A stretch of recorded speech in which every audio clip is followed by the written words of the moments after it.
Bangladesh stands just 4 wickets away from sealing a stunning 2-0 Test series victory against Ireland.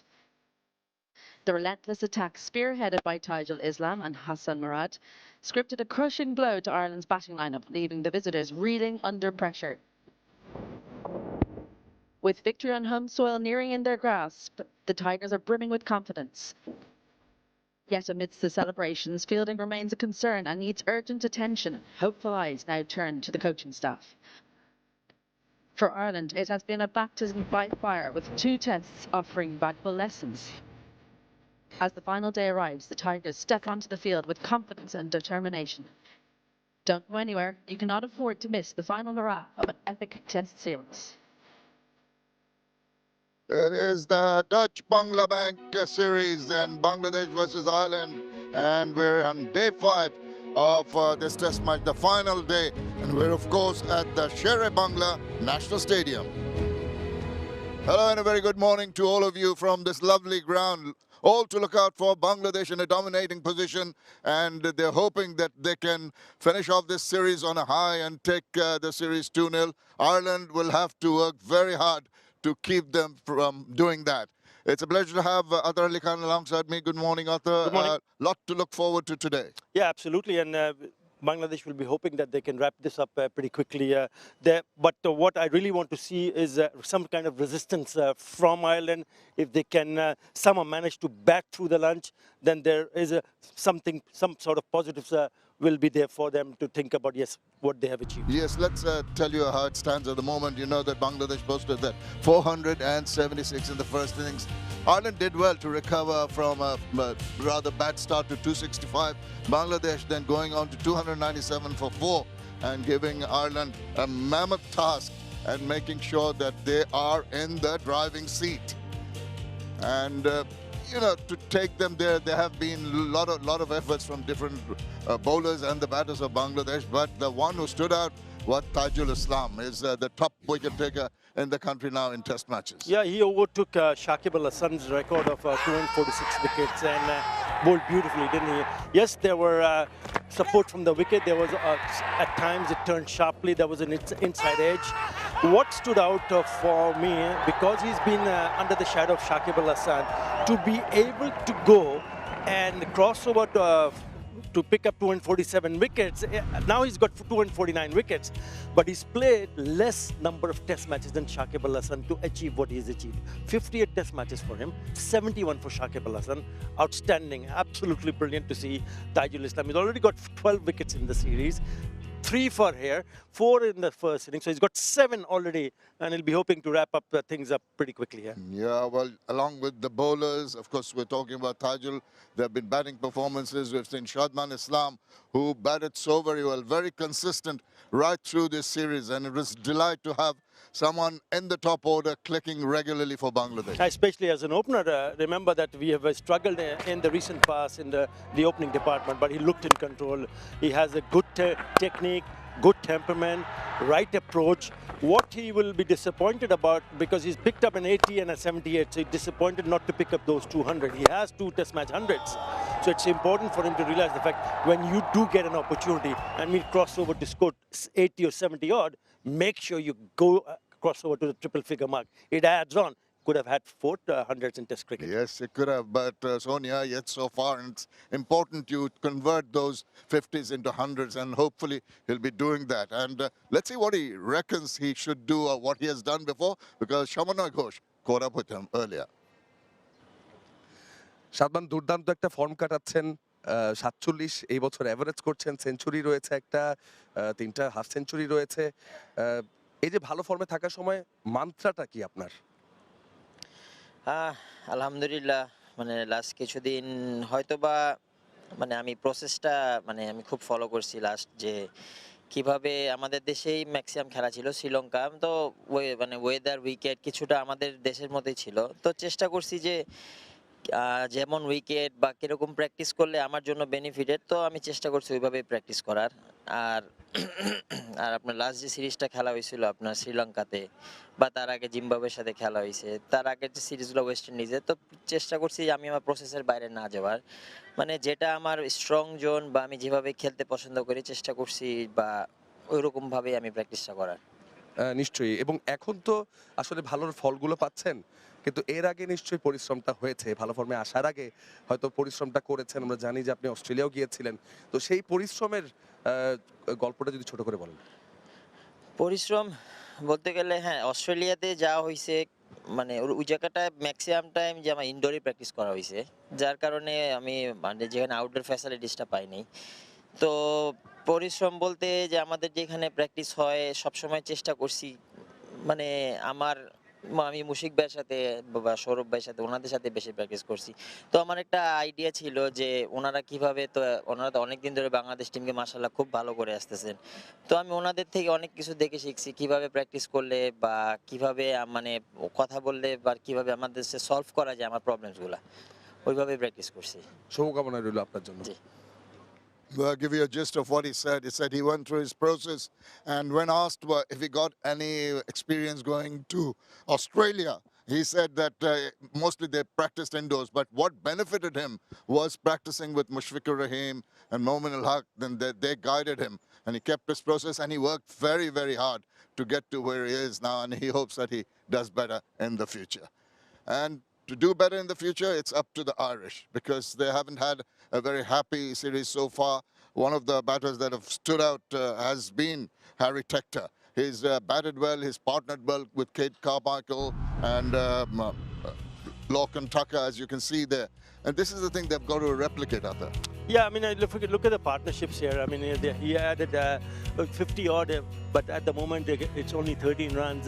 When you talk about that, when he added those 51 runs and 41 with Carmichael and then with Curtis Campher, one needs to understand that it does add value. I mean, I'm not taking anything credit away from them, but he and the rest of the batters need to realize that when you do get in and get you 50, you got to add on. You got to dig yourself deeper to ensure that you bat for a longer period of time. He's got all the shots in the book, and he has a pretty good, solid defense. He looks an organized player. Yeah, but sorry to interrupt you. We're just seeing his 50 off 80 in the second inning. So you just carry on. Yeah, please. Yeah, and if he could have stayed a little bit longer, because he did score at 50 and then he got out.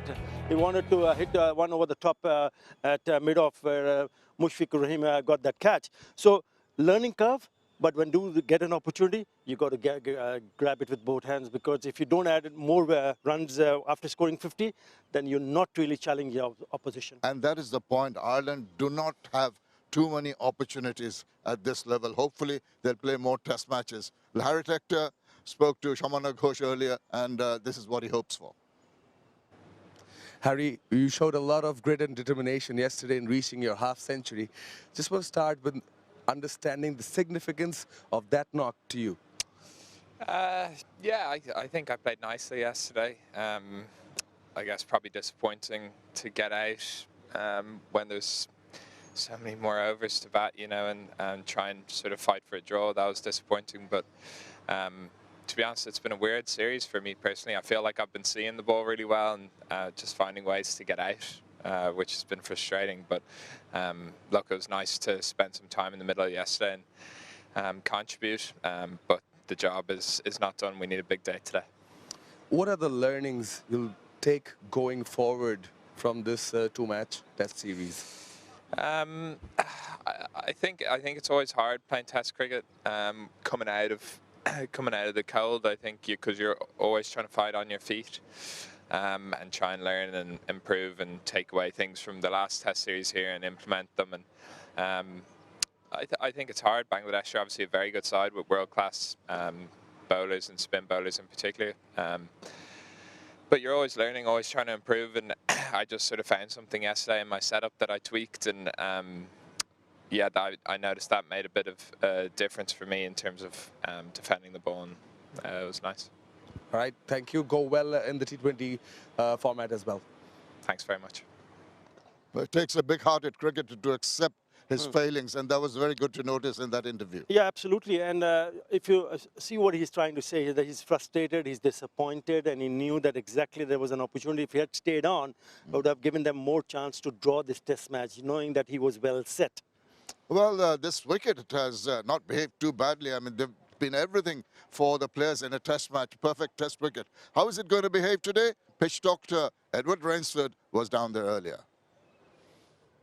Day 5 of this test match, and I tell you what, it's had everything in it for the bowlers, the batters. Maybe the fielders haven't been quite in the game. We've seen a few catches go down, but I think this has been a fantastic test wicket because the batters have got hundreds, there have been partnerships that have been in excess of 100, and the bowlers have been in the game. The spinners have found some turn, the seamers have also found some movement. Now, day number 5. I tell you what, I've seen some pitches in my lifetime that probably look worse than this. So on day 5, you do expect the pitch to take a little bit of turn and variable bounce. But what do we see on day 5? I come down to about a length on an off stump. If you're coming from the rocket end, have a look at this crack. Massive crack. So if you're a batter and you're looking down at this particular crack, you're thinking to yourself, nightmarish stuff. But I tell you, this pitch, like I said, has given the batters the opportunity to get in. So what do Ireland need to do on day number 5? Take the pitch out of the equation. Be a bit mentally strong, be resolute with your defense, and keep scoring. Can they keep the resistance? Can they push Bangladesh back? And how long can they keep Bangladesh back? For Bangladesh, patience on day number 5. They have 4 wickets to win this particular test match, so don't try and bowl out the opposition. Ireland, can you show some fight? It's day 5. What a test match it's been. Well, you've had a good chance to have a look at the wicket and a lot of work to be done by the Irish batters. Yes, because the cracks have started to open up. But what has impressed me on the surface is that the bounce has stayed quite even. Yes, odd ball has done a little bit this and that. But we've also seen the lower order putting up a bit of resistance in that first innings. That's exactly what Ireland will be hoping for. If they can just hold on and push them back to the second session, we'll have to wait and see. But watch out for Taijul Islam. Yeah, absolutely. Watch out for him, but also watch out for the 2 batters in the middle because they have a massive responsibility of at least playing out the first hour. That'll give them something to work on. Maybe they're not going to reach the target, but any good fight back is going to be good for Ireland. Well, what they will be hoping for is not to lose early wickets. If they lose early wickets and a new batter comes in, then this might just get over very, very quickly. Well, we're hoping for a good day of cricket. Bangladesh on the verge of another win. Ireland struggling to stay in the game, but funny old game, as we say, in test matches. Thank you for your thoughts, Ata. It's the players are getting ready to come into the ground for the last day's play, and now we're going to join our commentators upstairs. Yeah, all good and ready to commence day 5 of the second test match of the Dutch-Bangla Bank series between Bangladesh and Ireland. Ireland overnight 176 for 6, batted 54 overs, target of 509 given to them. These batters, Bangladesh batters, the top order fired, they got the runs they needed. Bowlers have got quick wickets, but Ireland are not going down without a fight. It is a test match, and as our commentators mentioned, it is a game of glorious uncertainties. Can they cause a hiccup? Yes, only 4 wickets in hand. It's still a day of test match cricket we're looking forward to. Ireland still need 333 with 4 wickets in hand. Early morning, got Isabel Joyce with me. Very good morning to you. Good morning, Shamanoy. Good morning, everybody. And welcome back. It's day 5, which I think maybe after day 2, we didn't feel like this test match would get to day 5.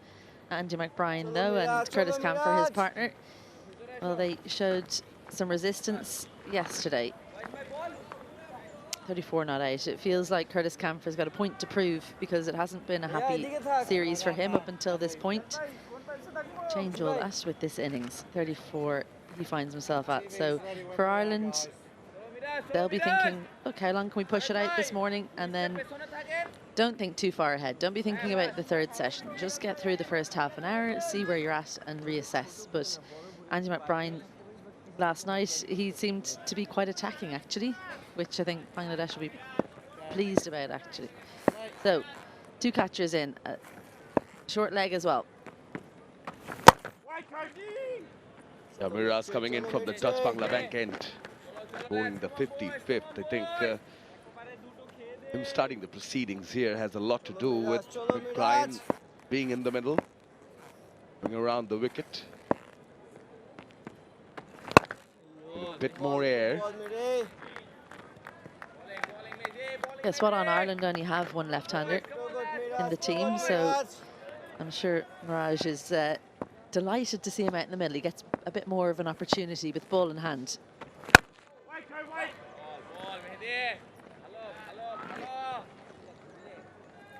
Yeah, with you on that.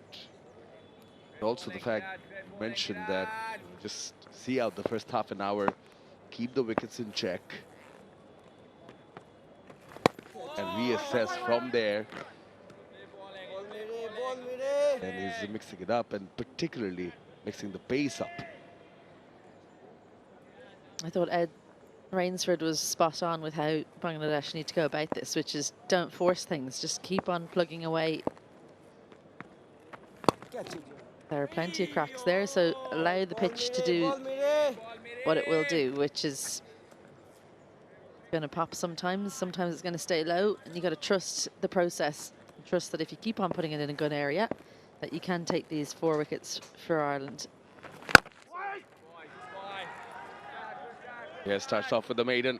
Mehdi Hasan Miraz, Ireland, 176 for 6.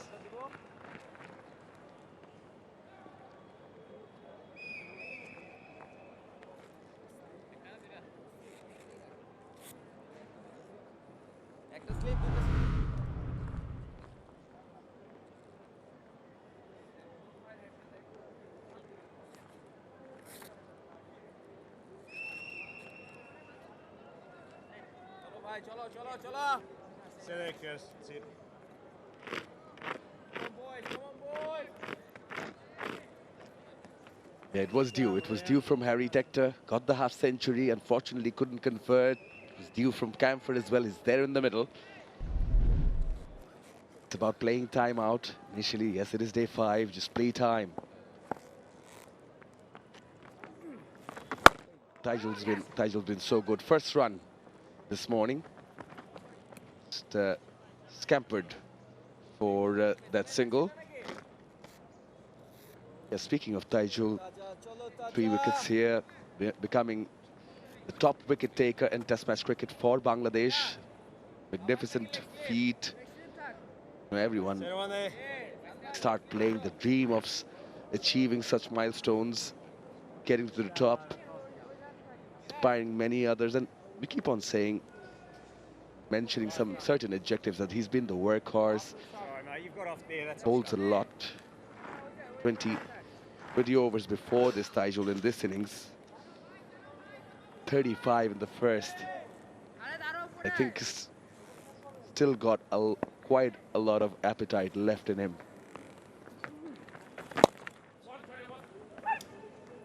Absolutely. I mean, he's 1 away from 250 Test match wickets, and I mean, he's got there very quickly as well. Shakib Al Hasan, he's overtaken and played a lot more Test cricket to get to that milestone. So he just seems someone, and this sounds like a funny thing to say, but he loves bowling. You normally say people love batting. They'll train for all day, every day. Bowlers tend to complain about bowling, but he seems to absolutely love it.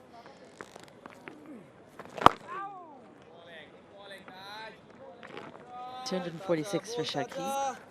𝗪𝗪 is obviously still playing as well. 209 for him. He's a fair way off 𝗪𝗪.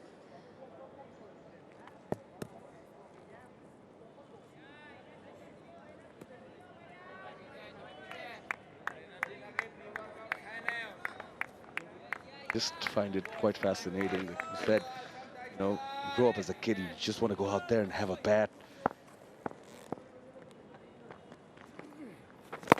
Maybe some out there naturally from within it comes like, I want to bowl.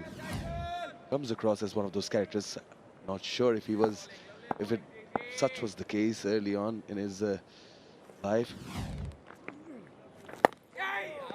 But yeah, the cracks are opening up. They're still pretty dry. Ed Rainsford was there.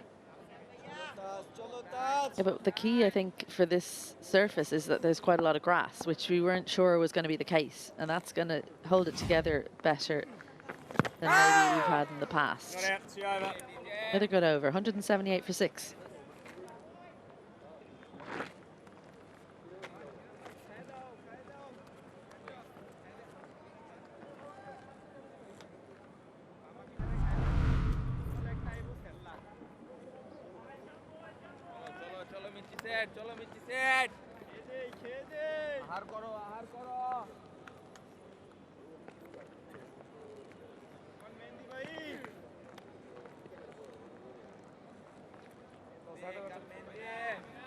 Yeah, Taichul stands out. Also notable that 5 of the 6 wickets belong to the spinners. No surprises there. But don't get carried away by the numbers, because it's not the typical Mirpur surface. The one that was renowned for still has quite a bit for the batters as well. Obviously, the spinners get more perches. Yeah, look, there was a lot of chat even at home in Ireland before this series began. It was looking forward to this test and thinking, what's the pitch going to do? Bernie Hemmings told us back in Sylhet, he said, we've been watering and watering and watering this pitch, trying to get some grass to grow, and they've been successful. I mean, the proof is in the pudding. We've got to day 5. Slightly upish. Just couldn't help himself there, Andy McBride. Takes himself away to the side. He's going to try and reel it in a little bit.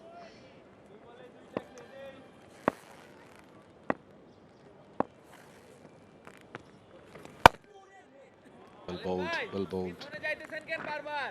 Slightly flatter on that occasion. Yeah, much quicker, and you could see the feet from Andy McBride. He didn't move. Didn't know whether to go forward or back, and in the end just dropped the bat on it. Another maiden, 178 for 6.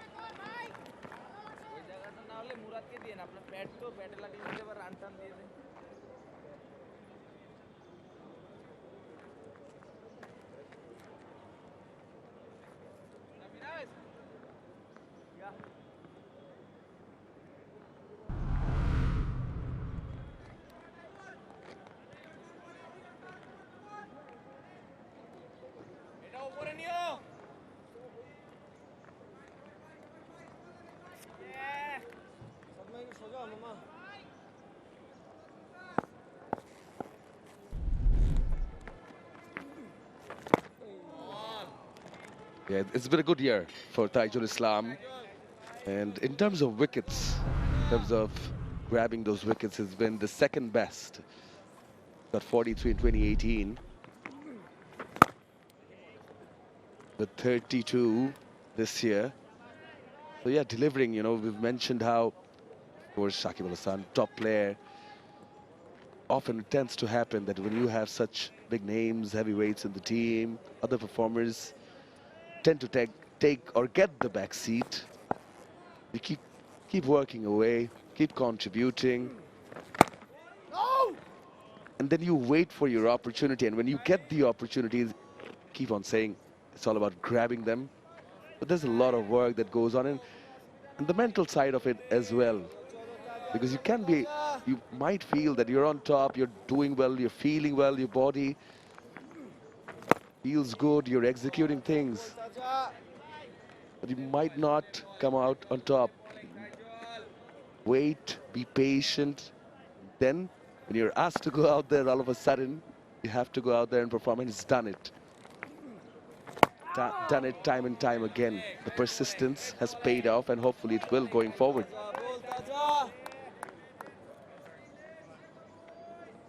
It almost feels like he's taken over that mantle, hasn't he? And then Murad, the youngster, comes in, takes over that second fiddle position. Another maiden, 178 for 6.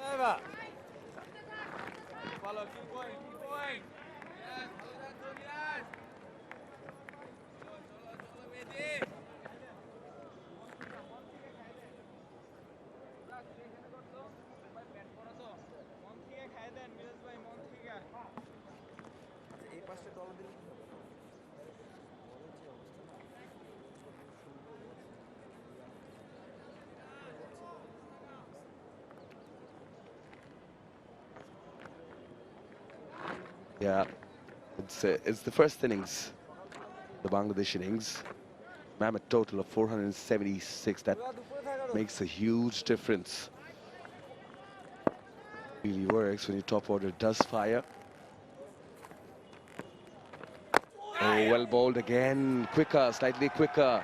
Again, Ed Rainsford earlier on in this test match mentioned bowl into the pitch and you bowl quick is doing that. That's the first shot in anger from Andy McBride. That was, I reckon that might have gone into off stump had he missed it. Oh, well, that's leapt. First signs of things happening. Up until now, it's been sedate from both sides. After that previous delivery, yeah, a bit of turn, bit of bounce. Where has that hit? Was it the glove or the arm? Nice arm ball there. Dealt with though by McBride. I think Bangladesh have succeeded in keeping things calm here. Onto the 5th over, just 2 runs this morning so far. Miraj and Taijul bowling in tandem. Just looking for that get out of jail free shot.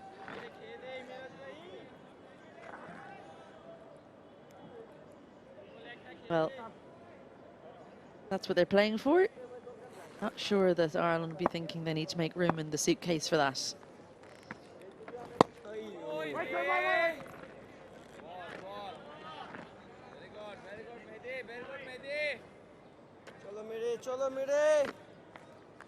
It's all about making space. It's all about making space.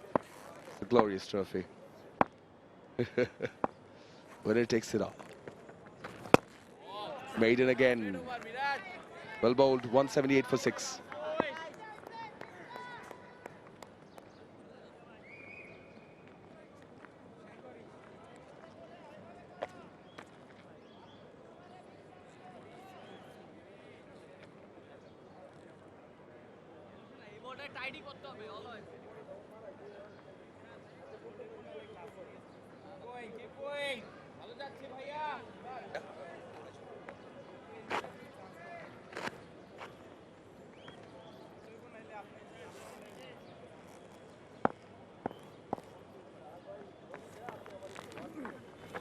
Oh, no, from the other end, Miraz pushes it quicker.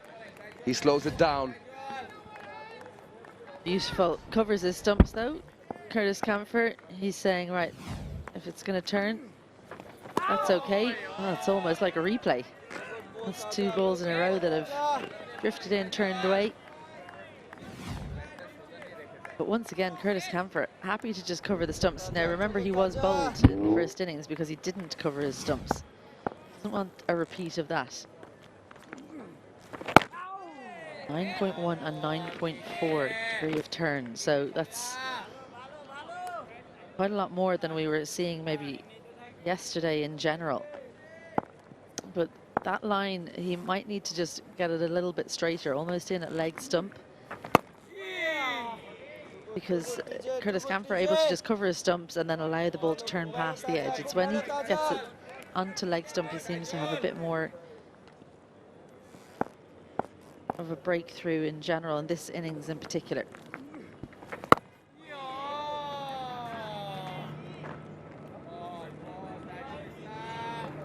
Five dots now, this Taijul over. And in the 5 overs bowled prior to this, 4 have been maidens.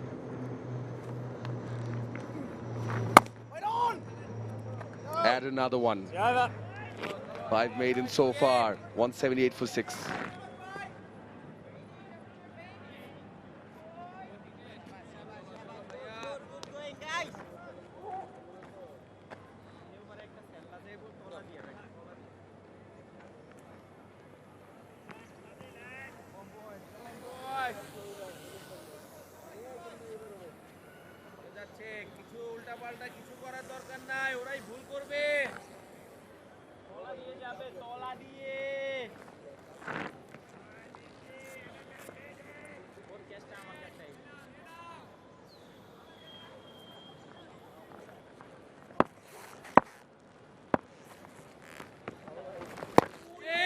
Now the 2 spinners not only bowling well in partnership. They're kind of rushing through the overs. They're bowling the overs quickly.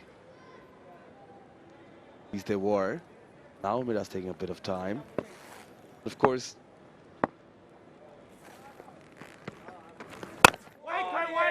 bowling maidens help.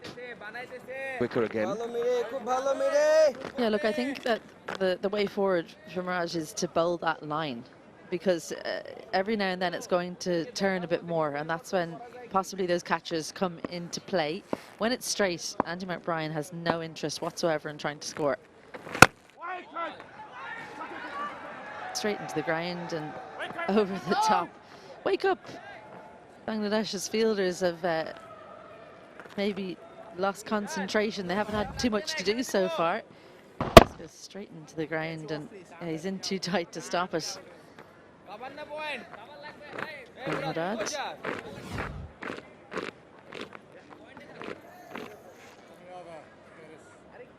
That fielder now, Khalid, who made a bit of a meal of things after backing up, has gone a little bit deeper for Curtis Camphor. Square leg, just slightly in front out in the boundary as well. Lots of space on the offside.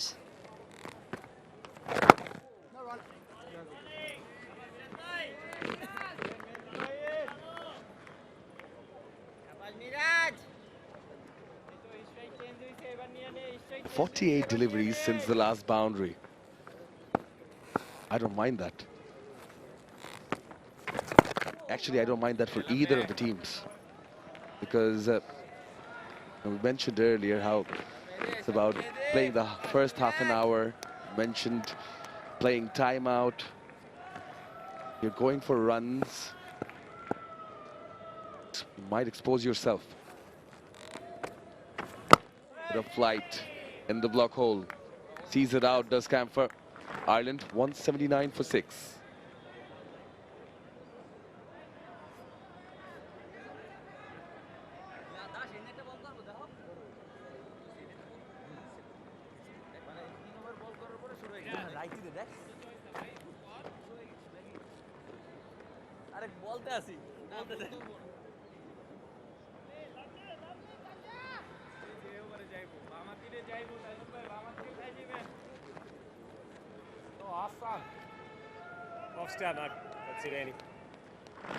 Dutch Bangla Bank is the first European joint venture bank in Bangladesh and a pioneer in the banking sector of Bangladesh in terms of customer trust and confidence through transparent and pure banking.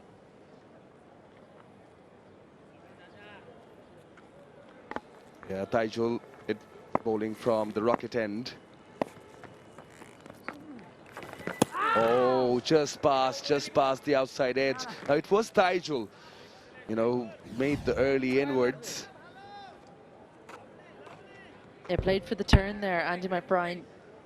He's got bad memories of the first innings when it turned square almost from Taijul, and yeah, heard the death rattle.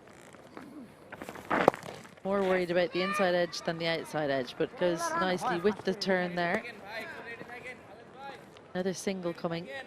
That was the first time Andy McBride had faced Taijul this morning. Yeah, look at how much this turns. Now, that's a tough one to face, but when he looked back, I'm sure he was horrified to see the gap that he left. He doesn't want that anymore.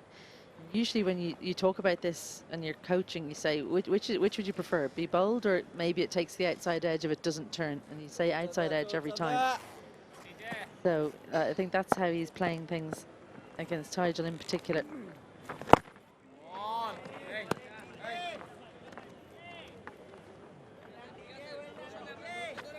Makes me wonder if it burns extra if you're a spinner yourself.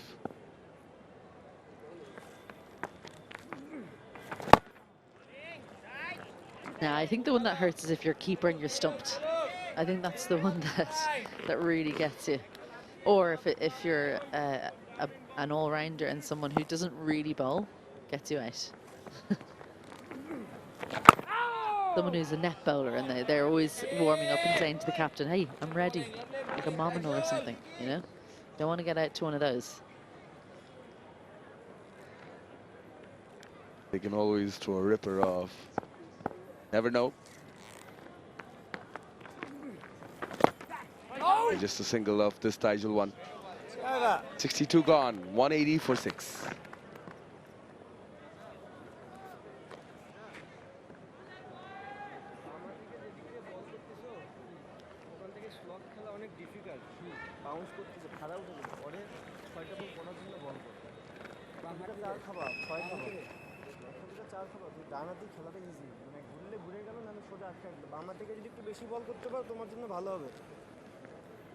Run আছে বোর্ডে সমস্যা নেই আমার কাছে মনে হয় একটা দুটো বাউন্ডারি হলো আর ও খেললে ভালো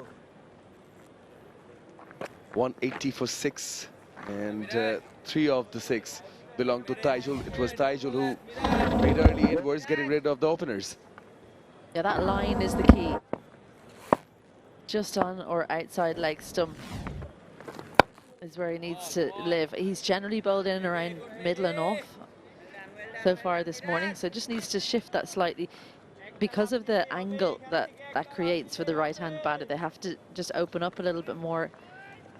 𝗂𝗃𝗃 in particular just looks so comfortable defending that off stump.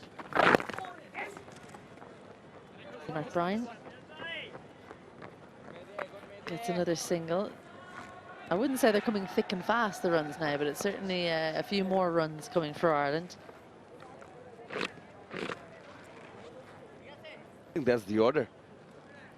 As of now, they don't need them to come thick and fast. Yes, if they had more wickets in hand, that would be the ploy. Just the 5 runs this morning so far. A big difference, I think, for Bangladesh is the consistency of all the spinners, but in particular 𝗍𝗍𝗀. Those 3 deliveries were the wickets, and I think it was clear to see from that package we showed at the beginning of the over that his success comes when he bowls it on leg stump. Andy Balbirnie's one didn't turn, almost played for the turn and it hit the pads, and then the other 2 were ones that did turn. There's some more turn and it's more about the bounce here for Raj. Just hanging on the front foot, 𝗂𝗃𝗃, so those ones that do get up a little bit more can cause you trouble then. On this trip, Bangladesh would like them to come to the front foot. Oh, was in the air for a bit. Yes, Kirk, yes. Wasn't too far away from leg gully. No. But runs on offer. Take a couple of them. Overdone. 183 for 6.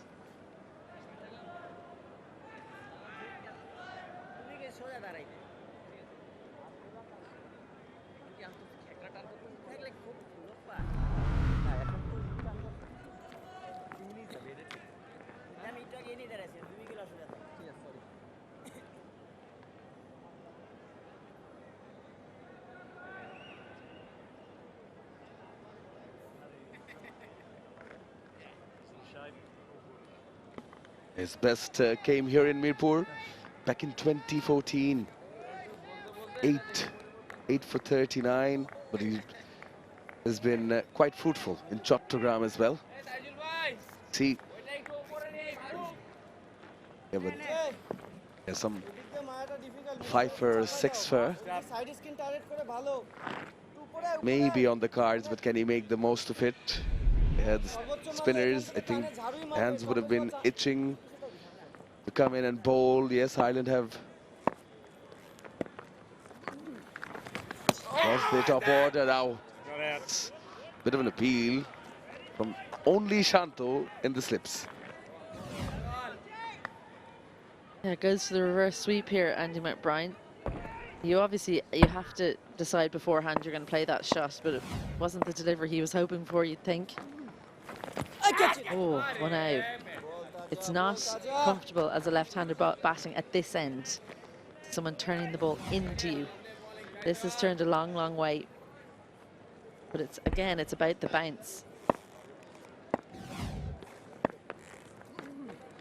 Good ball, good ball. too full on that occasion. Tigel expects, you can see it field, he's set. She's fielder saving a single on the offside and the slip, but everyone else on the leg side, a couple of catchers, man in quite tight in mid-wicket as well. There goes the big shot, nobody out in the boundary. Good contact, excellent stuff. Andy McBride taking the fight to Bangladesh, first boundary of the morning.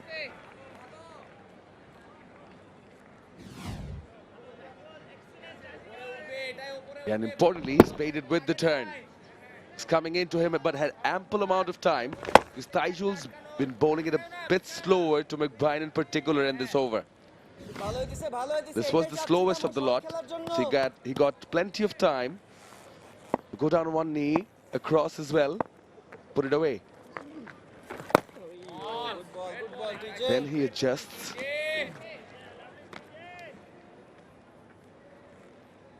Good thinking that from Andy McBride, just playing with the turn, as you say. Sometimes can be the best plan when you're getting bogged down. Just the 4 from the over, 187 for 6.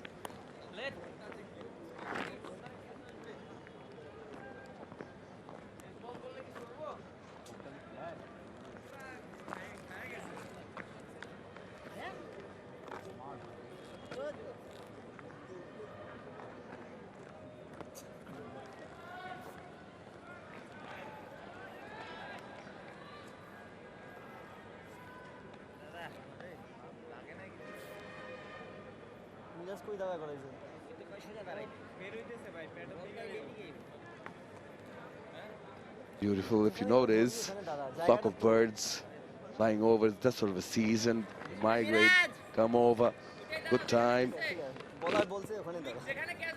I hope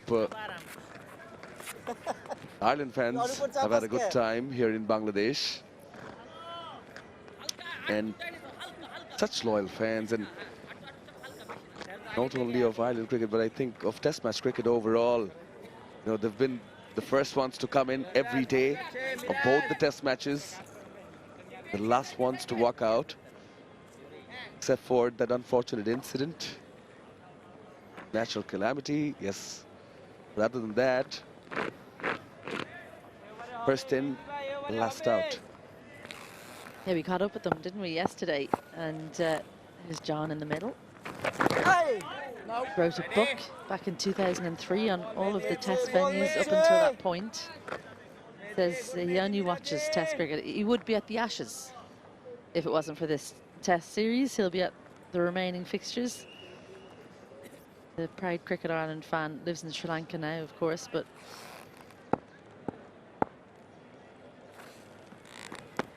well, that one stayed low. Yeah, it was actually refreshing to talk to them because their view on the game is so different to ours, obviously, up here. They were just so delighted to get to day 5, and Curtis Camphor, I think, will be delighted to get through that delivery. Oh, there's some serious turn there. Making things happen.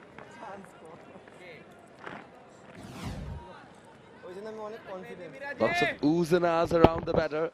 That is why, from the inside part of the bat.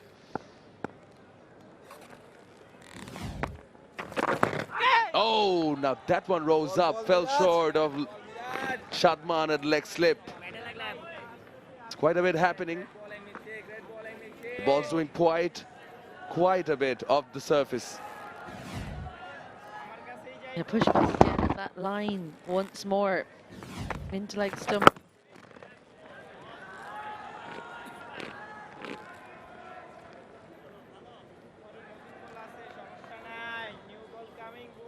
A lot more turn today, as you'd expect, 4.1 degrees. There have been some that have turned appreciably better or more than that. Another maiden, 187 for 6. Keep going. Murad, garam thaiko Murad. Garam thaiko bhaiya.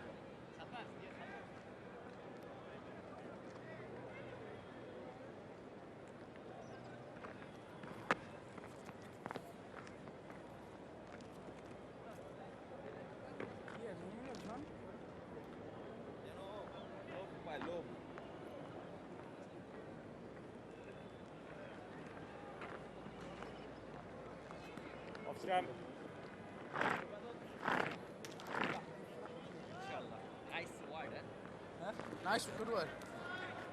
Ireland still a long way to go, 322 runs, but they've done well to keep away the Bangladeshi bowlers today. Camphor and McBride building up a partnership of 24. Been more turn, understandably, on the 5th day, but these two have done well. McBride has been patient, has been selective, has hit away 3 boundaries. Experience coming into play.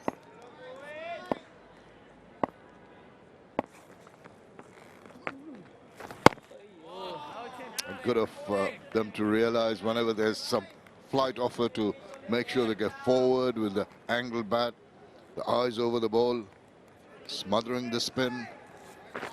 Kajul pegging away 3 for 62.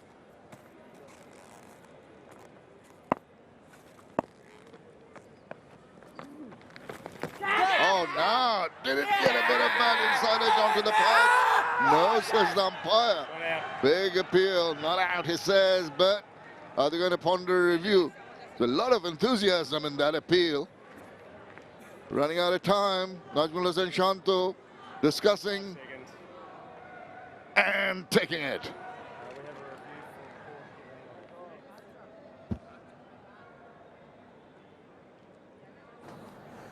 TV umpire to director. We have a player review for COD. Original decision is not out. I have checked the feet, it's a fair delivery. Front on, please.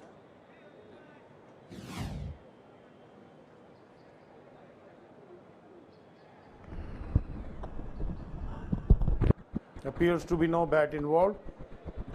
Just to confirm, Ultra, please.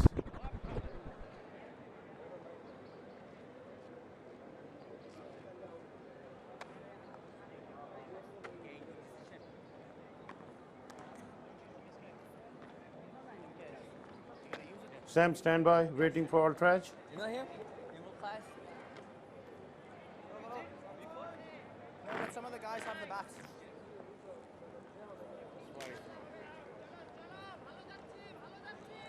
Andy, they're still doing the review, mate. Haven't done Ultraj yet. Still waiting. Still building, Ultraj. Sam.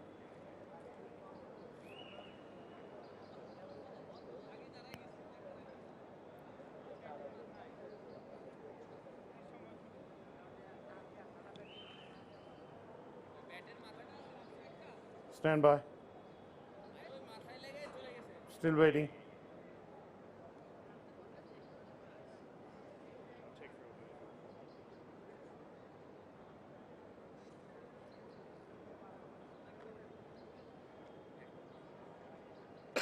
No problem.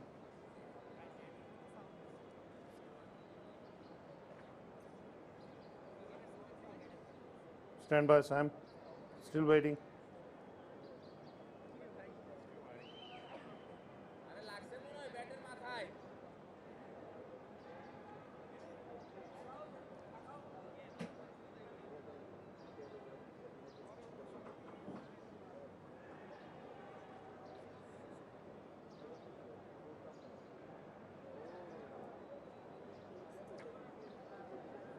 Still stand by.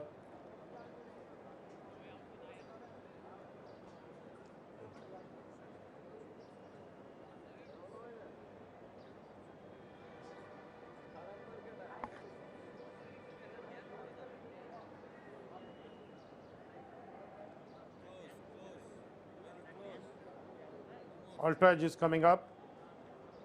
Keep rolling, keep rolling. Clear gap between ball and bat. So no catch involved. Can you go for ball tracking with original decision still not out?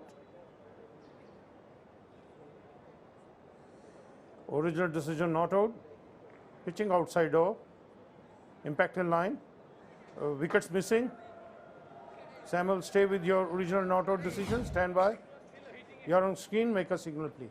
Well, the original decision was right. There was a sharp turn, nothing in the bat. And it was a sharp turn enough to take it down the leg side.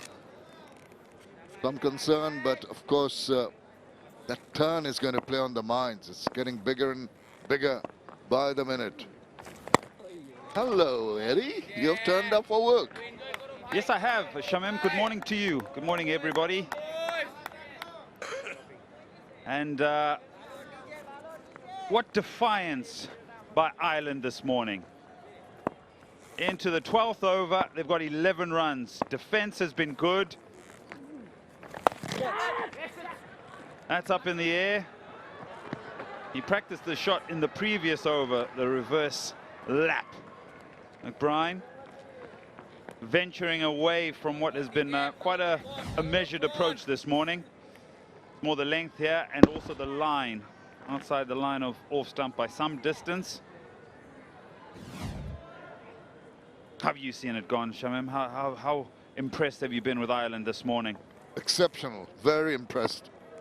Must give them the credit. Been tough, the ball returning once again. Now this time round there might have been a bit of bat. Wait and see in the next over. Eludes the fielder. 189 for 6.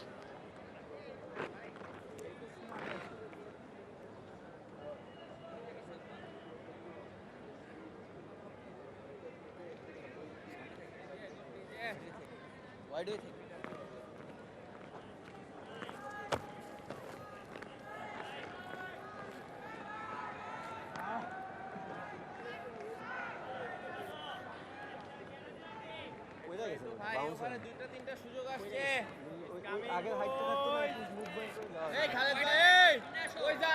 Well, overs, not too many runs, but they've survived.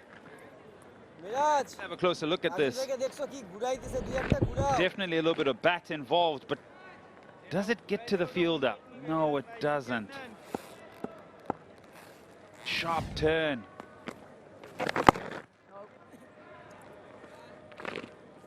And they continue to survive. Let's have another look at it. Actually goes squarer than where that fielder is. Got to stay patient, Bangladesh. There's enough out there.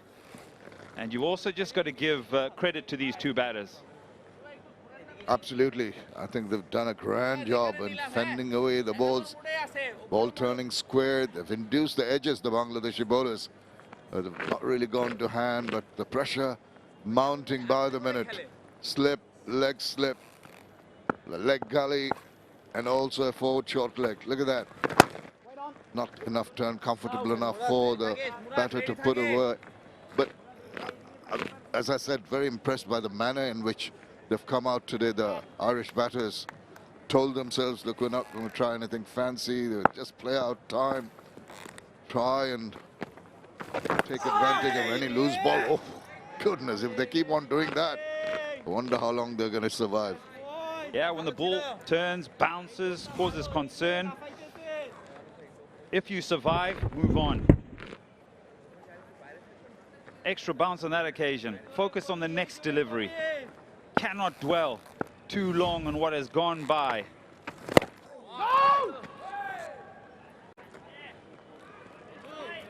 Just thinking for a moment here how long Shorturl would keep going with Mehidy Hasan before he possibly, for me, would turn to a seamer from the Dutch Bangla bank end. Just to change things up just a little bit. Well, unfortunately, one of the seamers, I understand, 𝗵𝗺𝗃 is not in the ground. Zakir Ali, substitute fielder. I hope it's nothing serious and he'll come back. Yeah, that would be an option because all credit to the Irish batters in just playing the dot balls, frustration creeping in, possibly. Oh, he's not back on now. That's good to see. This, for a short while, Zakir Ali was there.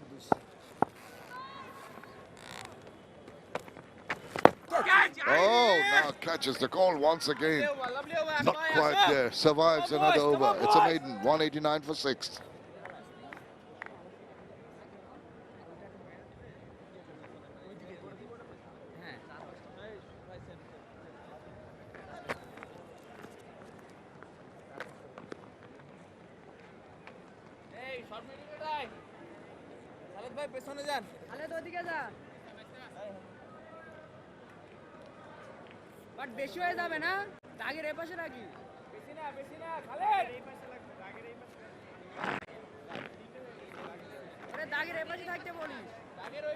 Very significant, the resolute defense.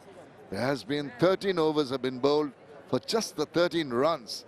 The most important part is Ireland have not lost the wicket. Even though you're getting prodigious turn, even though you fancy your chances as a bowler, you might tend to get a touch frustrated. And now this is striking outside off. Tries to play the conventional sweep on this occasion, and Bangladesh have made the requisite change in the field. They've added another catcher where the ball went to in the previous over in the air, round the corner. Because of that sharp turn out of the foot marks. So something else for Andy McBride to think about here. Played the reverse lap previous over. Oh, this is close. This is gone. And this is excellent captaincy by Shorturl. And he's having a long think about this. It's a quicker delivery. The turn isn't on offer. He'll go down to his partner and have a conversation. Just the change in the field has changed the approach, but he'll go upstairs.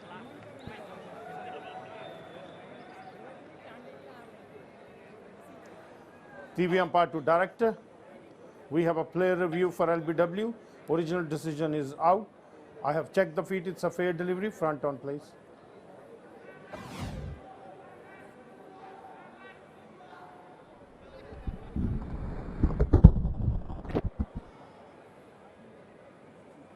Keep rolling. Your ball is close to the bat to confirm ultra edge, please.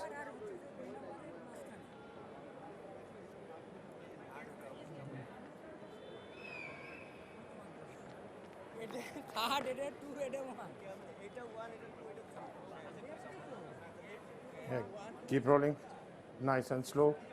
Roll through, roll through, roll through, roll through.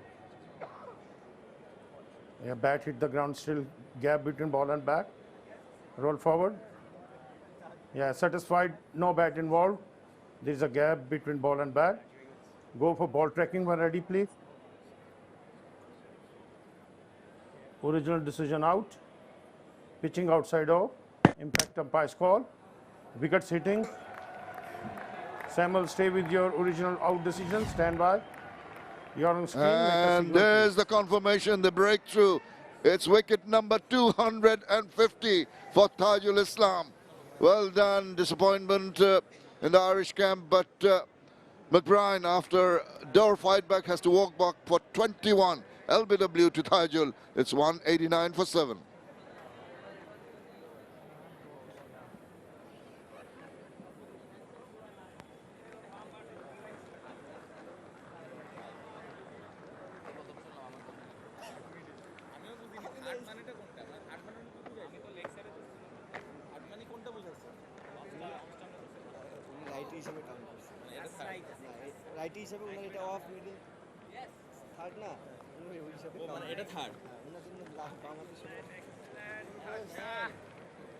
Well, they fought back well this morning, stuck around for 14 overs. In the 14th over, losing Andy McBride. In comes Jordan Neal. It's 20 years, massive pressure on him to build another partnership. He's in the middle because of this. Appealed, and batter went for the review. It was, in fact, umpire's call, and was going to go on hit. This time's pretty flush, and he was disappointed. Always looked to be out, and they were absolutely over the moon. Tajul Islam, lots of pats on the back, because he's just got his 250th Test match wicket. What an achievement. Congratulations. Tremendous stuff from this veteran.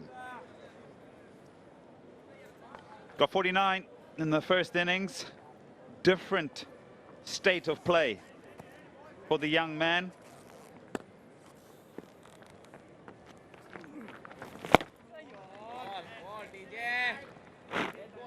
And just with that review, Ireland do keep the review because it was umpire's call. So they retain that, and hopefully perhaps will help them further down the line. And it's going to be hard work, I tell you, hard work. This is how he played in the first innings, deep in his crease, and he opens his account with a boundary. What about that? Yeah, surprised Nigel too. Bemused smile on his face. Look at this, backs away. Seems to be cramped, but it does so very well. Opening the face and the angle of the bat. Enough power in that little punch of the backward to take it away to the boundary. Good stuff. Yeah, what more can I do? A resigned reaction from Taiju. Prompts a change in the field. Just field is changing position. Slip, a gully, silly point, and a silly mid off.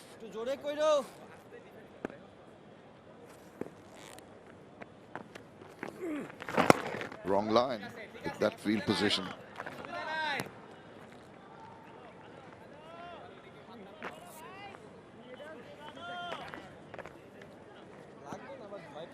Azmulis and Shanta will be pretty happy with that breakthrough. They're putting up quite a resistance. Stay around there, Curtis. Want to come. Into the 68th over of the innings, 194 for 7. Nicely done. 194 for 7 it is.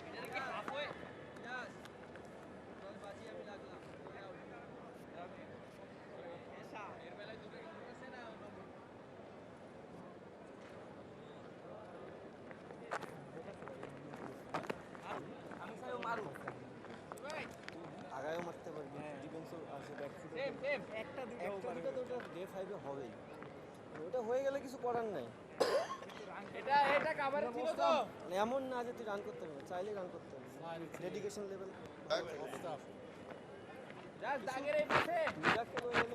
What a grand achievement. 250 wickets in test matches for Taijul Islam. He keeps on playing for the country, gives it all, always succeeds. Just such a quiet sort of person, not too extravagant with his demeanor and the manner in which he celebrates even a wicket. Went on straighter than he anticipated. And that crowd still around the bat for Neil, head coach of Ireland. That almost zipped through, pushing the balls through a touch quicker. I'd expect that looped flighted delivery from Medias and Mirage to Jordan Neal now. As well, not that much of a flight as I expected, and comfortable enough to play it. Yeah, I think Murad is going to come on now after this over by Mehdi Hassan with two right-handers at the crease. Just seeing him limber up at mid-wicket.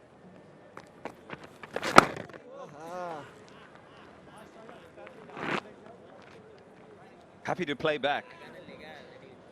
Happy to play off the back foot. It was successful in the first innings. Different situation now. Good ball, Mitchie.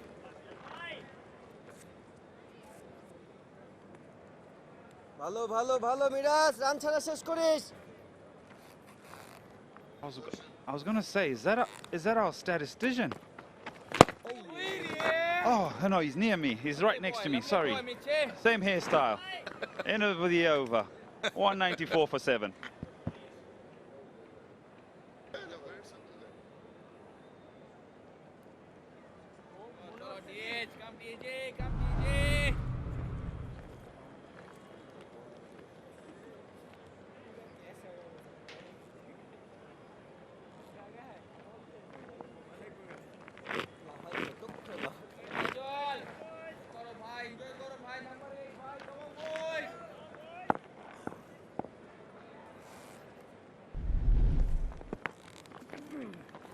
Oh, that flight that expected from Mirage is coming from Tajul's end. He's such a cunning bowler. Look at this lovely flighted delivery.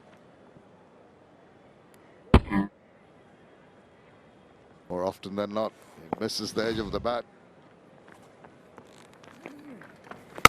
And when it's a little fuller, it makes it easier for the batter to get the full face of the bat on it.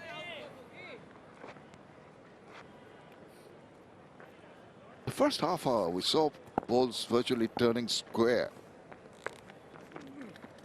The last few minutes, but not as much purchase of the track.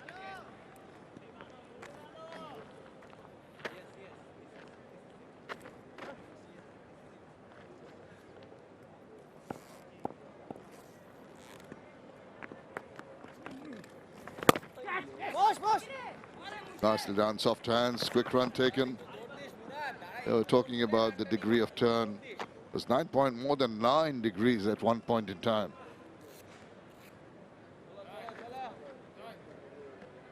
Now 4.1, so a little more comfortable for the batters.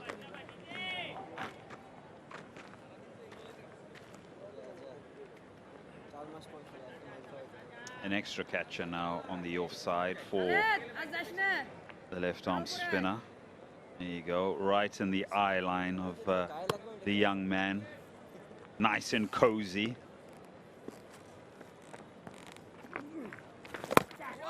Go straight to him straight away.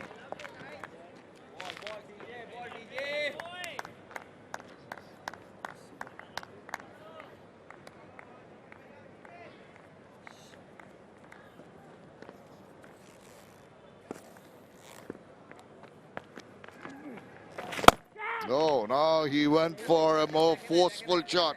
Right through that gap, and it's going to reach the boundary. A good way to finish the over. Ireland reach 199 for 7.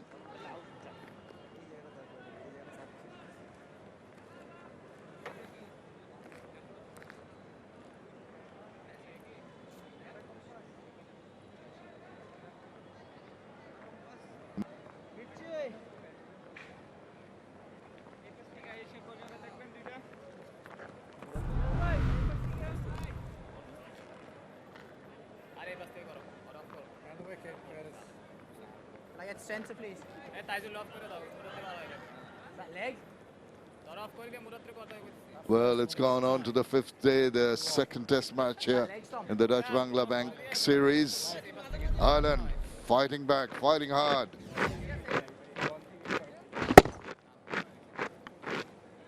Yeah, pitched up and able to get into a little bit of a drive there.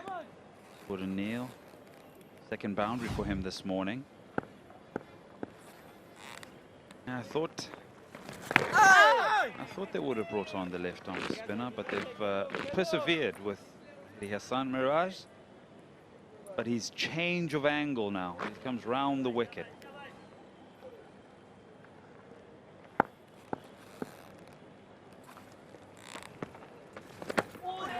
And I think, in a way, he succeeded. See the reaction of the close-in fielders. Half-hearted push. 𝗿𝗂𝗯𝗋 and 𝗂𝗃𝐿𝐴 having a little exchange. Oh, it's got to really go deep into the crease. Changing the field again, he wants the man at deep backwards square leg to come in. That is Mushfiqur Rahim. He's taken about 10 steps in.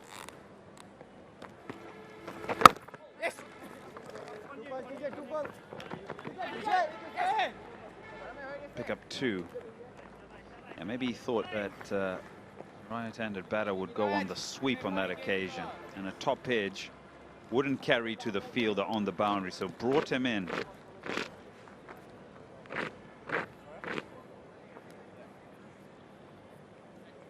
Yeah, and now he's decided to go back over, and the batter takes fresh guard.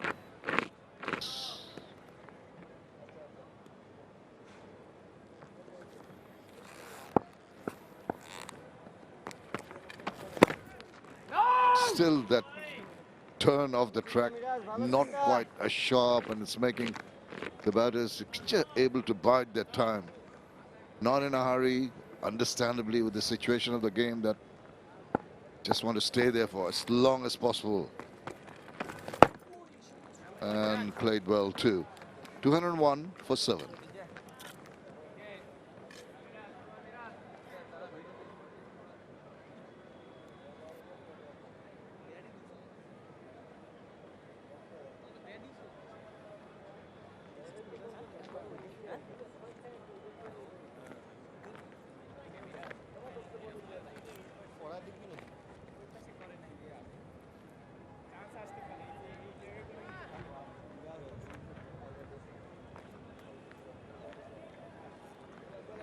Can Tajul Islam get a fifer?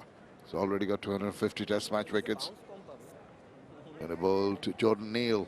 9 of 11 balls positive with a couple of boundaries.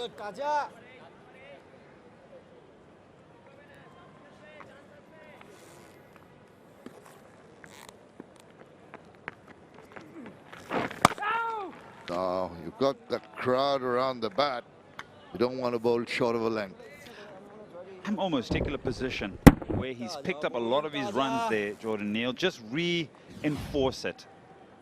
If he's going to come down the wicket and hit it past mid-on, he'll do well. But that particular shot there, if you add another fielder, yes, there's a catcher there, but I would put in maybe a second backward point. One of the fielders on square and then one possibly 10 to 15 yards to his left. I think that's 𝗂𝗃𝗃. That's a backward point. Yeah, they've just made the fielding change for him to go behind square. Because when you get a delivery like that and you try and play square of the wicket, the catches come into play. But it also gets the batter to think differently about his approach here. And he seems like he's just in one particular frame of mind to play everything off the back foot. Yeah, that was ripper, the last delivery from Tajul. Unplayable delivery. Once again, you're absolutely right, and that's the point you're trying to make, to put another fielder there just to block that area, but he's done very well to get 4 more runs. Yeah, and it seems like it's his only method right now to the spinners. So if you take mid-on out, if he's going to run down or drive the ball past mid-on, that's an incredible shot. But you need to stop him from getting these sort of runs and play on his mind to change his game plan.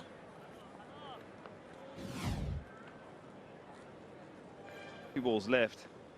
You know, when I turned up this morning, I was thinking to myself, how would Ireland go? Would they be able to pull off a famous draw? It'll be hard work. There you go. There you go. Itching, the young man, and he's causing a little bit of frustration for the left-arm spinner. Yeah, this time use of the feet, and this time to an area which he hasn't tried to hit earlier. Just a shimmy down the wicket. Maybe not the sweetest part, but the flourish of the bat, the full flow, has enough speed off the bat to take it past that mid-on fielder and head for the boundary.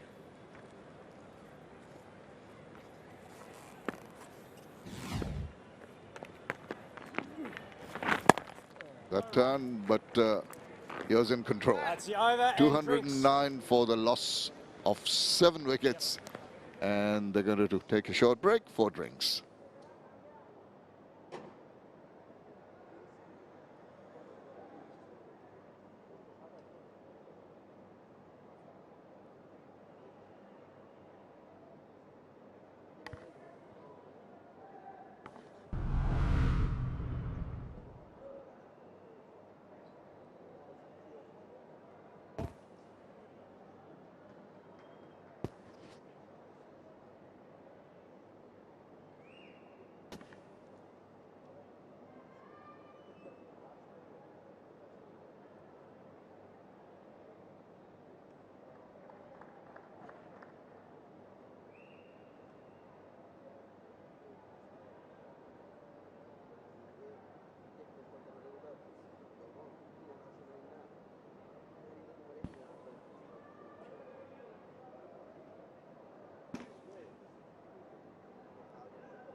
𝗃𝗵𝗃 unbeaten on 40 and a little bit of resistance one more time. Jordan Neal, remember, in the first inning, he did manage to score 49 and missed out in his test match 50.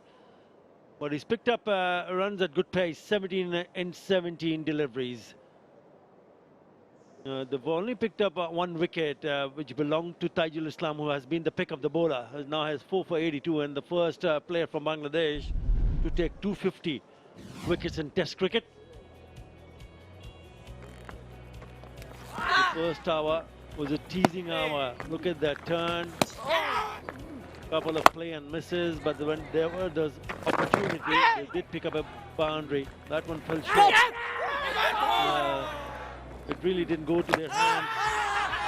This one was given, and Jordan Neal came and played a few shots here. He's picked up 4 boundaries. Profitable area has been square on the offside, but he also went down the wicket on one occasion when he picked up a boundary over mid-on.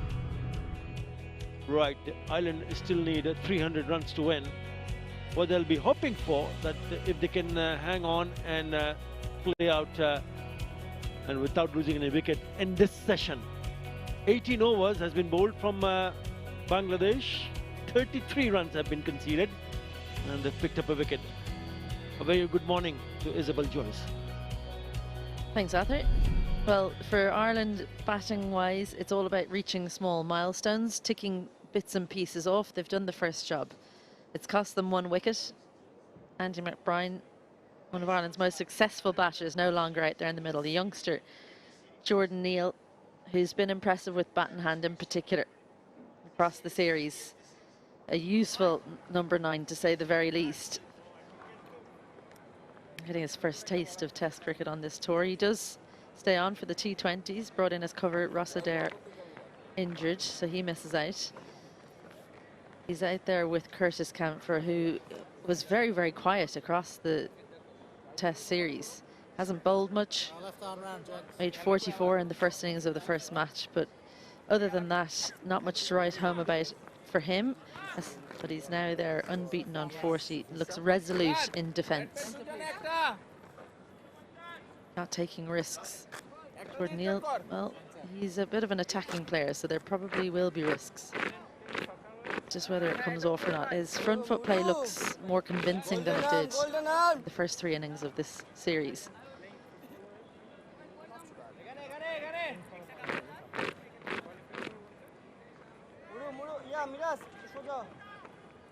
Right, for the first time, Hassan Murad is in the attack. 2 for 35 in 12 overs.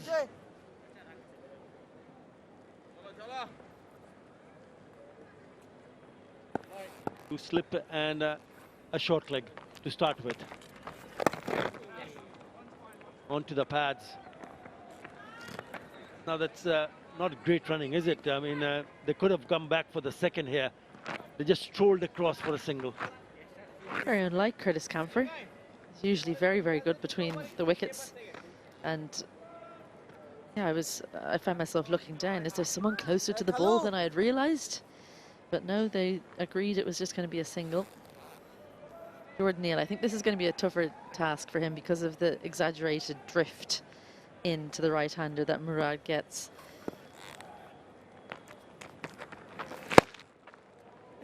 Too full on both occasions, but pull that length back and I reckon you're in business against Jordan Neal.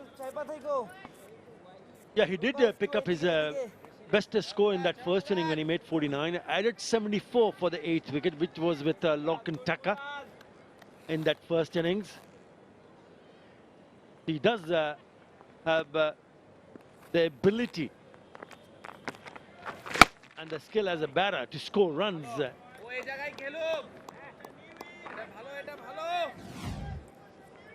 He's definitely got the ability to score runs. It's whether he can actually stay out there for a long period of time.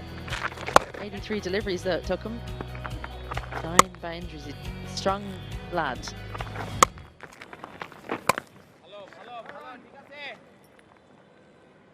Yeah, the problem for Ireland is that they keep losing wickets early on.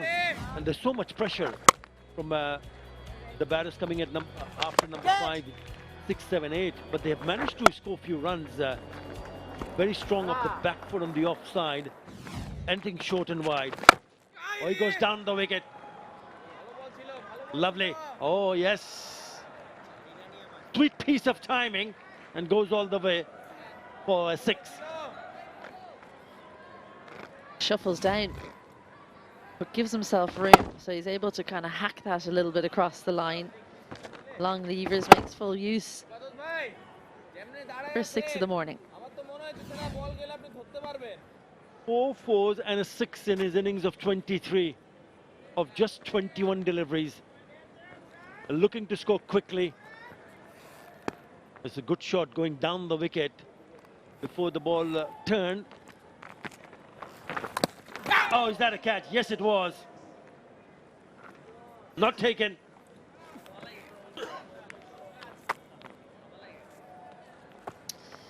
Yeah, this is a drop. We'll take a look. 216 for 7.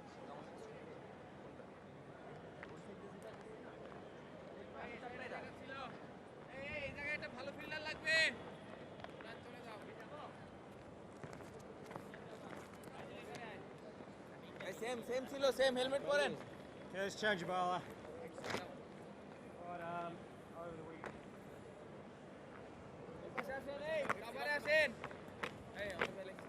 Let's get 2 off, please. So like sorry mid wicket Khaled ভাই mid wicket যান 2 offs. ওস cover না এটা cover এই দাগের পাশে থাকিস A change of ends, but there was certainly an opportunity in that last ball of the last over. Yeah, looking to give himself room here. Jordan Neal just straightened ever so slightly. Did go into the gloves for Lytton Dash, just didn't manage to close them was the problem. Popped straight out. Plenty of dropped opportunities come for a little tickle. Better running on this occasion by the Irish pair. I think that was 5 drops in the first test match, and that's the 5th one for this game for Bangladesh. So 10 overall in the series. Definitely something that they need to look at.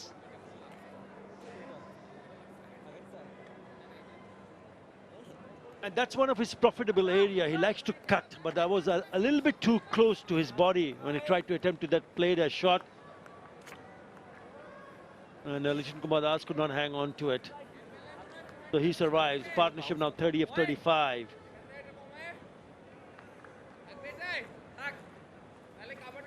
He's taken a few chances, hasn't he? And he's got away with it. Mehdi Hasan Miraj, not among the wickets yet. But look at those fielders on the onside. Not just 1, 3 close-in fielders. And there's a slip in place also. Probably the line of attack would be middle and leg. Can Jordan Neal resist the urge to play with the turn towards those 3 catches? Slightly too close to the off stump there, I reckon, from Miraj to bring those catches into play. And that's the arm ball. Now he's trying to give himself too much room on that occasion, Jordan Neal. Look at his front foot, goes away to the leg side, so playing with fire there. Missed out on a boundary there, because that's his strong area. On the offside of the back foot, there are only 2 fielders at mid-off and point. All he had to do is put back to ball on that occasion.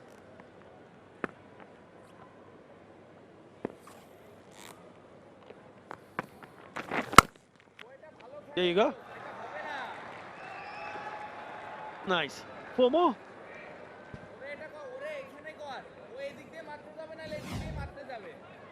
Yeah, this is the wrong line for the field that's set.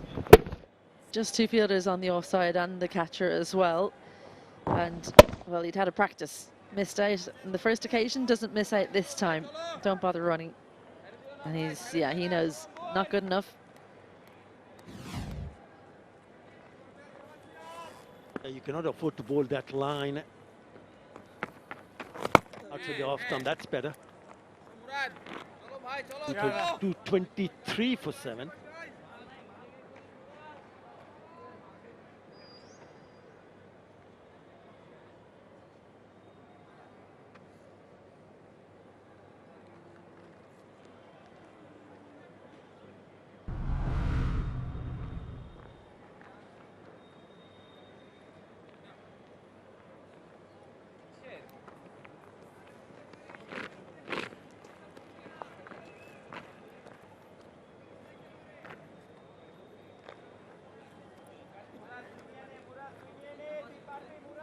Yeah, this could be frustrating for Bangladesh.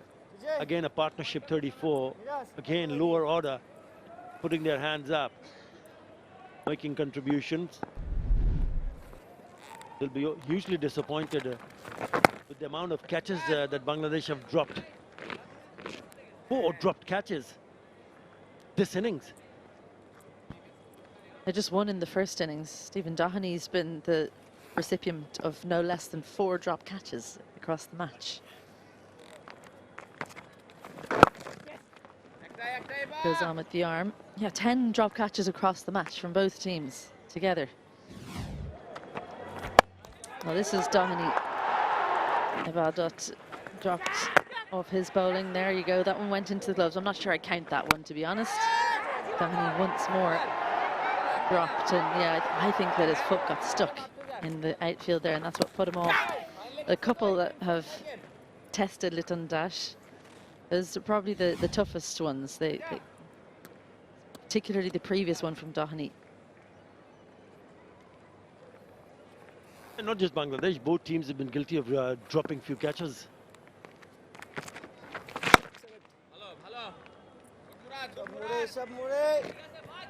Well, they've looked comfortable. Most of the strike has been taken by Jordan Neal and has looked a little bit aggressive.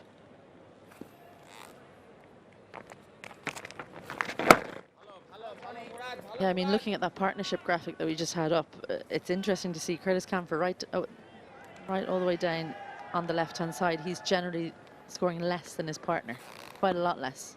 There was one partnership where they scored about evenly. That gives you an idea about the mindset that he has. He's 45 from 148. And in this partnership, Jordan Neal's made 27 out of 35. So he's a much more attacking mindset. Curtis Camphor generally scores quite quickly, actually. So it's different for him. He's playing to the conditions, playing to the situation. A little tickle, but the field is set for it. One from the over, 224 for 7.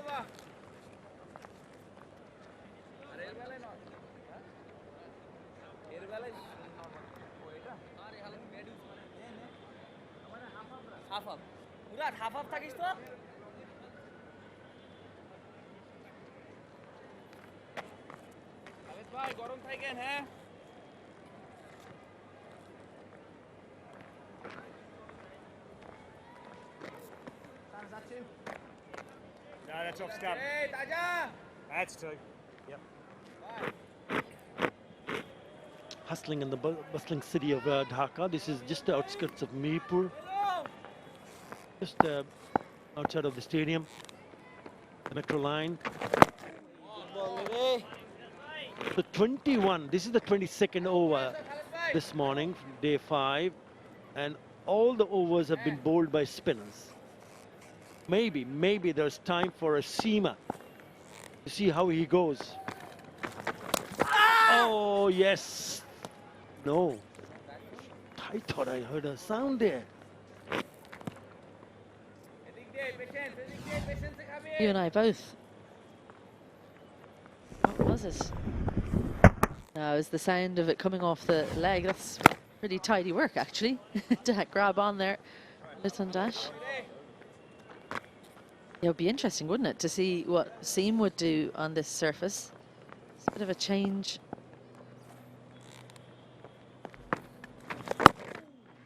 Which one would you go for, Arthur? Which seamer would you be bringing on? Put your captaincy hat on. Khalid Ahmed. Remember, he came into the attack when they were looking in search of a wicket, and he immediately got a lock and tucker in this innings. Well, got option of Ibadat Hussain also. But I don't see them loosening up. He's happy to continue with spin.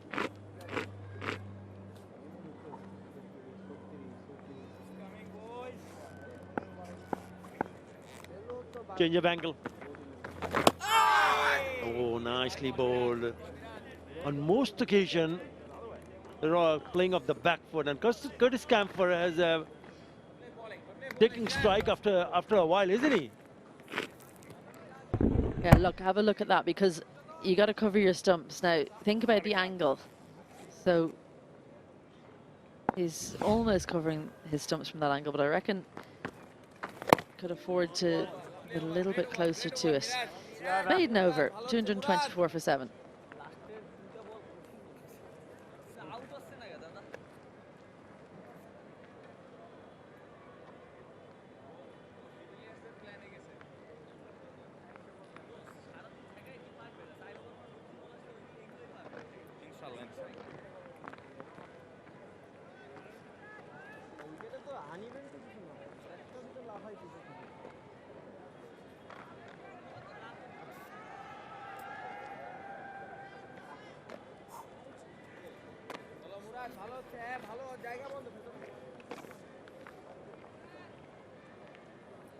There goes the metro.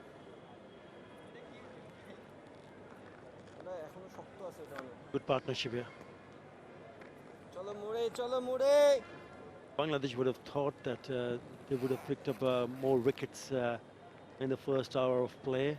They've only managed to pick up one, yet there has been opportunities. Down the wicket. They think that they might have just come off the bat onto the boot and maybe straight into the hands. I'm not 100%.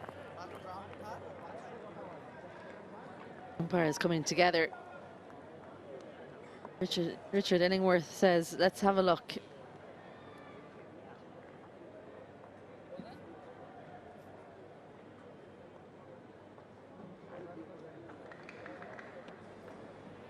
TV umpire to director. We have an umpire review for fair catch.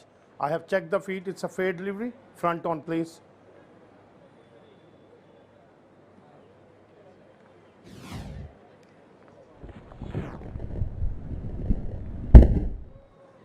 Yeah. Can you roll back? Ball is bounced after hitting the bat on the ground. Yep. Satisfied? My decision for big screen is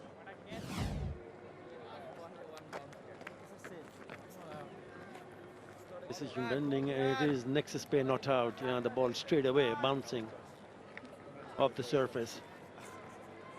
But he needs to be a little bit careful and watchful here, because he's attempted a few times to go down the wicket. He's played a good shot down mid-on. The last ball, he didn't time it. It was an inside edge. Because if the ball gets past him, if he's down the wicket, trouble. That one kept low. It was an audacious shot, wasn't it? And I'm not sure that down the wicket is the play against Murad, because he just gets so much drift. The angle he's bowling as well, the lower arm angle, comes wide of the crease, very difficult to come down the pitch.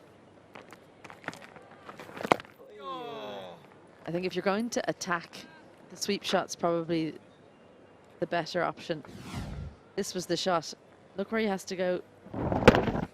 No, in fact, that was the fuller one that he's decided to go back to.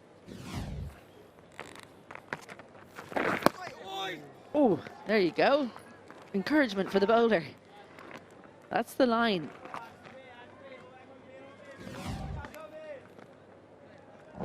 Look at that turn. Because you're allowing the ball to turn, so he's not trying to smother the spin, he's not coming onto the front foot. Just allows the ball a little bit more time to get past him, and then that sharp turn that you can see.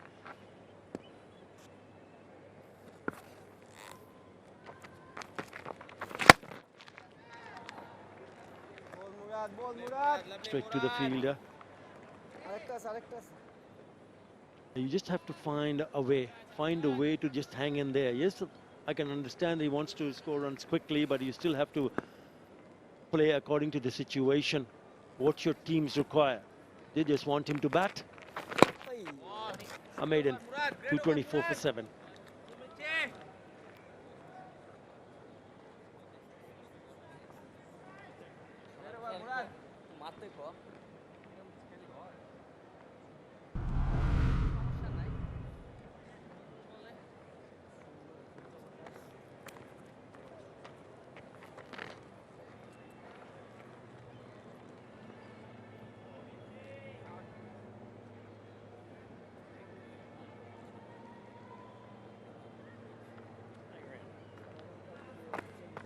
T20s coming up. 7 changes to the squad for Ireland. Reinforcements in the form of Mark Adair and Josh Little, the seam bowlers.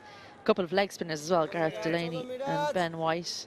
Left arm spin, George Dockrell. Tim Tector as well. Interesting to see where he ends up in the order, because Ross Adair is out injured. He generally opens the batting in T20s, so will Tim Tector go straight in at the top of the order, or do Ireland shuffle a couple of people up and keep him in the middle order? Ben Callitz is the other man who comes in, tall left-hander. Made his debut recently against England. That one stayed low and goes on with the arm. This angle working. Yeah, he's got to find a way to bowl it on the stumps, but that's happened now a couple of times. That's gone past the outside part of the bat. I know he's coming around the wickets. The angle usually takes it away from the right-hander, but you got to get it a little bit straighter, because they have 3 close-in fielders on the leg side. A good use of the feet. Lovely use of the feet. And he's picked up a 6 to bring up his 50. His maiden 50 in Test cricket. Does have a century, but it's 100 and 150 to his name. Appreciation from the Irish supporters. A defiant half-century from Curtis Camphor. 18 innings, and well, he would want his numbers to be a bit better than that 1 and 1 for the centuries and the hundreds, but what a way to bring it up as well, with style. Just seems to have found a way to choose the right deliveries, gone up and down the gears. The second Irish player to get to 50 in this innings.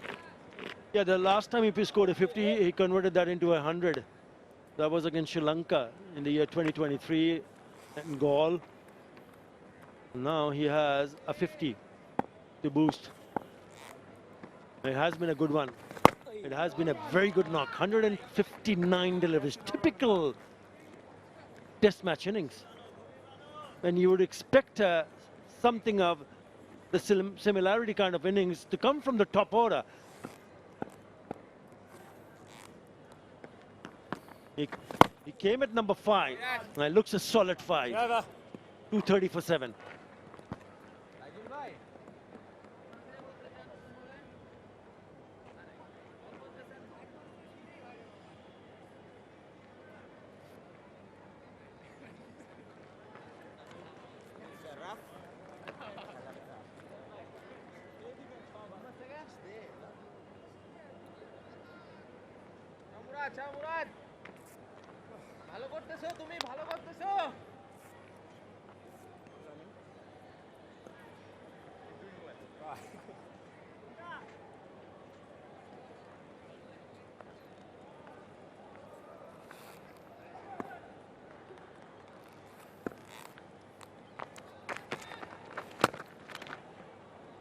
Yeah, no signs of seam. Hassan Murad needs 77th over. Look at that turn and bounce. Look at the deviation. The angle would have taken it down the leg side. That is a pitch. Literally unplayable. Again, trying to create that gap on the offside. He'll pick up a single there. Yeah, the length was there, I think, to go on the back foot. We've seen him try and force that shot on occasion when it's been slightly fuller, and I think that's when he gets himself into trouble. There you go, just about short enough. Slightly slow off the surface. Decided, yeah, I've got it between the fielders. I can scamper down the other end. 𝗂𝗃𝐻 setup just means he's a little bit better equipped against the left arm spin of 𝗵𝗏. So he's going to change angles, comes over the wicket to 𝗂𝗃𝐻. I think they've spotted something about the outside edge for Comfort.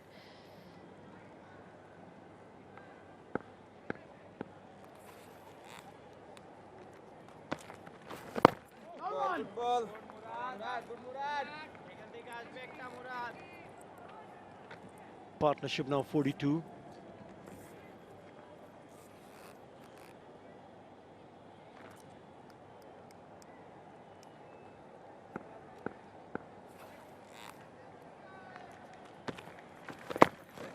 The 51 has been the best partnership in this innings for Ireland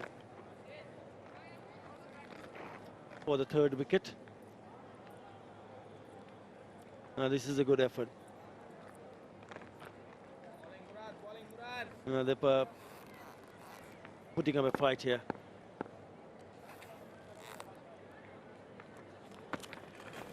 And that's exactly what the Irish fan would be hoping for, and they'll be delighted to see what especially this pair on day 5 has done. Absolutely spot on. Just want to see fight from their team. A little bit of indecision from 𝗂𝗃𝐻. 79 bowled, 231 for 7.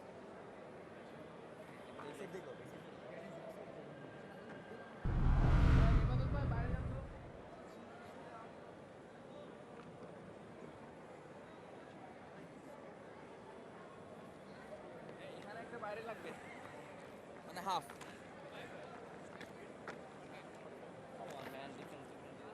Coming. You cannot defend. Block down. New ball. You never know.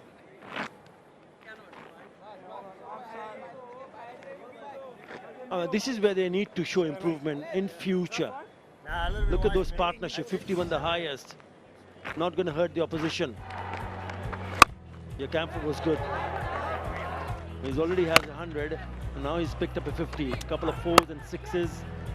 But more importantly, he was solid in defense because he faced 164 deliveries. That's how he picked up his 50 in that fashion. Good use of the feet and right from the middle part of the bat.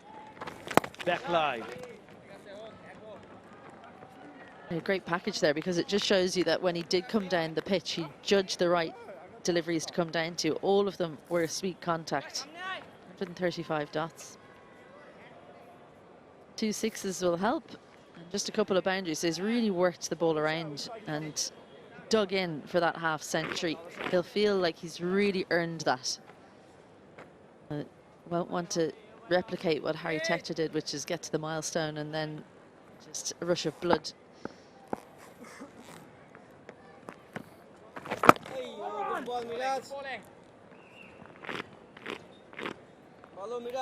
Yeah, I spoke about no sign of seam, but they will have an opportunity to get the second new ball after this over.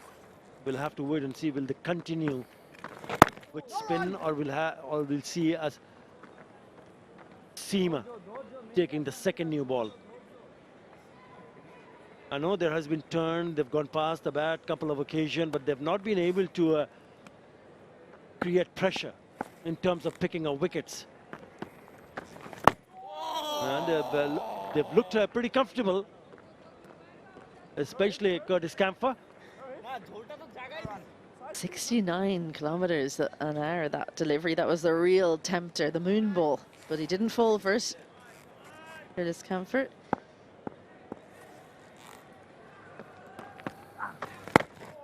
So again, not quite as slow. Just seeing, can he kind of buy a wicket with some slower deliveries here? Yeah, he's happy to defend, and that's okay. That's absolutely fine. But now, the last ball of this over, he decides to come over the wicket, Madison Mirage, changing the angle. And he wants that fielder at mid-on to come a little bit closer.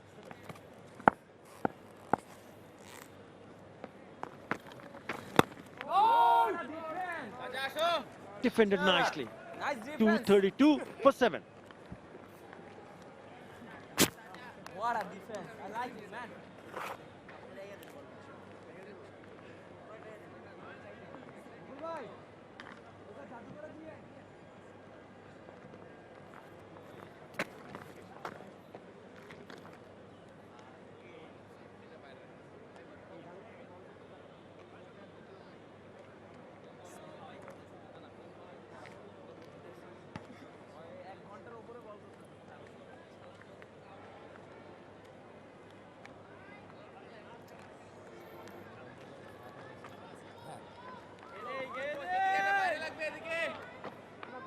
New ball taken. Change ball and left arm round the wicket. Action, but we have a new ball, gentlemen. I need a better bat. New ball taken, but still no seam. Shanto giving the ball to Taijul Islam. Second new ball was due straight away. Shanto opted for it, not hesitate at all. But for Ireland still have 3 wickets in hand. I preferred not to put any bet on it. The wry smile on his face, Jordan Neal, importantly, shows that he is enjoying himself in the middle. The Ireland batters have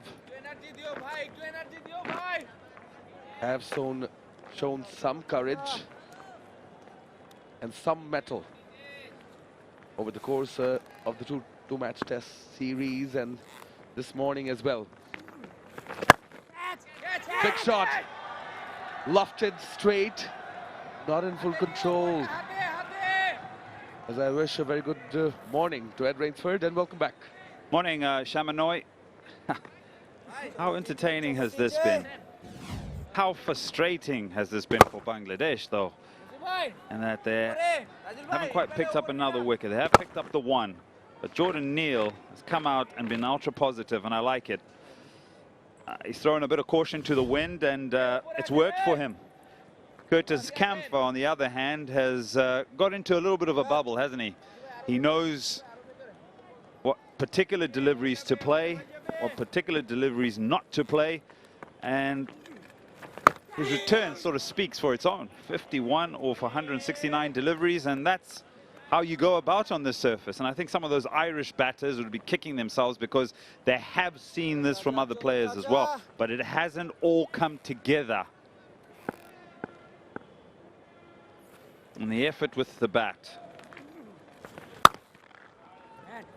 More runs, 4 of them.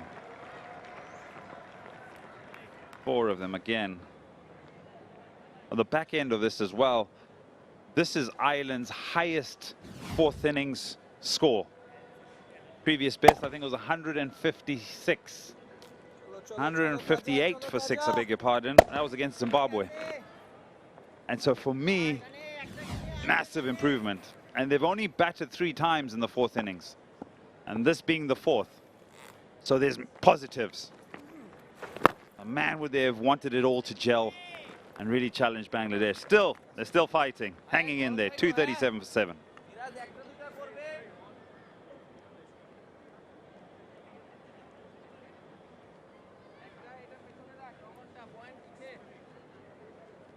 Those pointers সামনে রাখ দোস এর বেলায় opener গেলাম না defence করলে এক হয়ে যাবে আমি ওর 6টা বল করতে চাচ্ছি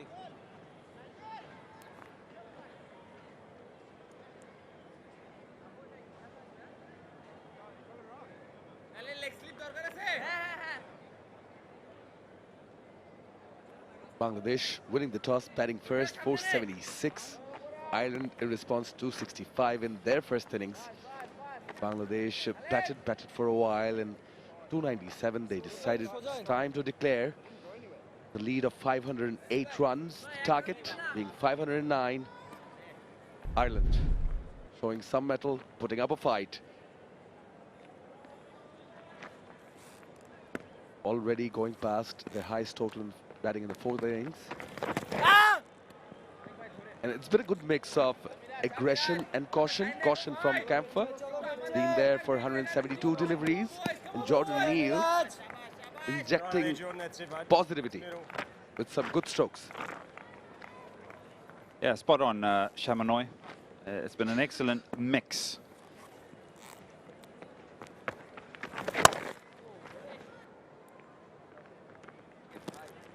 And it's worked, really. You know, I did say in a previous commentary stint, it sort of came to my mind in the last over of my stint. But I was casting my mind back to test matches that have had resilience and fortitude. Oh, he's bowled him. Oh, he's bowled him with a Jaffa. The mix has come to an end. The partnership has come to an end. And now Bangladesh need two. They needed something special. He was in search for his first wicket, was Mehdi Hasan Miraj. Call it a Jaffa, call it a Ripper. It was special indeed to break this partnership of 48 runs. Jordan Neal, he perishes. Yeah, it was that sort of a delivery. Gone for 30. Ireland lose their 8th on 237.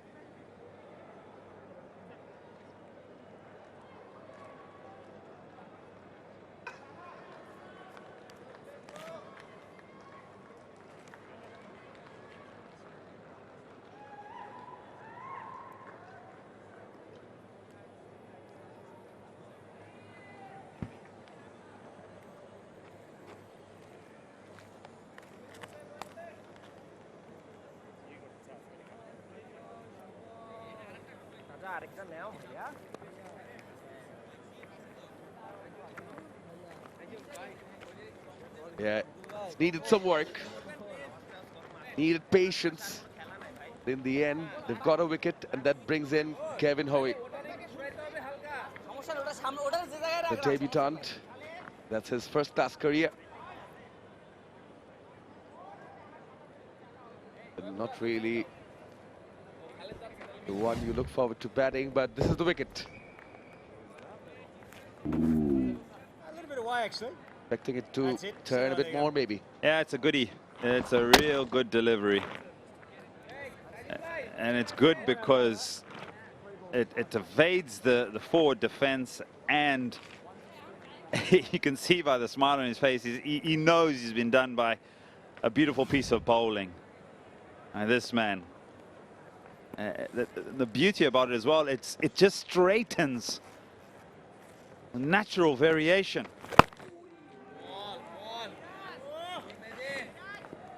There's nothing you can do about that, really.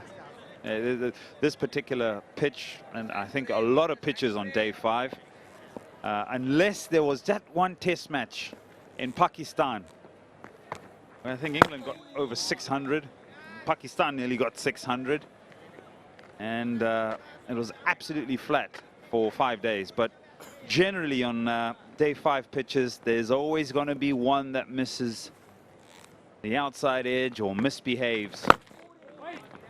Wicket maiden. 237 for 8.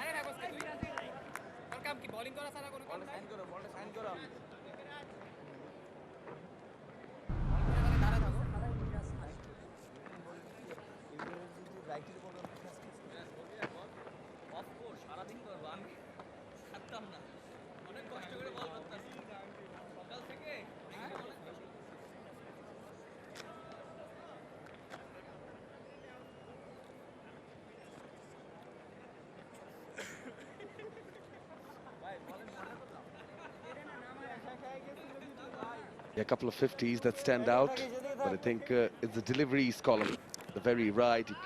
Should keep an eye on. 172, 𝗂𝗪 still there.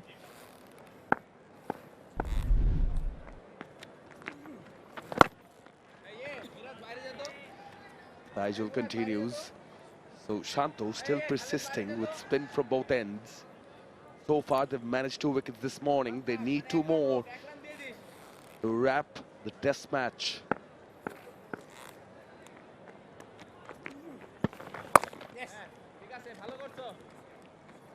Yeah, as I was saying, you know, when I came to the ground today, I started scratching my head and thinking about defiance.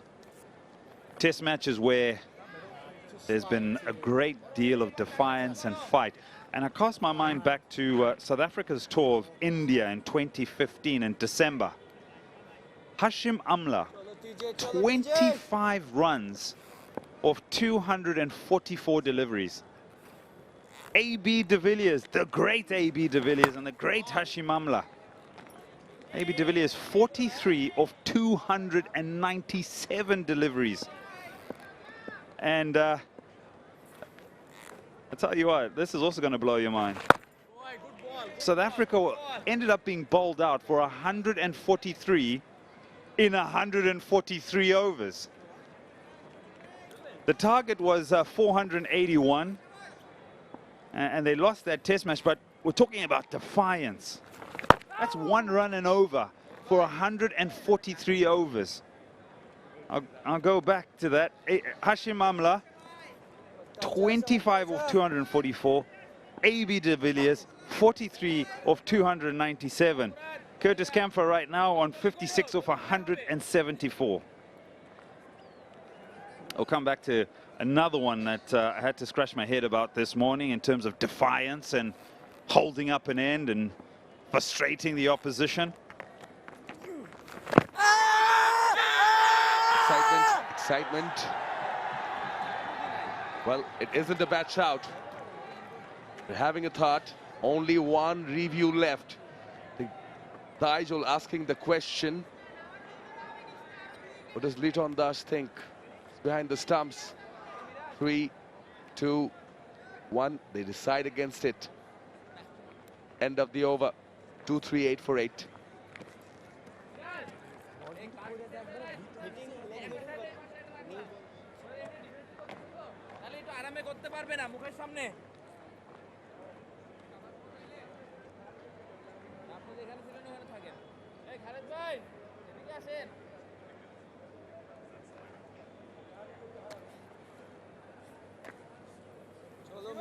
চলো মিরাজ থাকেন ও মারুক ও আচ্ছা আচ্ছা আচ্ছা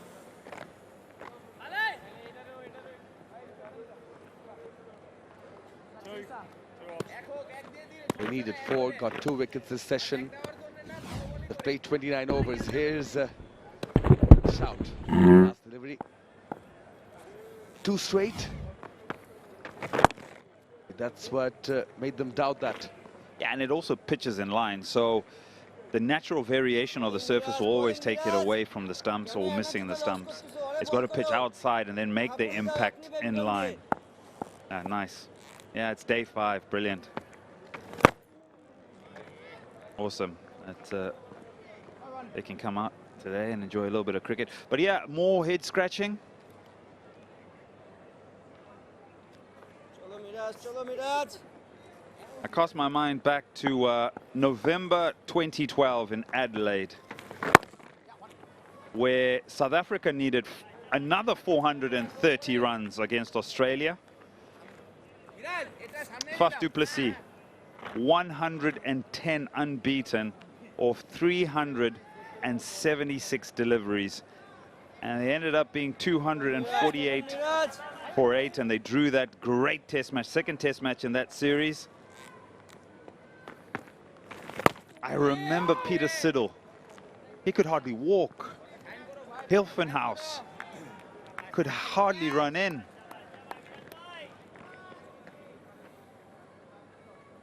Gosh, it was tough for the bowlers, and 𝗵𝗵-𝗂𝗓 said, oh no, I'm building a brick house. I ain't going anywhere. What a test match that was. So draws can be exciting in test matches.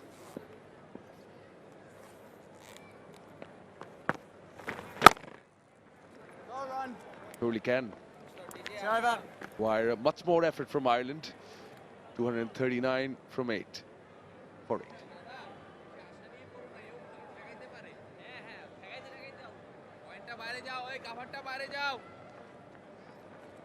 এক হইলে সমস্যা নাই প্রথম বলটা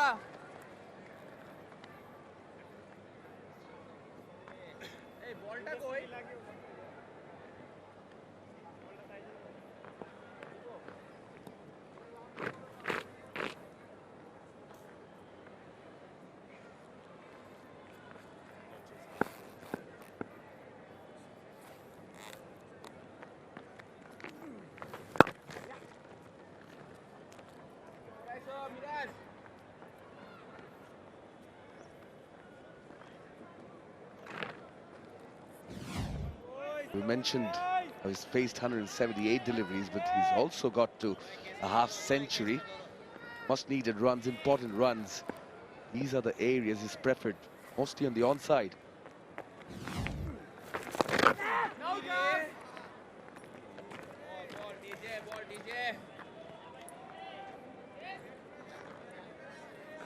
You always look at that and you sort of think to yourself, what has been the success of him getting to 58, but more importantly, his survival as well.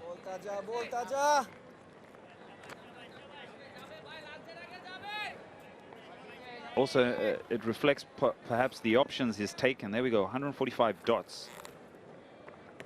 The wagon wheel will show you more the scoring sectors rather than also what he's then had to deal with in terms of defense.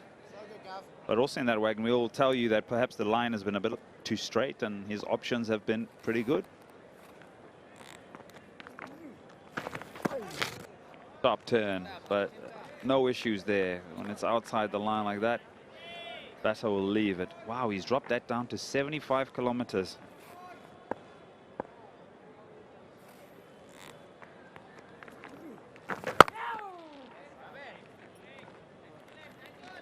Follows it up with a quicker one to end the over. 240 for 8 Ireland.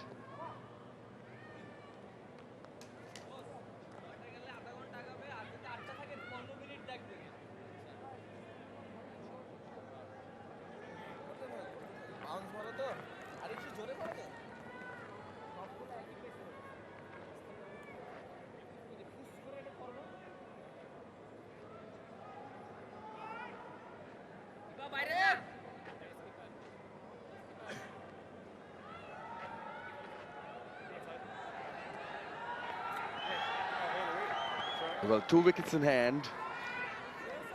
And he just reminded us of some great test matches in the past. Some draws, yes, they can be entertaining. Get anywhere near that, they need Camphor to be there. Those 2 wickets to be intact. Changing the angle. There's a mirage. Change of pace we observe from both of them, but they're running through the overs pretty quickly. Morning already onto the 32nd over. Yes, it's been spin, all spin.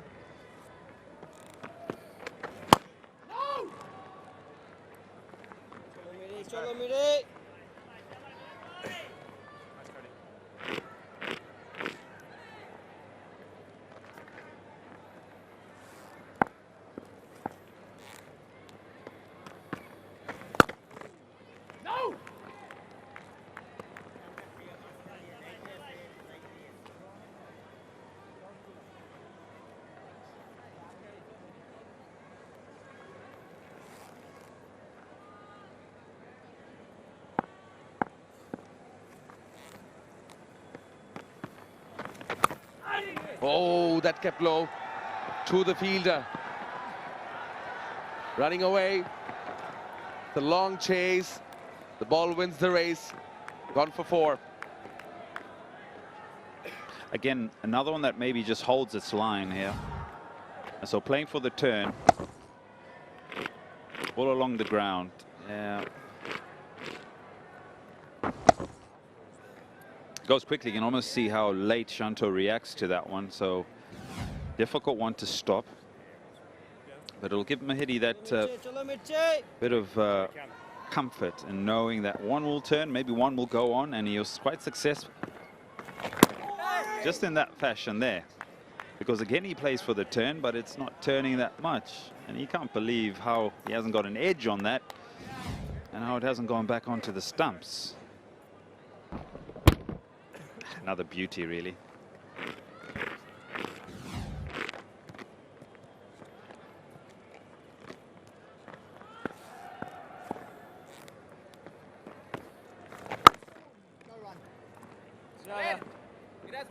boundary in this over.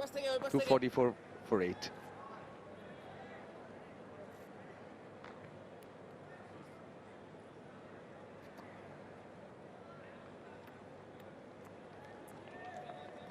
চলো চলো তাইজুল ভাই একটা নিয়ে নেই ও তাইজুল উপরে আসো এই খালেদ উপরে আসো খালেদ ভাই ভালো মতো গরম হয়েন কোনো ওয়ার্ম আপ হবে না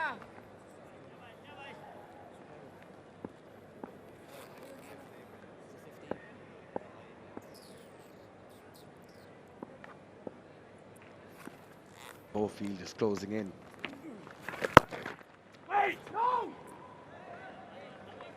Yeah, onto the 7th over. Since the new ball has been taken by Nazmul Hussain Shanto.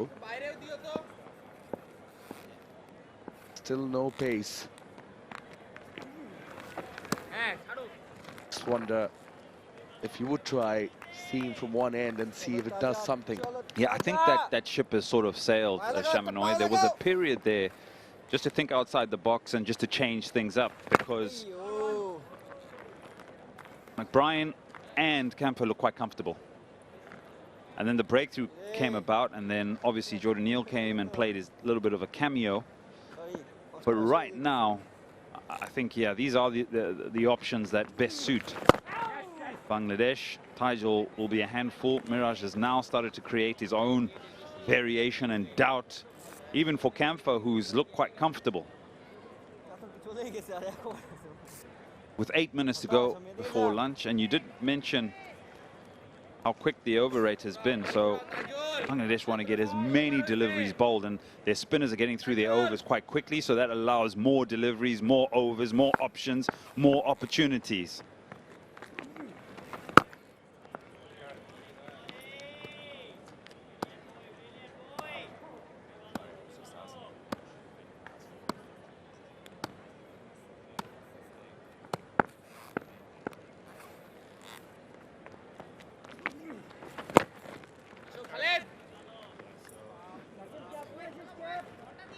Another over gone. Ireland are 245 for 8.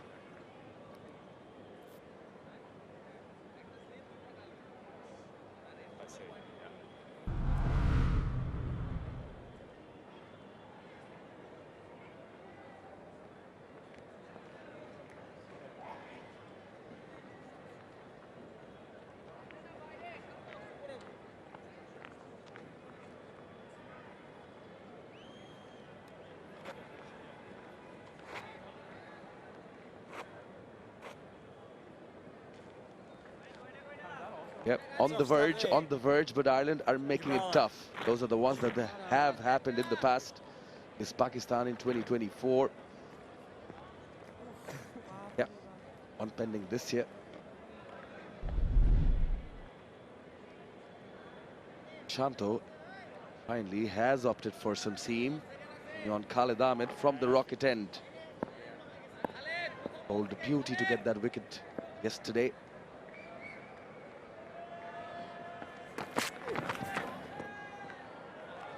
Straight, sliding down. Does have an interesting field. Slip. 2 fielders standing the gully region. And maybe for that ball to pop, in my pitch report, I showed you a crack, and it's a bit of a worrisome crack, that one, but it's in line with the stumps, around off stump. And so if you're going to go bang away, it's around that sort of 5-meter area, one could stay low or one could pop and maybe go to that gully region.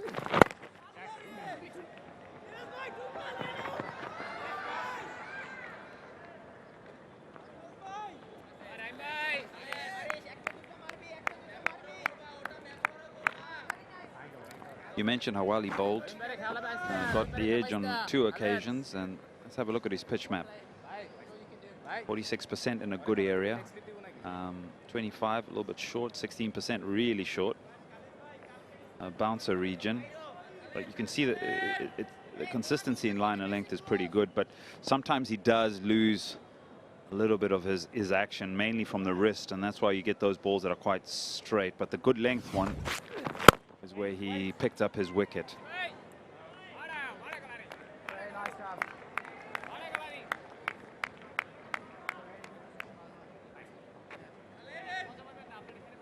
At least he's on target, trying to hit the stumps. Guilty of erring. One occasion.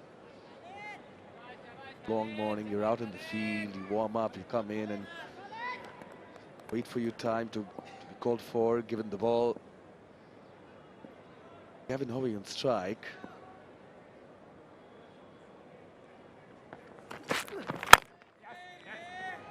Post stump line. Was not really known to be a batter.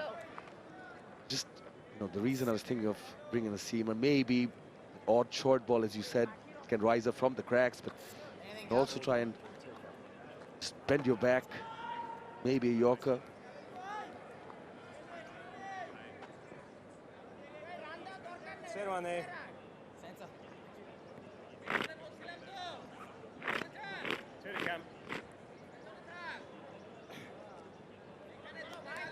This pitch is thirsty, isn't it? Look at it, it's dry. Oh, she needs some water at the end of today, doesn't she?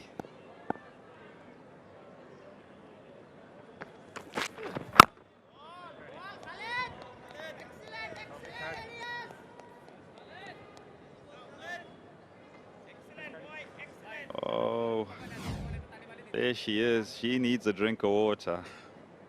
See those cracks?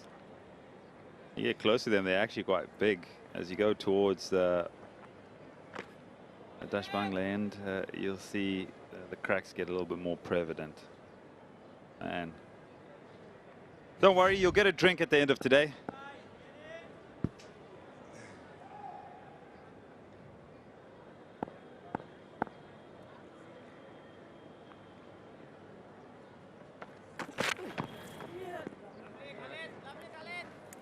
And 3 runs of this over, 248 for 8.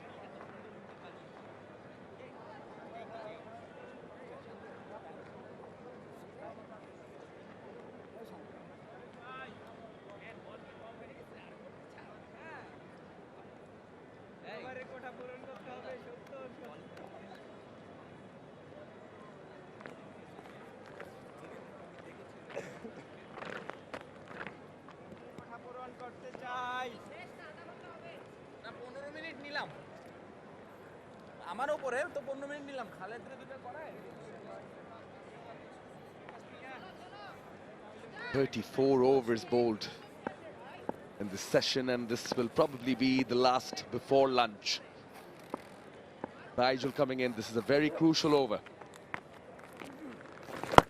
Just want to quickly mention, you mentioned the surface, Tony Hemming, the head curator, done a great job, and Bodiul Alam Khokon and the rest of the ground staff, because been a pretty good contest between bat and ball. So they had to battle it out.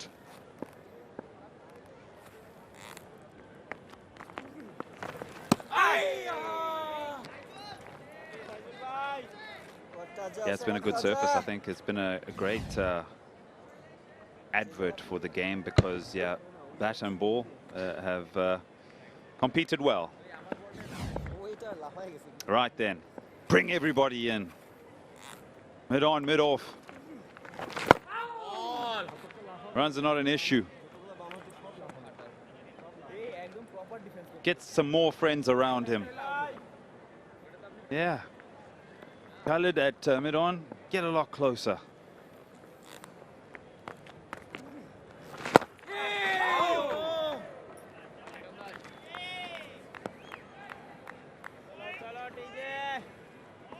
Yeah, we've mentioned how Taijul taken 250 wickets, the first one for Bangladesh, but he's also, as a left-arm spinner, the fastest to 250 wickets, joint fastest actually, along with Rangana Herath from Sri Lanka. 57 matches, both taken. Another feat. Really been a test match of milestones, hasn't it? One more delivery to see off for Ireland. Yeah, nice numbers for Left arm spinner for Bangladesh. Still got a few more years to go.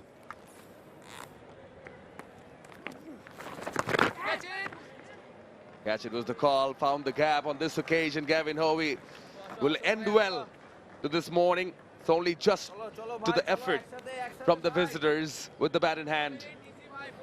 Ruined the over with the boundary. They also get to 250 to Ireland, 252 for 8.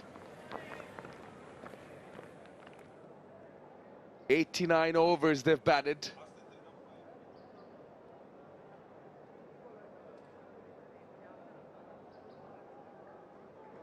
Looks like they're going to take a bit of time. It's not going to be lunch yet. 252 for 8.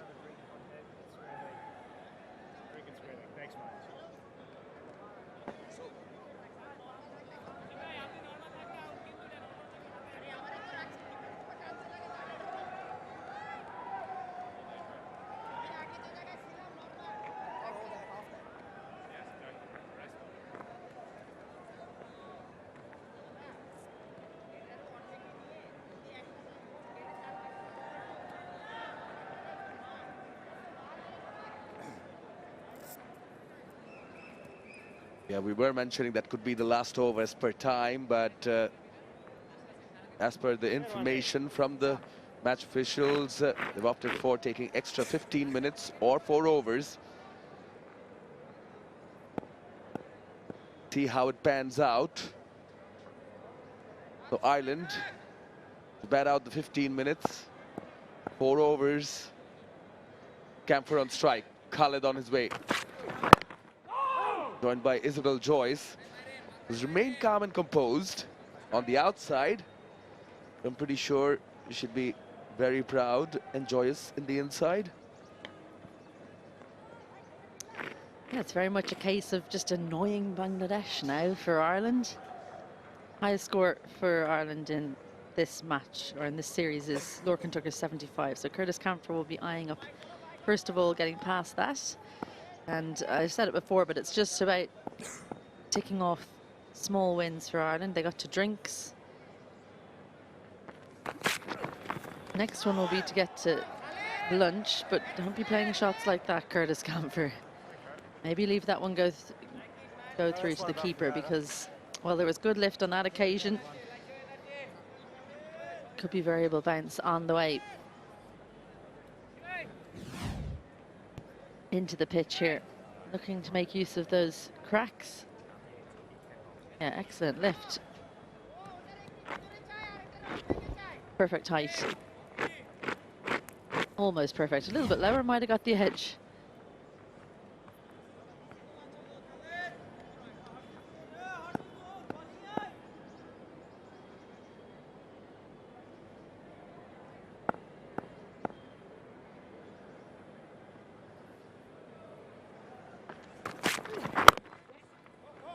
Well, as the play has been extended, Bangladesh are hoping to get through the remaining 2 wickets, but there's been door resistance.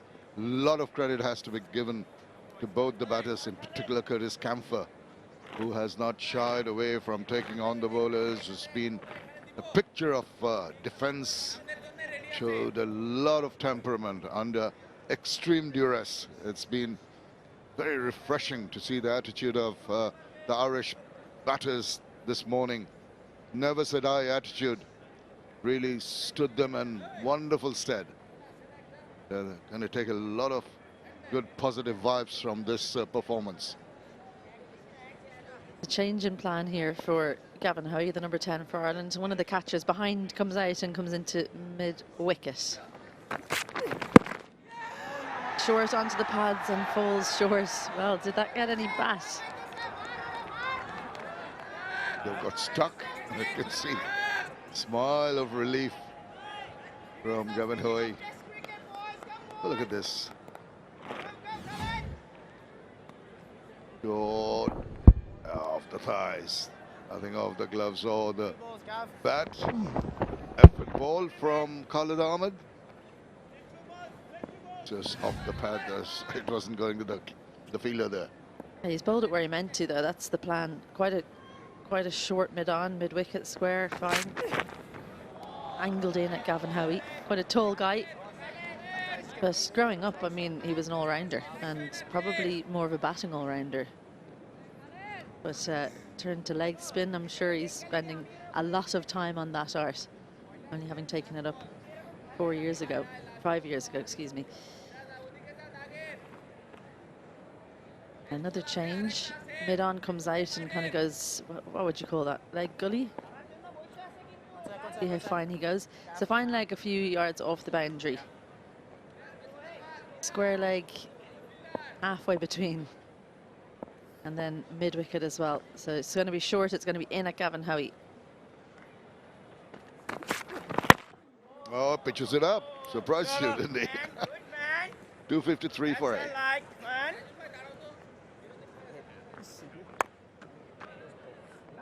No. Come on.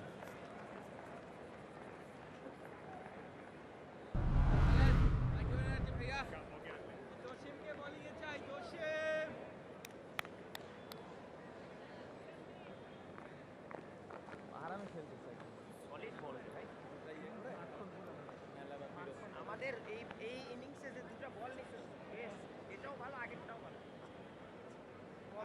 প্রথমটা কিন্তু দাঁড়ায় যাও ভাই দাঁড়ায় যাও প্রথমটা 30-25 Standout performance by 𝗂𝗃𝗃. Don't worry about the strike rate. It's the amount of dots he's played, amount of time he's spent there. 191 deliveries has been exemplary. Shown what you need to do in Test cricket, the temperament that's required, the technique that is required, the patience that's required. Have a look at that scorecard. You think, what a shame Harry Tector didn't stay out there with him. 2 of them getting past 50, or getting to 50, I should say, in Harry Tector's case. It's a dash, cheeky. I don't know about you, Shamim, but I used to hate when anyone touched my bat. 𝗂𝗃𝗃, that's the second time he's taken it from him. Well, has he taken it from him, or did he say, hang on to the bat while I tie my shoelaces? He took it from him, I've been told. Donkey boy.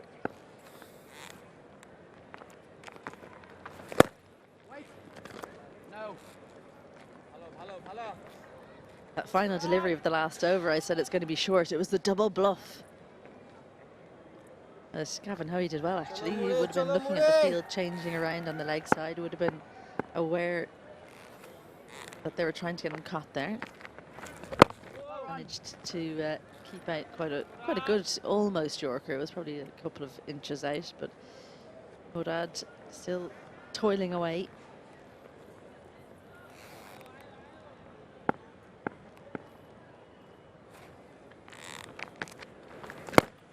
Normally you would expect that wicket to be getting, not the word worse, but let's say more difficult to handle for the batters. But somehow I feel after the first half hour, when this prodigious turn, sharp turn, somehow eased off, that has been taken advantage of by the batters. Realized that lack of turn off the pitch and has been pretty content to, more often than not, just do that. Offer the dead bat, or when it's a little shorter, just use the depth of the crease.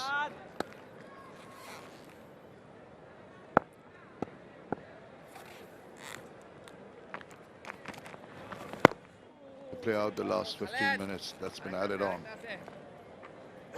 Valuable experience for Ireland here. The top order, disappointing really across the series. Haven't scored the weight of runs that Ireland needs, but the middle and lower order have been very good. Bowlers as well. Andy McBride, the standout, as he so often is. 2 player of the match performances in the 2 out of the 3 Test wins for Ireland. Good over, maiden, 253 for 8.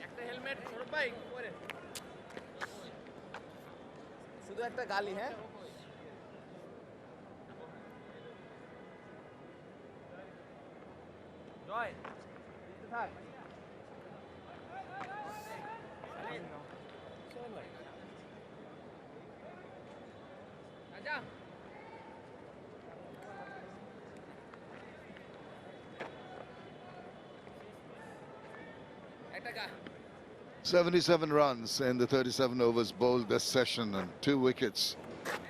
Shown that the Ireland team were not giving up without a fight. Been good to see. Tough conditions. How you excel, how you try to frustrate the opposition. Your backs to the wall mainly, and that is so important. Manner in which they've gone about for Bangladeshi bowlers, toiling hard, get amongst the wickets. Reinforcements on the leg side. And a change of angle as well for Khalid. He's coming around the wicket at Gavin Hoey. There's a short leg in, but he's actually quite deep there. Leg gully. Fine leg almost on the boundary, mid-wicket, and a guessing square leg. 25 yards, would you say, off the boundary? Big gap on the offside. That is a good bounce. It was directed towards ribcage, but you know what? I think Hoey played that very well. Just swing away from the line. It does well not to chase it with the gloves. You could see that was his instinct to get the bat at the ball, but just about managed to pull the hands out of the road in time.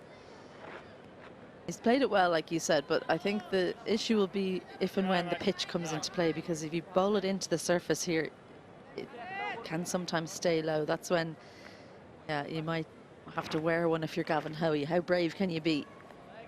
You don't need to be brave now, really. You've got another 5 deliveries to play out till lunch. There's another fielder now being got just in his peripheral vision at silly point. So short pitch delivery, it's rearing up with a bit of surprise for the batter who may try to fend it away.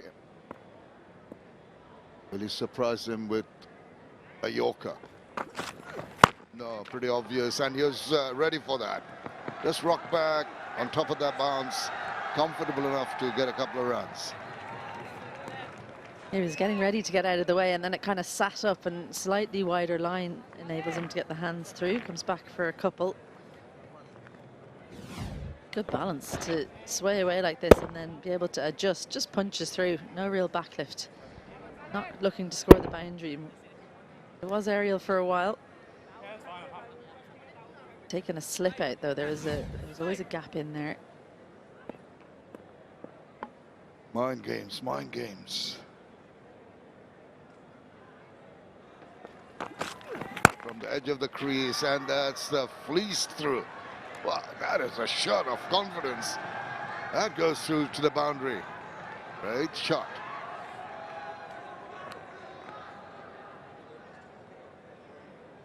Well, that takes it within 250 for the win. Nice boundary from Gavin Hoey. Once more, just a little bit too wide, and again, just pushes the hands at it. Muradu is in point. I think he thought, oh, I'm in with a chance here, but manages to get it in front. A good-looking boundary, but a dangerous game. Slightly playing into the plan. Seems to have a good hand-eye coordination. As you mentioned, not a big backlift, so it's making up its mind right at the point of impact with the bat. That punch he uses with a very strong bottom hand comes into play more often than not. See Khalid Ahmed just pondering what the next delivery is going to be. Over the wicket now. Oh, he waits and does not get the timing on that at all.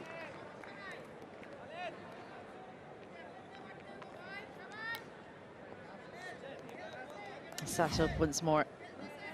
Gavin Hoey stands nice and strong over the top of it. If you're Joey there, you're not too happy with that delivery, are you? In the firing line. Well, and then again, the shot Hoey played, 2 balls to go before lunch. I think even now he should just let these go through. Harmless bounces, just sailing through. Why take a chance? Yeah, duck under. Play out the next ball.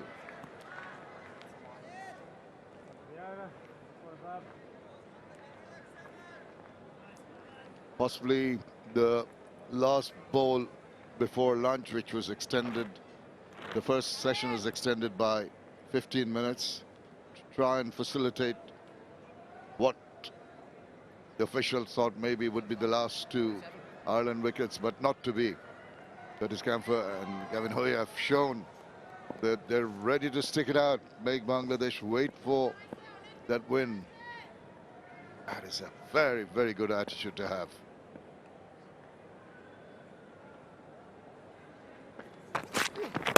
Yes, he does get quite a bit of bat on that, actually. Sweetly timed. Look at that race away to the boundary.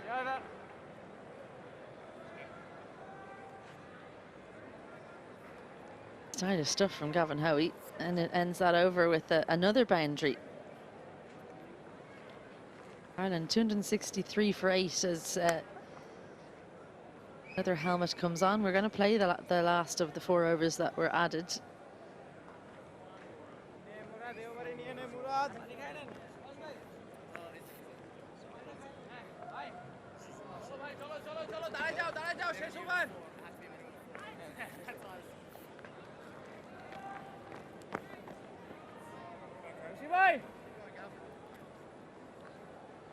Well, it's a little confusing. I think they're going to carry on the 𝗃𝗃𝗃 either 15 minutes or 4 overs.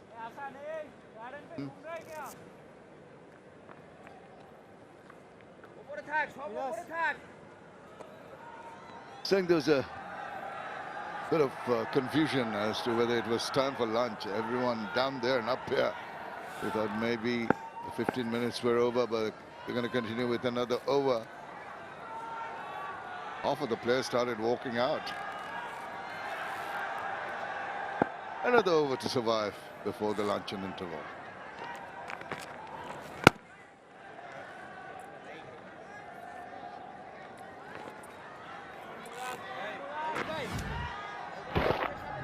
Have a look at the style in this shot. Beautiful. Great transfer of weight from Gavin Hoey. Nice hands as well. The bottom hand through. No fielder there. They've taken him out. And it opens up the gap. 2 full on that occasion from college. Value addition from the tailenders is such a priceless thing for a team. They've had problems at the top order, as you mentioned. The middle order stood up. And even when you feel that you're going to run through the tail, there's door resistance.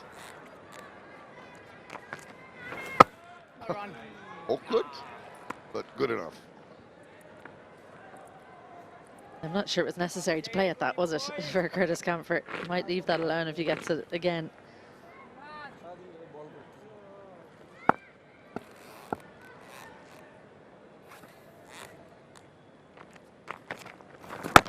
Oh, just about. He looks behind. Wasn't quite sure. Started out with a couple of slower deliveries, then got the speed up. That was the quickest of the lot at 92. Lower again, so going up and down in pace, testing Curtis Camphor, who's been resolute. Over 200 balls faced now.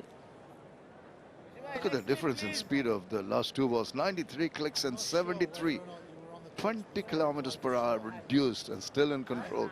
That's very good in terms of skill sets from this young man. Going to bowl the last ball of this over. And more fielders crowding the batter. 1, 2, 3, 4, 5, 6. Wow.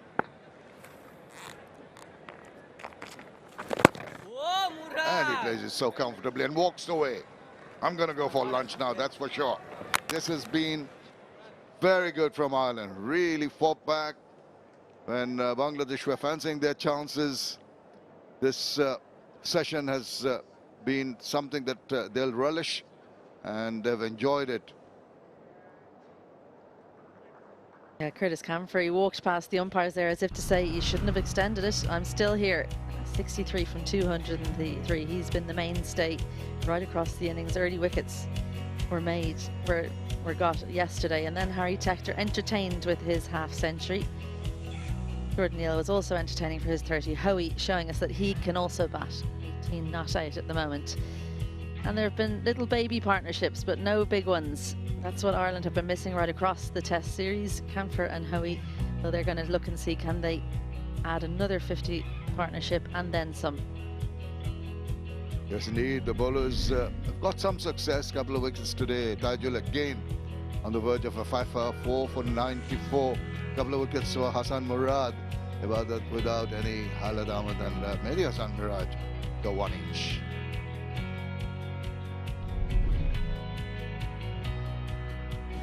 It was the start of the day when the Ireland batters came in, and overnight there were some balls that did trouble the batters with sharp turn and close calls. But the positive attitude that they've shown and the frustration they created has really gone their way more often than not. Andy McBride looked good this morning, but just a slight miscalculation on that occasion, and he was sent back. Jordan Neal, well, he's been a breath of fresh air really in the Test match arena with bat in hand. Definitely takes the attack to the bowlers. Likes to go down the ground, very good off the back foot. He's had his moments of luck as well. 5 catches been put down by Bangladesh in this Test match, but Curtis Camphor fitting way for him to go to his half century down the ground for 6. He just seems to know exactly what way to go about things, which ones to attack. Well, nothing you could do about that, Jordan Neal. He was the last wicket so far to go down. Gavin Hoey fancies himself an all-rounder. He's going to keep taking it to Bangladesh alongside Curtis Camphor, and it's all about being a thorn in the side for Ireland. Yeah, and why not? I think that's a very, very good attitude to have. They go in, and that's how it stands at the moment. 476, 265 for Ireland in their first essay, 297 big total posted and a big target given. 263 of that they've achieved. Still 246 runs short Ireland with 2 wickets in hand. It's time for lunch. We're going to take a short break. Please join us in about 30 minutes.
Hello and welcome back.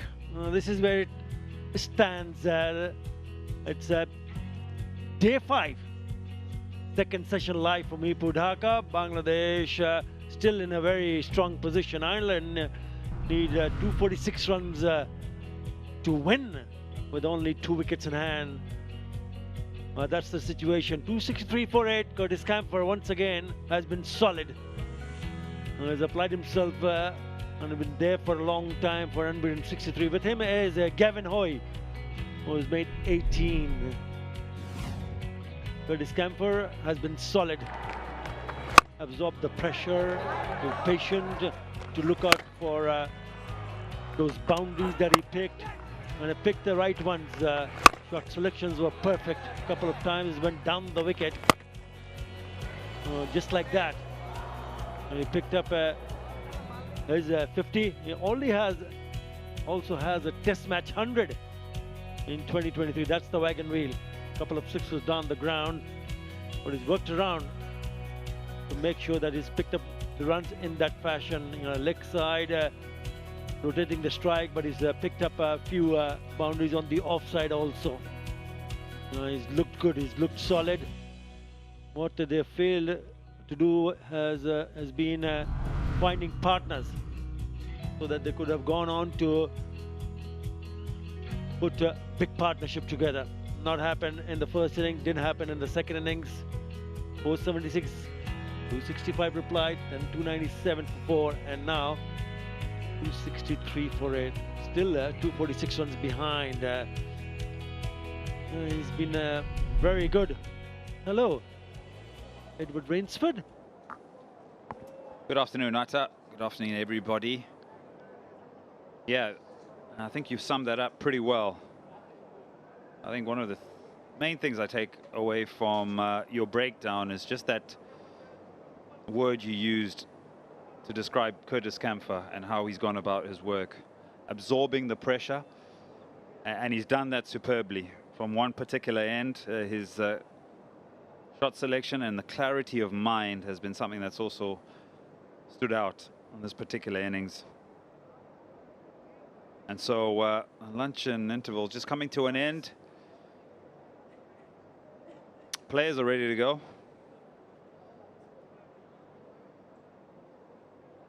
And we're just waiting for the umpires.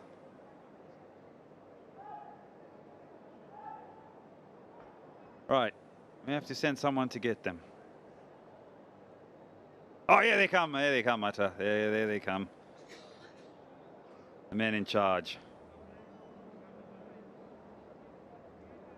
Now then, Ireland will want to continue in the same vein. Bangladesh will just want to wrap it up.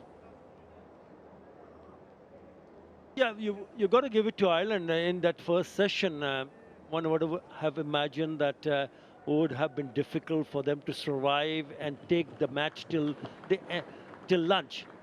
What they did was they managed to hang out and play 39 overs where they only lost 2 wickets.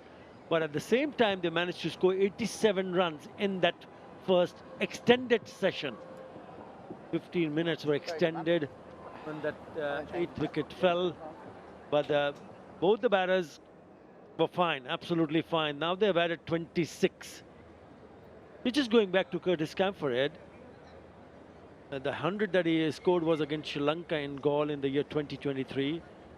He spent 5 overs and 11 minutes in that innings against that very good high quality spin. And again showing the application and the approach which is needed, especially in these conditions, not only to survive but also find ways to score runs. He's been very good.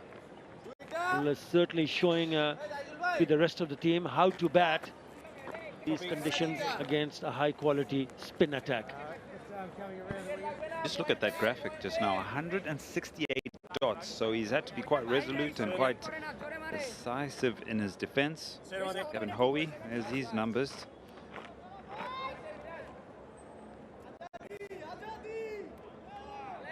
Just turn a little bit of focus to Bangladesh, Atta, as we look at the bowling. everybody to pick up a wicket except for 𝗵𝗺𝗽. 𝗫𝗏𝗪, the pick of the bowlers, 4 for 94. What would perhaps be the thoughts from Ashanto and his 10 men out there in terms of how that first session went as we begin the second session? Would there be a level of frustration? I think catching has also been their issue.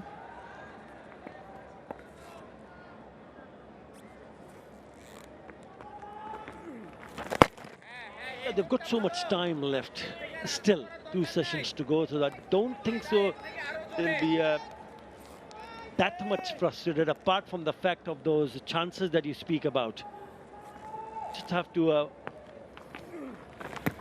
work a little bit hard, because both the batters, especially 𝗂𝗃𝗪𝗓, who's at the non-striker end, has shown how to cope up with spin. Right shot selection, good feet movement. He looks a very organized player. Inside edge onto the pads. And they've attacked with close-in fielders, which is absolutely fine, because the odd ball has turned, and there was a bit of a surprise factor, because not every delivery has turned.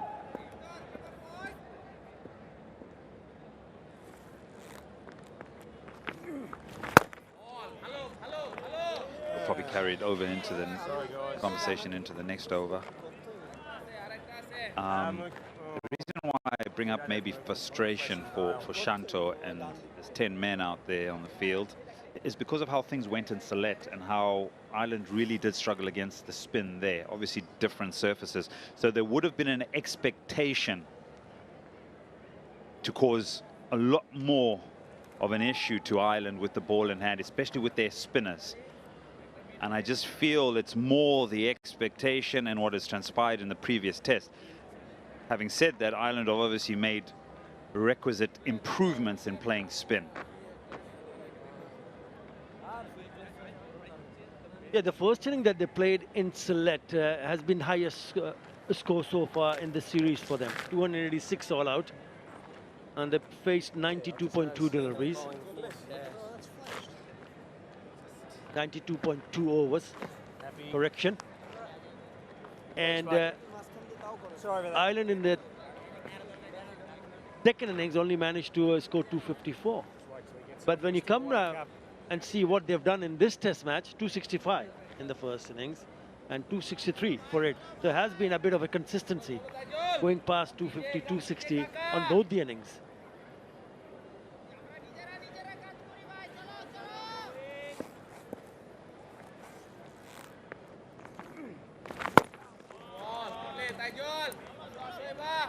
.263 for 8.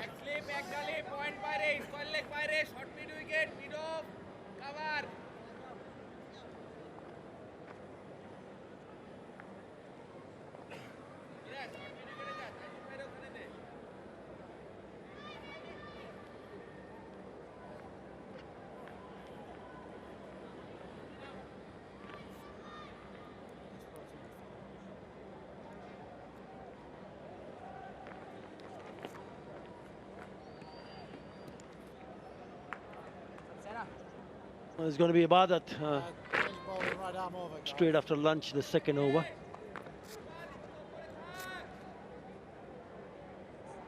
He's coming in for the very first time. I think that's the other thing that came to my mind when you asked me about the frustrations in any way. Because I thought perhaps 𝗂𝗪 could have been used in the first 20 odd overs because they went with spin. I can understand starting with spin, but then if you're not successful and if not been able to pick up a wicket, maybe could have used the 𝗂𝗪s, one of the 𝗂𝗪s.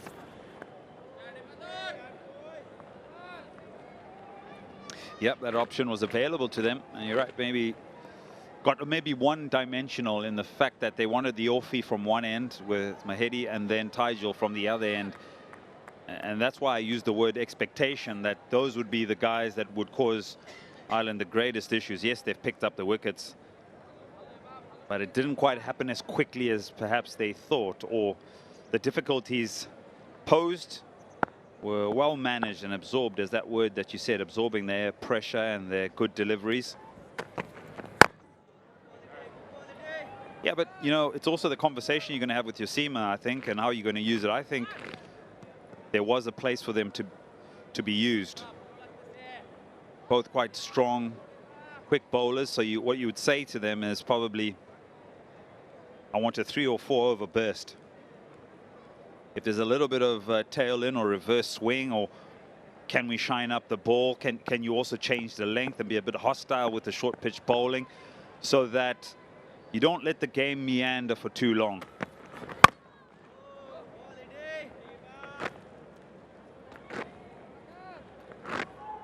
Yeah, already one up in the series on the verge of when they pick up those 2 wickets, if they can, to win the bilateral series 2-0. And this will be the first Test series win for Bangladesh in the last 6 bilateral series. There's a lot riding on it also. And there has been a fight back, and they're making it hard for the bowlers to pick up the wickets. Oh, nearly picked that one. Took the bait. Big booming drive. Completely missing it.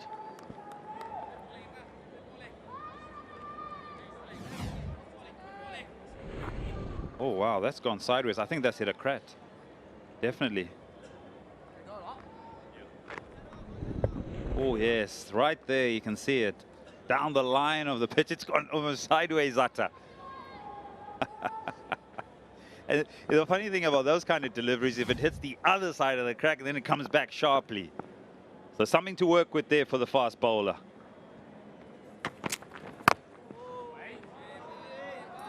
You got to bowl straight, got to try to bowl stump to stump and hope that ball does something. You bowl wide, and you're taking the equation out in terms of trying to pick up a wicket until there's a poor stroke from the batter.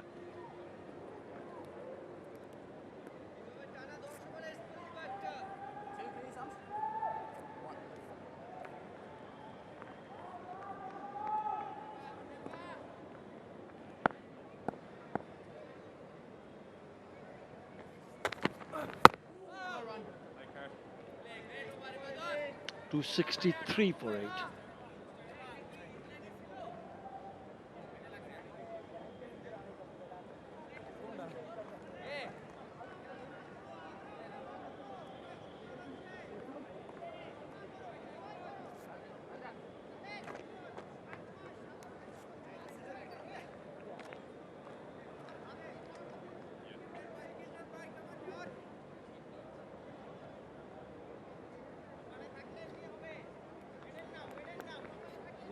সময়টা enjoy করো চলো ভাই চলো চলো lovely boy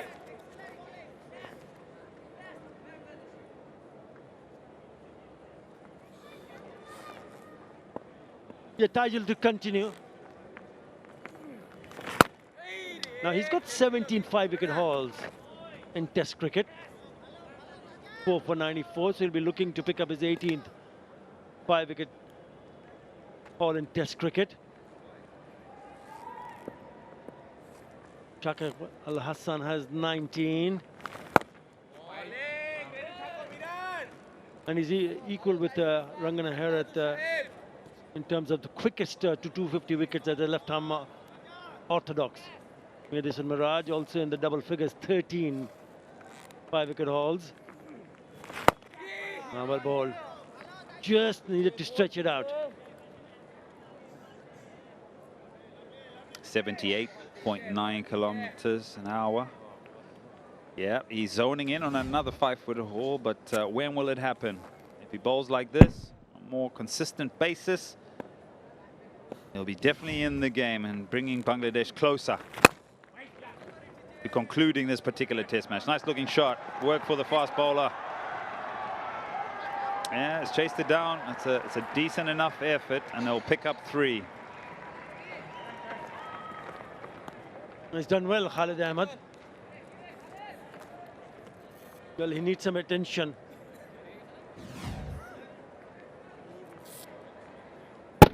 Yeah, he's batted beautifully. He's picked the right ones, the one that is opted to drive through the offside. Yeah, nice little flick. Saves the boundary. And he says he's done some damage to his knee. So he's down. 𝗃𝗶𝗱𝗃𝗃 has been very good. Every time he's driven on the offside, he's looked good, looked in control. Sit on there.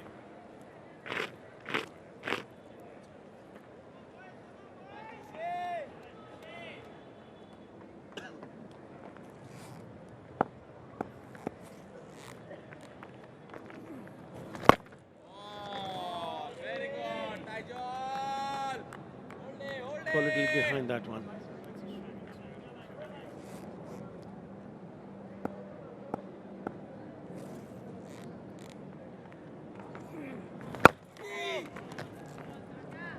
.266 for it. Keep going.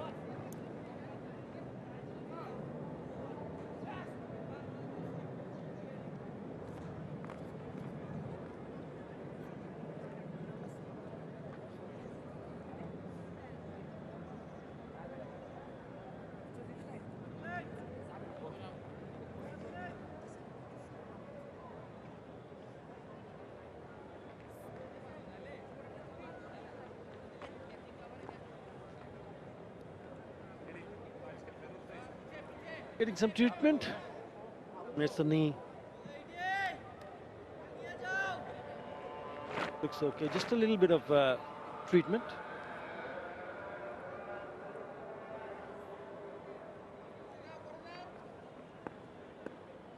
Tough fast bowlers, aren't they?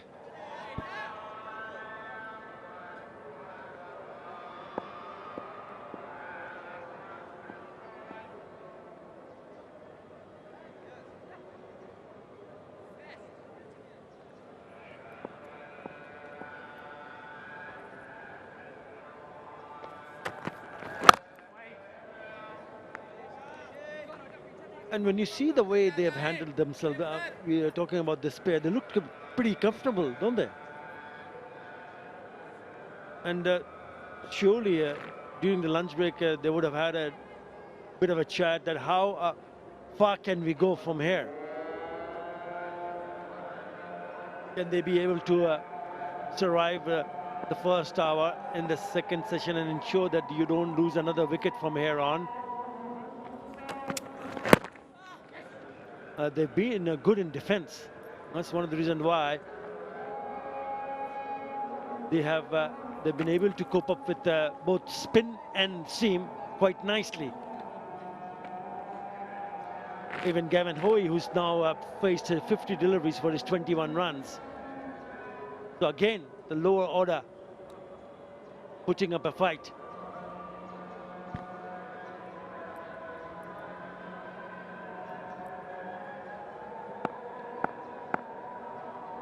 The Bangladesh need 2 wickets.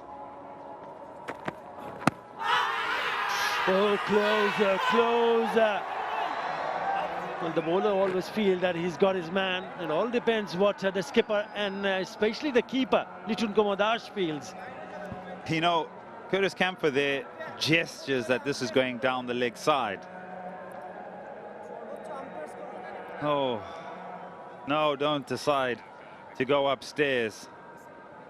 But there's that little bit of extra movement back in, so maybe hitting a crack again. Yeah, missing. But there's a bit of tail in there, a bit of movement back in, and for the longest time, Artan, I think I said it to you off the mic, how best would you be able to cause 𝗂𝗃𝗃 some issues, or trying to dislodge him? And that last delivery shows that he tends to just thrust his pad down the wicket because he's got himself into a little bit of a bubble of being defensive and only ventures away from that when he feels that he can go after the ball or get some scoring options. As we look at the ball tracker, it'll be missing, original decision not out. So a good idea not to go upstairs. So for the first time in a while, we've just seen a little bit of tail in from the fast bowler. That can maybe cause him a little bit of concern.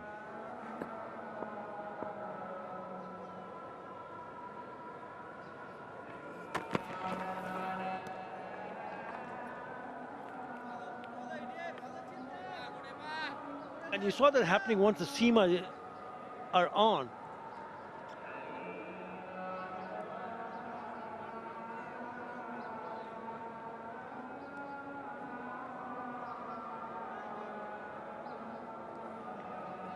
Only 5 overs being bowled today by the seamers. After this over, 41 overs, 42 overs being bowled. And out of the 42 overs, only 5 overs bowled by the seamer. Nice little clip, but straight to the fielder to finish the over. 268 for 8.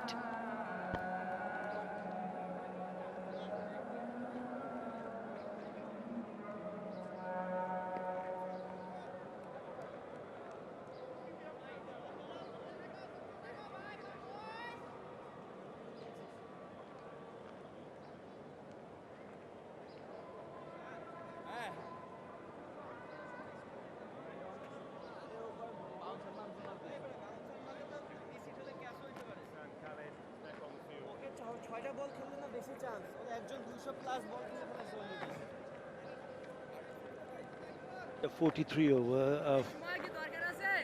And that's a good stat. It just shows that the top order has not been able to make an impression. Total team runs just over 1,000 runs by Ireland. But look at the middle lower order, 608 runs, 56.6% of the runs coming from them. So had the top order made a better effort, they could have had many more runs. Not the case.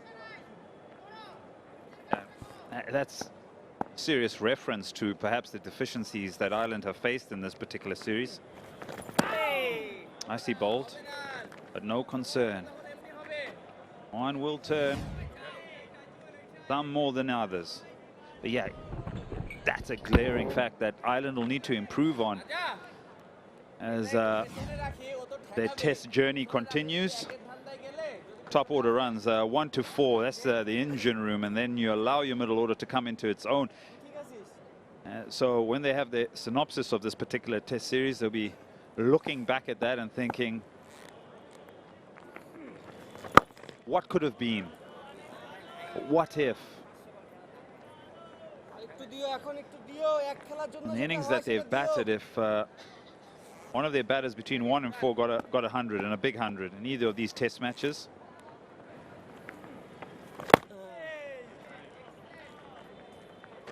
yeah, look, if you look back at the first test match, Paul Stirling opening the batting did manage to score 60, and Kate Carmichael, who came at number 3, got 59. So they did start well, but the problem is they could not stay consistent. Balbirnie opened the innings in that match and he went out for naught. And in the second innings, Stirling again, 43. So he had a couple of starts. But the problem was he could not convert it to a big one. Oh! No, was there an inside edge with just the bounce? And Lichun Kumadash could not hold on to it. We'll have to wait and see. We'll come back. It's maiden over, 268 for 8.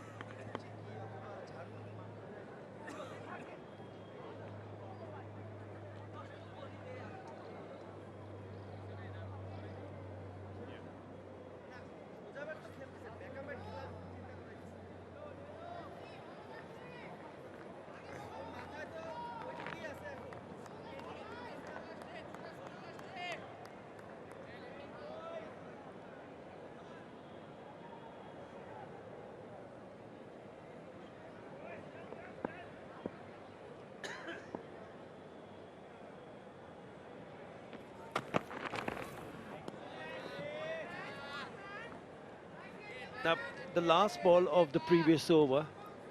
Now, did he get a touch? Let's have a closer look. Yeah, he got a a thick inside edge that went into the ground. It wasn't a catch, but possibly, Bangladesh should have been thinking, well, could it go on to the stumps? But the bounce saves him on that occasion.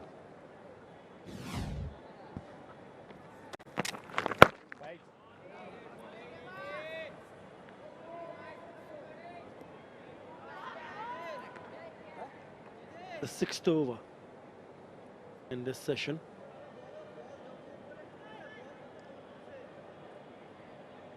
It can be at times frustrating for the bowler. Don't think Nazmul Shanto, the skipper, I think it's just a matter of time. That's what he would be thinking. Surely, batter's doing a good job. Second time around from Ireland. Taking any risk at all. They've been pretty calm in the middle. And also kept things quite simple. It's playing with a straight bat, having a clear mind in your defense, and not afraid to express themselves as Jordan Neal did. A lot to commend here for the Irish. I also did mention in the previous stint, this is their highest ever fourth innings total. They've only batted prior to this in 3 occasions in the fourth innings.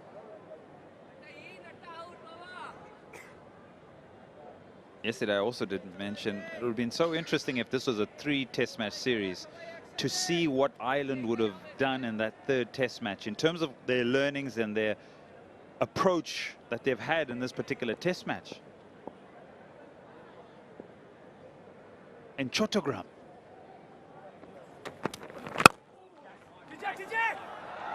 Yeah, nice looking shot. Just leans on this, good balance. Howie. A bit of a classic clip through mid-wicket to pick up 4. Look how still he is. Really good balance. And he waited till he really got on top of it, and then lovely wrist work. That is a very good shot. Not an easy shot to play. Yeah, I was just thinking that.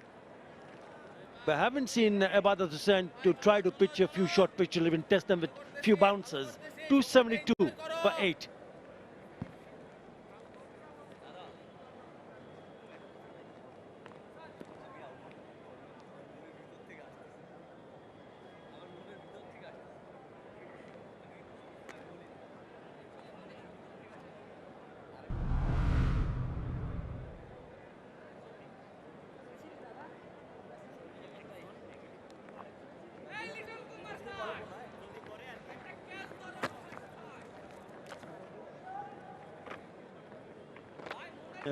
Disappointing part of the batting has been the partnership, but at least they put in an effort here to ensure that it's still batting. 99 overs they've managed to hang on. 52. Okay, good.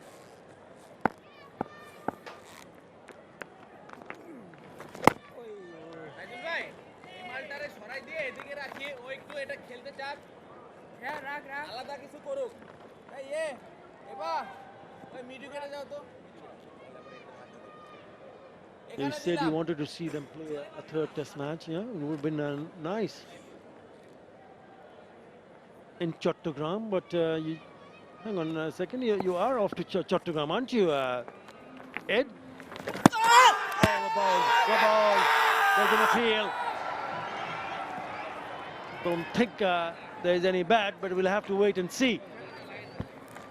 I was just that image of him batting side on there. He's already firmly onto that front foot, so his approach is to play off the front foot on every delivery. And so they don't go upstairs. You can see the forward press well into it already, and then a further one. Sharp turn.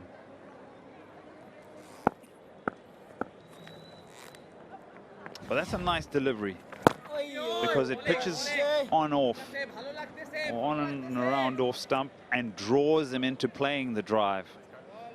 Yeah, we are going to Chattogram tomorrow, but I would have been so interested to see how this team would have developed in a third test. Yeah, they've shown signs of improvement in terms of the number of overs they batted in each and every innings. First test match, 92.2 overs in the first innings. Well, pick up a few runs here. In the second inning, they batted only for 70.2 overs. Nice little stroke from there, from 𝗂𝗃𝗃𝗪𝐶𝗏𝗃. And the second test in the first innings, they batted for 88.3 overs. And now, if they have one more delivery, that'll be 100 overs. So there is signs of improvement.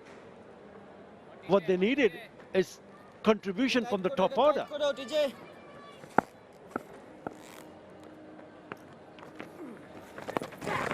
Inside edge in the vacant area. Half closing fielder, but not in that direction. So he can come back for the third. No, he decided against it. 276 for 8.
Angled in from Ibadat Hussain Chaudhary.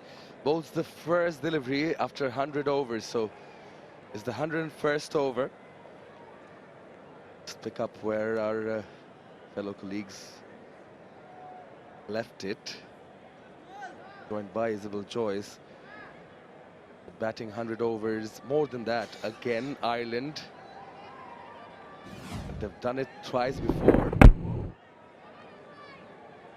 Maybe a bit of bat on it as well.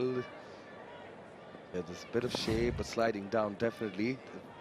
Batted 116 overs versus Bangladesh back in 2023 here in Mirpur. So they do have that experience.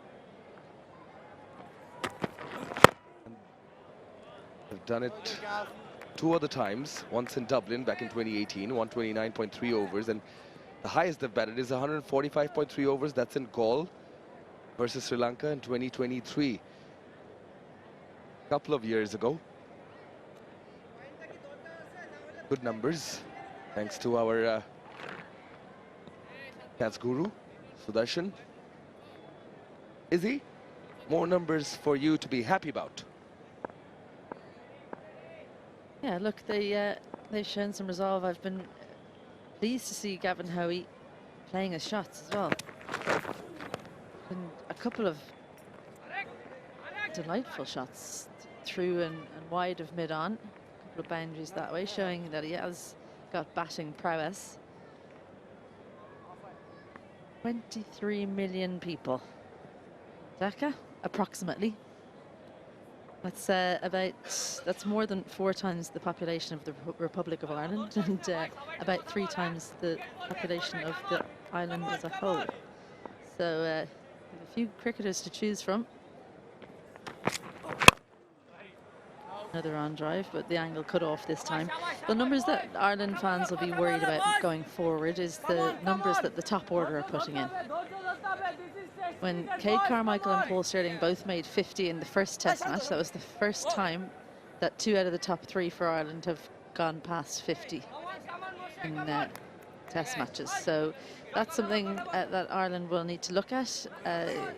It's obviously, there's a reason why it's tough in Test cricket to open up. That's when the ball's doing the most, but I don't think that the Ireland top order will be pleased with that stat.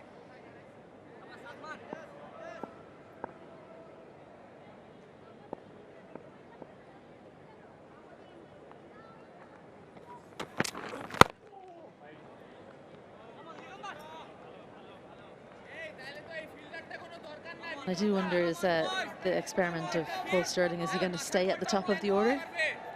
They moved up there for this series, did it once before, but generally in the middle order for Ireland. There's someone else, maybe himself and Stephen Doherty could switch places. It'd be great to have Paul Stirling coming in at 6 or 7. What do you think? Tell me next over, I guess.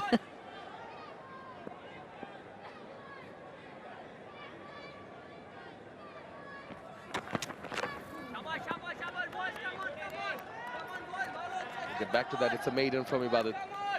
276 for 8.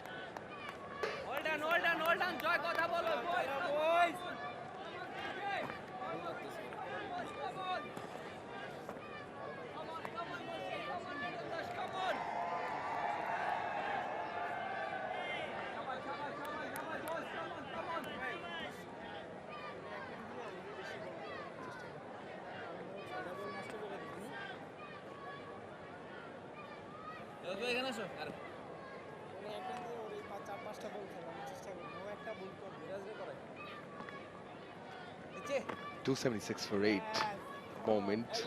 So Bangladesh need 2 more wickets to win. In terms of runs, Ireland have compiled up more than half. Yet again, bulk of the runs being scored by the middle and lower order. Distance from Camphor. Just go back to your question, Visible Choice. Just made his debut, Stephen Doherty. Sure, he's done well in the domestic circuit, and hence it called up to the side. And if we are judging by numbers, I think there's a couple more contenders here, and Camphor is going to be another one of them. With all due respect, you know, you said top order. Oh, almost chopped it on. And then came out some footwork. The footballing skills of Camphor were called for. High boot, call on the referee. Over the bar from Curtis Camphor. Well, it was kind of sedative until this point, and then, whoop, 𝗂𝗵𝗄𝗋𝗋.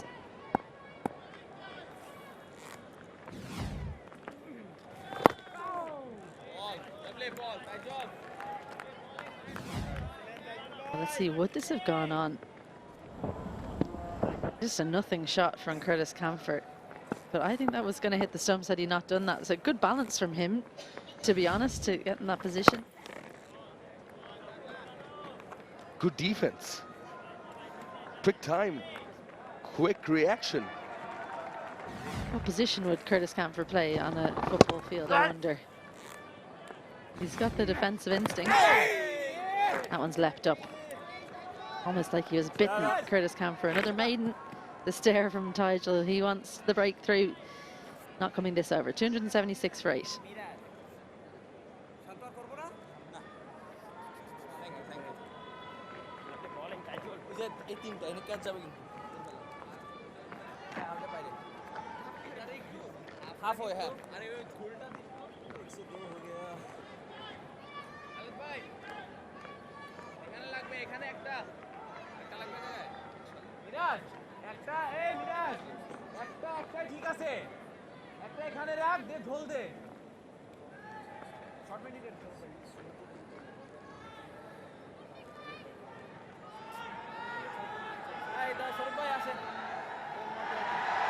Yeah, it's all going on.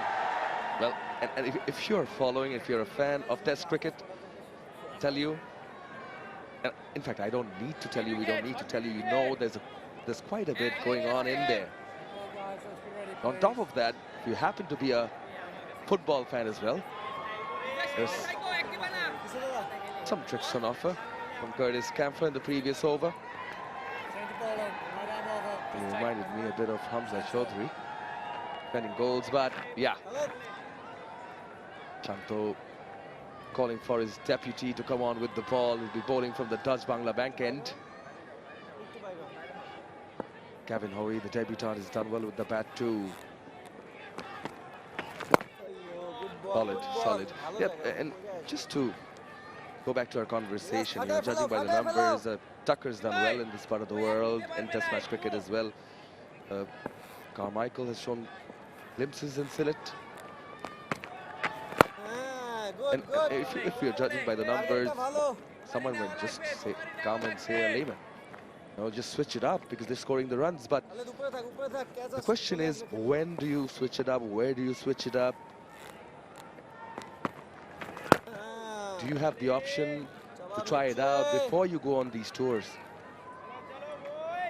Yeah, I wonder what brought about that change at the top for Paul Stirling coming up the order, and it might just be an insight into how Ireland want to go about the start of their innings, because Paul Stirling, he can't do anything but attack really. He has a good defence, but he's got an attacking mindset. So Ireland obviously coming out looking to score runs early. Another shot to mid on. That field has gone a bit deeper. They've seen the strength of 𝗂𝗏𝗃𝗃 in that area. So yeah, I mean, if Stephen Doheney was to move up the order, for example, or there's a number of other people that have been thinking about could come into this test arena, because obviously our two openers are getting into their mid-30s. Like 𝗃𝗃𝗃𝗃, a very stylish left-hander. Sam topping, Morgan topping the brothers. Tim Tector, who we'll see for the T20s. Then some youngsters as well that might come in. That didn't look comfortable. Dot to finish that one. 277 for 8.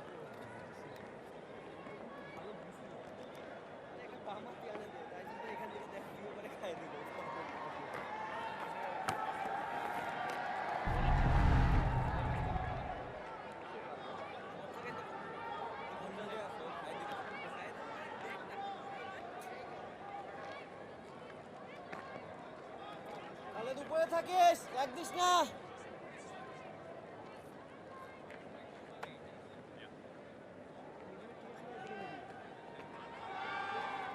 80 deliveries by Tector, 232 still there.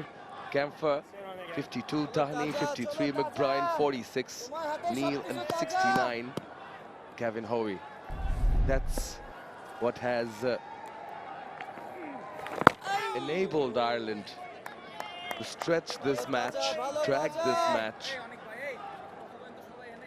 and ensure that it's not a cakewalk for Bangladesh in their home turf.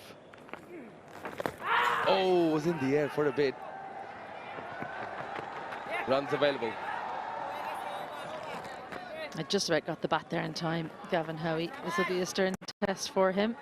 Tigel coming ultra wide of the crease here. Huge amount of action on this ball. Gets the drift in, just about straightens up, and that inside just saved 𝗂𝗏𝗃𝗃𝗃. The fielder not there to take the catch.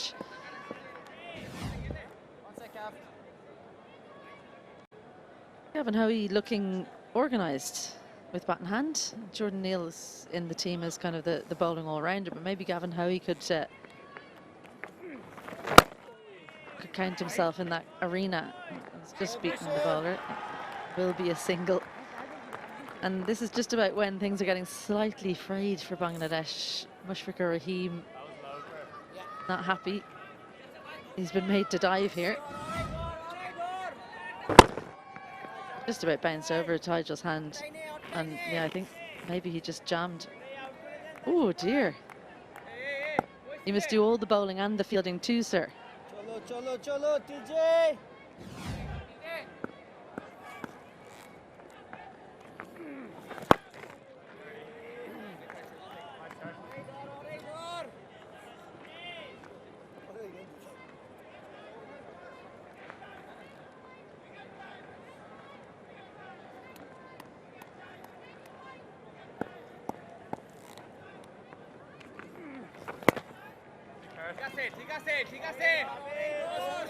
Sturdy, pretty sturdy.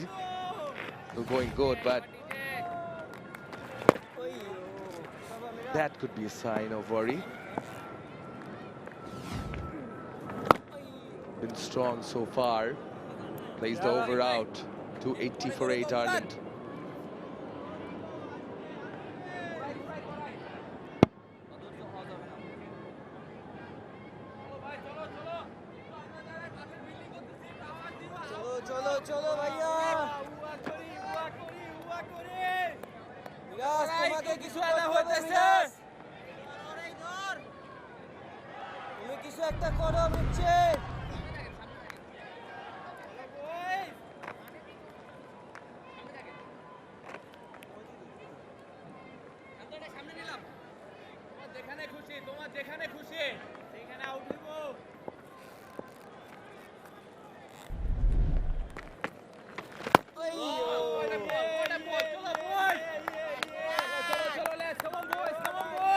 Centuries, a couple of them. First innings from Bangladesh. So 6 wickets on day 5.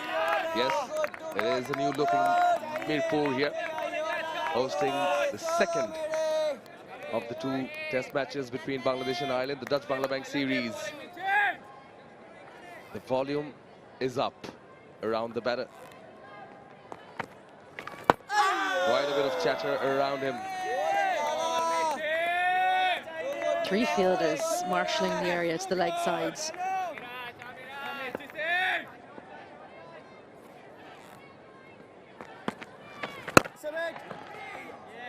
Slightly fuller pulls the shot from Gavin Howie. He's content by and large to just defend.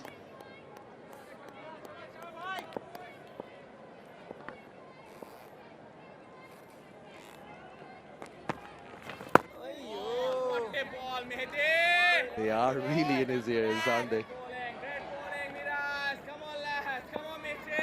Staying above it, literally and figuratively speaking. Nice footwork, gets right in line, and when it doesn't turn, in a good position to just punch that for a single. Just the one from that over, 281 for 8.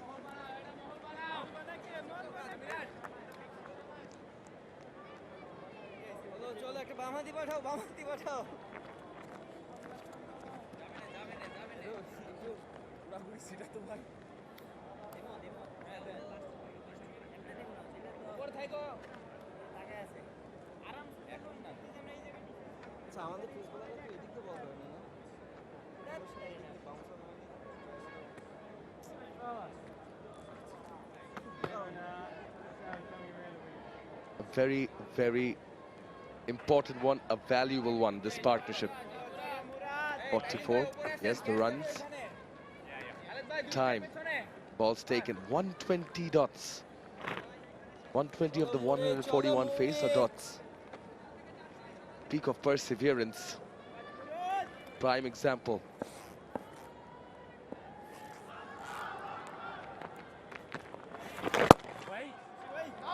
Heard quite a bit of chatter audible, all of us here. I'm sure Kevin Hovey and Camphor leading the music, but makes me wonder, is he your playing days? You more of the one to give it?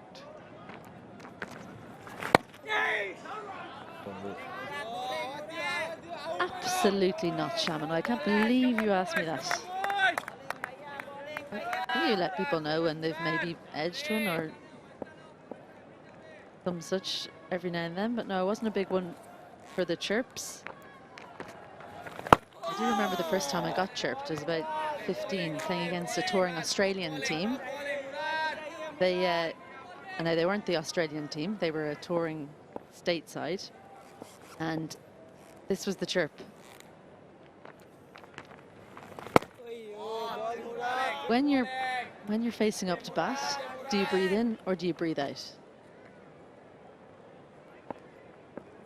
What do you think the thought process was there? What?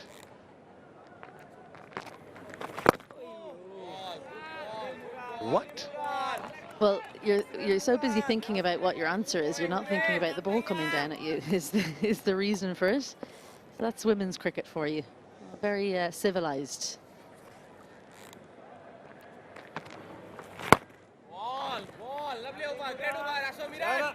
Civilized over, maiden from Murad.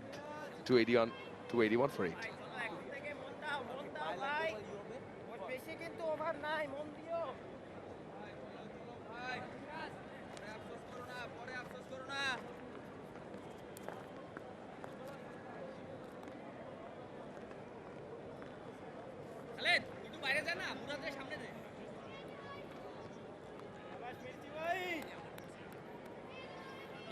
Catch আসবে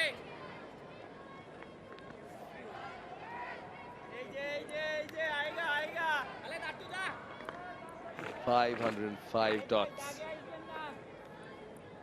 106 overs. They've batted for Ireland. Must be appreciated, acknowledged. But Miraz is the one who's got a wicket of the two, bringing in those variations a number of times. I think it's preferred to have a batter on strike, one of them, so that he can try different variations and try and set him up. Plenty of occasions he did have camphor. He's been there for 236 deliveries. I think he's being really patient. He's not trying to make too much happen. Yes, varying his pace, and every now and then he's looking to turn one more. But I think that's the first time Curtis Camphor has come down the wicket and he hasn't made sweet contact. Kind of yorked himself on that occasion. Just to finish off on those verbals. I still don't know if I breathe in or breathe out, by the way, when I'm facing up to bat, but there aren't too many verbals in this game. I don't know if you've been keeping an eye. There's so much Test cricket on. It's the dream, but not the dream for England, who I think are probably getting even more verbals after the match than they were during it.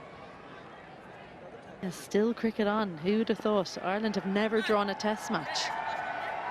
It's still a little bit far away to dream, 𝗂𝗏𝗄𝗎, but just wanted to let you know that it would be a first for Ireland if we did get to the end of the day here.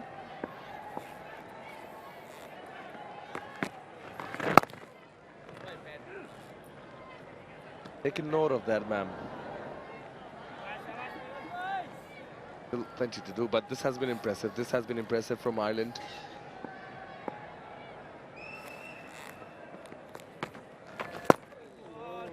On the verbals. Want to forget that. End of the over. 282 for 8.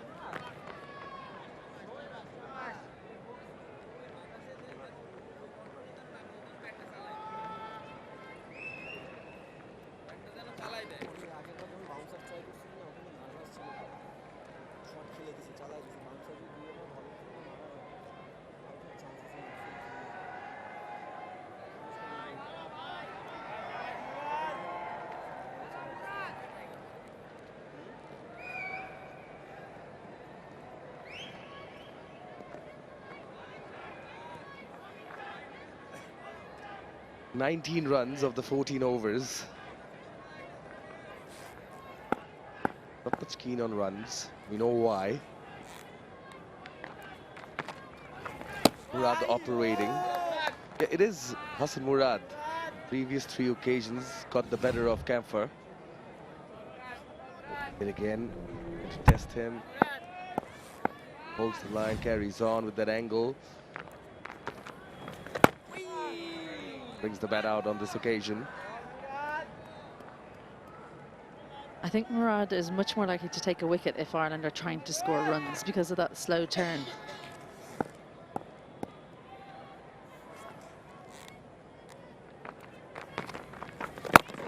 That one quicker. But in general, 𝗬𝗏𝗃 looks like more likely of the two left arm spinners to actually get you out. Whereas Murad, it's more changing things up, enticing you into a shot. Mid-off is kind of about 10 yards, maybe 15 yards back from mid-off. I wouldn't call it long off yet. So that's for the big shot that's miscalculated, kind of like what Harry Tector did. Did he point to slip and a gully? A very short backward square. Oh, as I say it, grips and turns. That is indeed a lovely delivery. Top turn and bounce. It pitches and oof.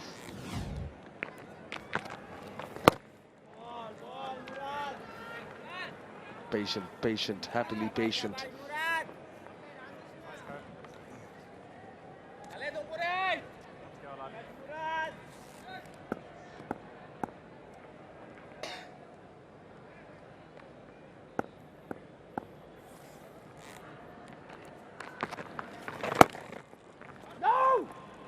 That's the over and drinks. Maiden ball by Murad will end the 108th over.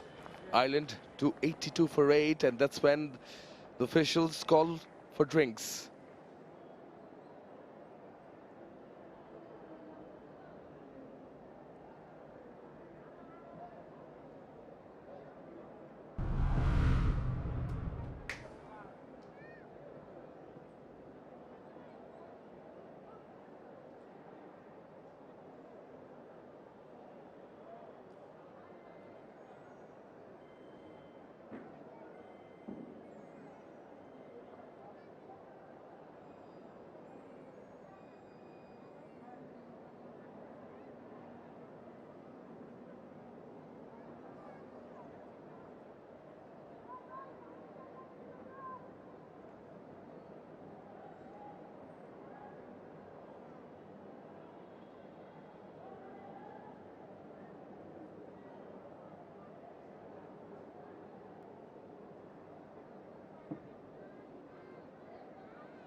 Strike rate of ཀ_Ć_Κα_Ď, 28. Don't be bothered by that, because he's holding the fort strong along with Gavin Howie, the debutant for Ireland, looking for their first draw. Yeah, the partnerships, very, very important. 51, Carmichael and Harry Tector in the next one with Camphor, and ever since that, Camphor has been consistent. Yeah, it's all Camphor. Jordan Neal too. Now with Gavin Howie, 45. Yeah, he's been very, very resolute in defense all throughout, and we've been waiting for this. All the good leg deliveries coming your way, Isabel. Yeah, he's been right behind it. Look at his head position in particular. Generally able to keep it in line.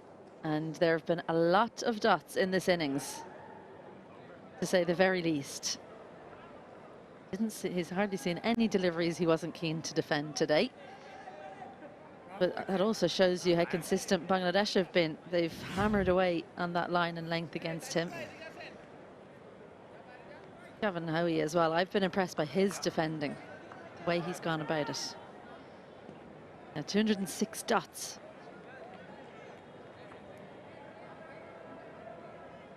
So a change in tack. Refreshments have brought a refreshment in the mind of the captain, Najmul Hussain Shanto. Around the wicket is Khalid.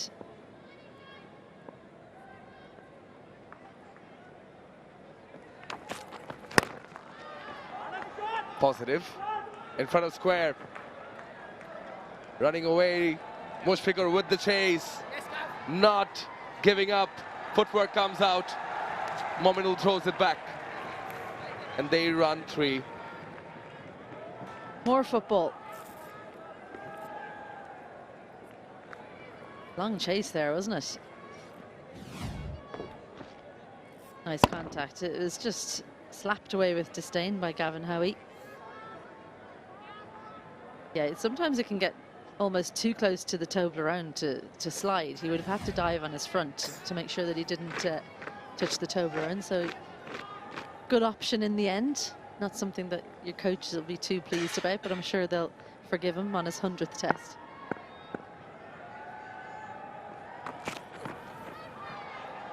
Changing the angle. Short delivery. First up. Short leg in, just tells me. Try and target the rib cage.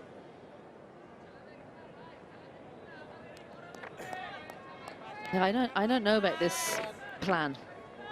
To be honest, around the wicket, there's a short leg in there.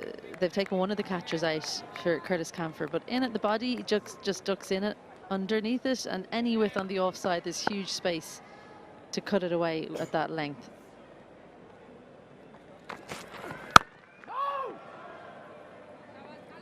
They're just asking them to be more positive. The field has spread out other than that, as he pointed out. They want them to play their strokes, play their shots. Maybe something comes about. Yes, he's tried different things, Shanto. He's a thinking captain and taking nothing away from that, but you know, credit needs to be given where it's due. That is with Camphor. And the other batters have contributed heavily and given him company. Partnership on 48. For the 9th wicket, the highest is 54 for Ireland. But in terms of partnerships,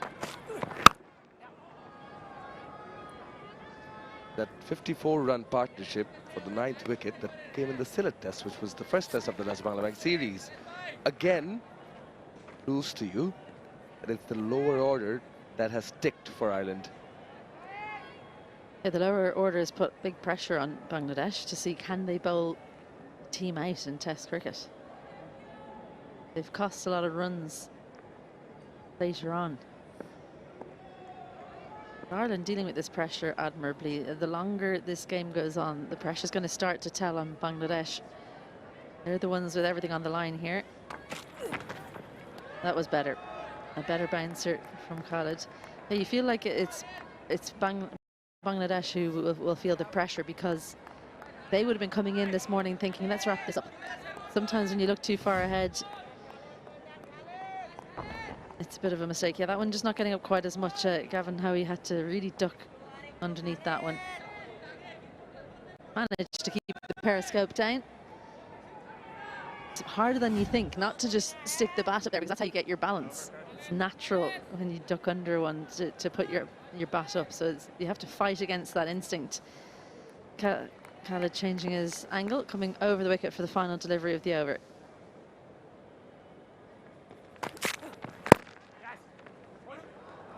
Full delivery, driven away. That will surely bring up the 50 partnership. For the 9th wicket, 6 runs of this one. Ireland are 288 for 8.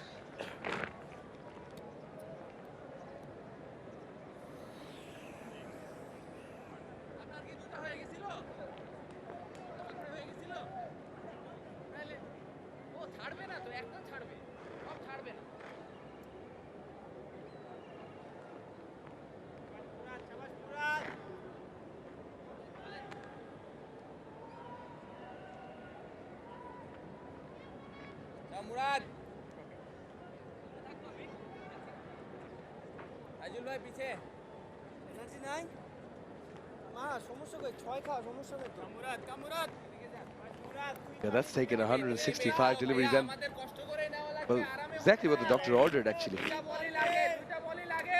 Came at a good time, and 𝗂𝗏𝗃 being a major contributor in this partnership in terms of runs.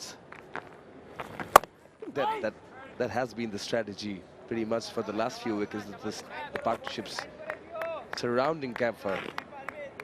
But he's going to play the anchor role. He's going to stick it out there. He's going to be available as long as possible, and the others play around him. Speaking of tailenders.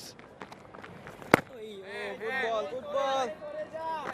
He's done it beautifully, and that partnerships graphic, I've mentioned it before, but in each of the partnerships, I think in all but one, he's been the one that scored less out of the two batches. Shown his mindset and how he is keen to be the one that stays out there the longest. Certainly is today. 251 deliveries. Must be getting tired, that front leg, from lunging forward with those defensive shots.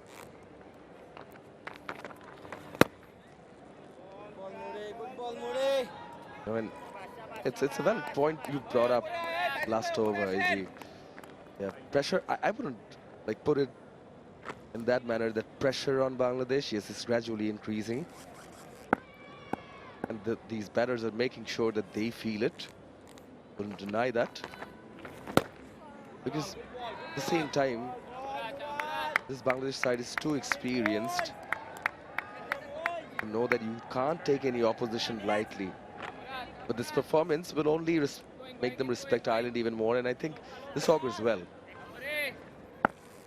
You know, this augurs well for Bangladesh cricket, and it's also important. Play out the 5 days, and you know that team can come to your backyard and challenge you. Change of angle. Change of angle from Hassan Murad. Perhaps a new guard. 𝗂𝗏𝗃. That's two legs there. He's just asked for two leg, so slightly opening up a little bit more. That'll keep you cool. Haven't seen much of him bowling that angle. It brings about another dot, maiden. 288 for 8.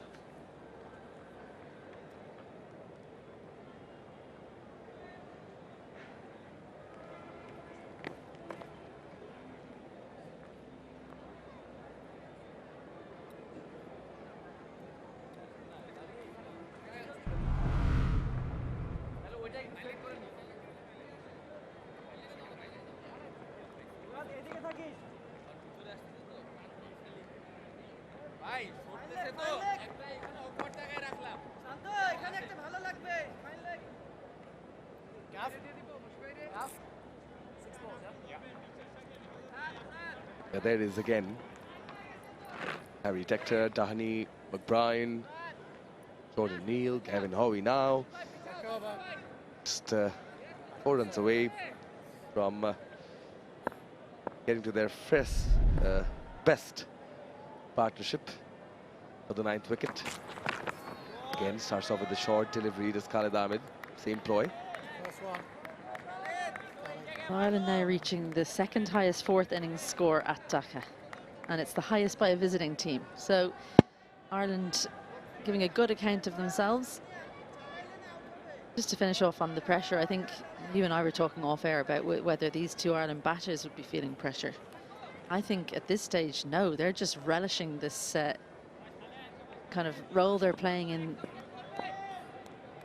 just being a thorn in the side for Bangladesh, because the longer they're there, the tired bodies for Bangladesh will be feeling it.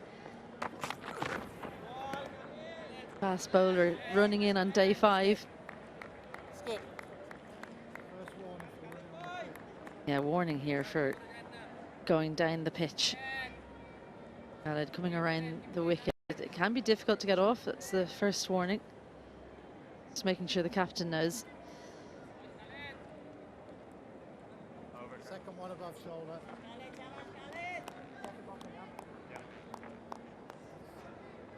Sorry.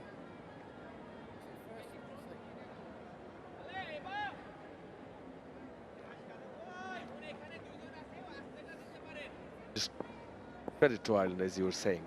You know, I don't think it should be like. Of course, they're not feeling it now. But they had their backs against the wall, right? Quite often, more often than not, that brings out the best in you. You have a lot less to lose. There you go. Here's the follow through. Oh dear, no attempt made whatsoever.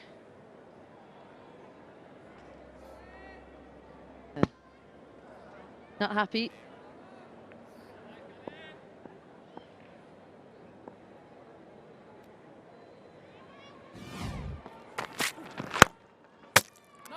Two straight. Two straight on that occasion, 𝗂𝗃𝗃. Yeah, the other fielder coming into play, the stumps. Dry smile from 𝗂𝗃𝗃. Just a little push. Again, you can see he's more comfortable going to the onside. That probably should have gone to mid-off, the line that it was. The final thing on pressure, you know what they say about it? Pressure, well, that's how you make diamonds. Bit of a diamond of an innings here from Curtis Camphor.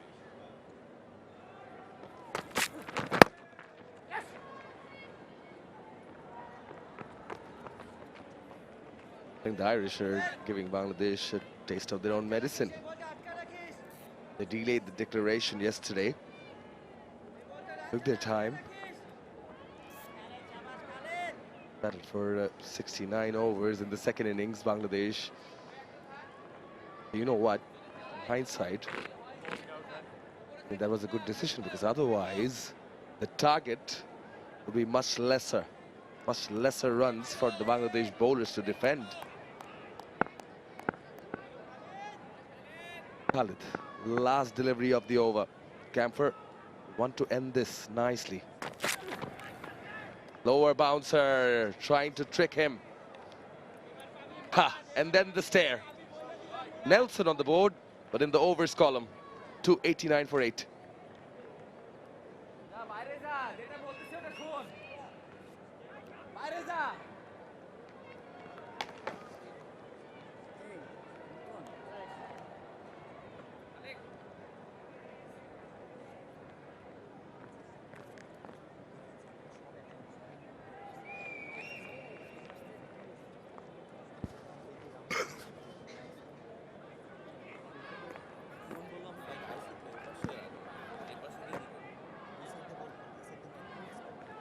Wonderful work done here by Ireland in keeping away the Bangladeshi bowlers and showing great resilience and resistance in holding on, building up a partnership. This pair, 52 of very, very patient 177 balls, has been a picture of consistency.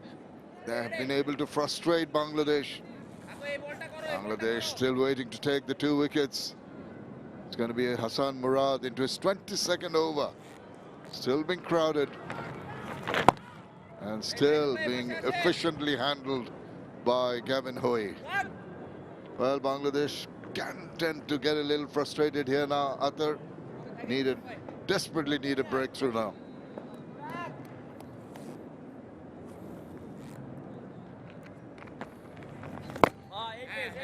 Well, what has really stood out for me from this lower order is that after taking the second new ball, which was due after the 80th over, they've handled themselves quite nicely. And they've just passed a very quiet message, which is getting stronger and stronger in every over. Now, we're not going to give it up. You got to bowl us out. We're going to make it hard for you, and we're not going to be taking any chances. They've shown the resilience, and both the batters have managed to put up now 52 in 181 deliveries. Excellent, excellent fight from this pair. This pair and the pair before, I think when Neil was there, scored 30 of 46. That was a good partnership. They continued in the morning. If Bangladesh had ideas to roll them over, not to be. hours of concentration you can see there. A maiden over, 289 for 8.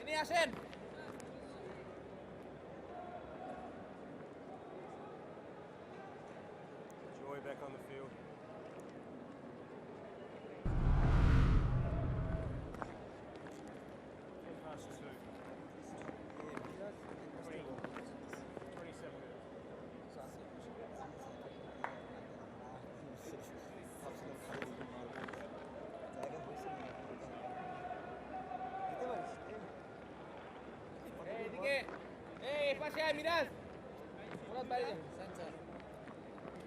There have been partnerships, 51 between Harry Tector and Q Carmichael.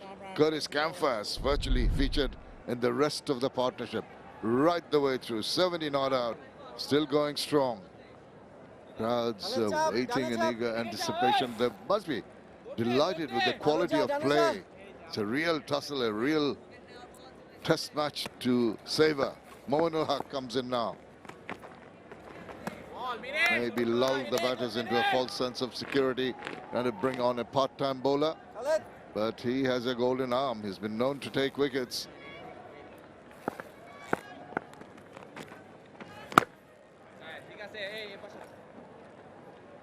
"11 test matches have been played by Ireland. This is the 12th test match. And out of the 11 test matches, they've won 3. 8 have been lost. So every match they have played so far has produced a result. And if they can manage to somehow manage to hang on and draw this test match, would have been an outstanding result, will be the first one. And they're going in that direction, Shamim. They've been stubborn. They've not changed their approach or application. And this partnership of 53 is now the highest partnership of this innings. That is something very special from this pair. Yes, indeed. And if they can draw this match, I think it'll be a bigger achievement than even a win, because the situation they were in when the play started on at the third or even the fourth day, they lost the wickets yesterday. All seemed hopeless, but the whole scenario has been changed. And every time there is some runs on offer, then I'm going to shy away from it. 291 for 8.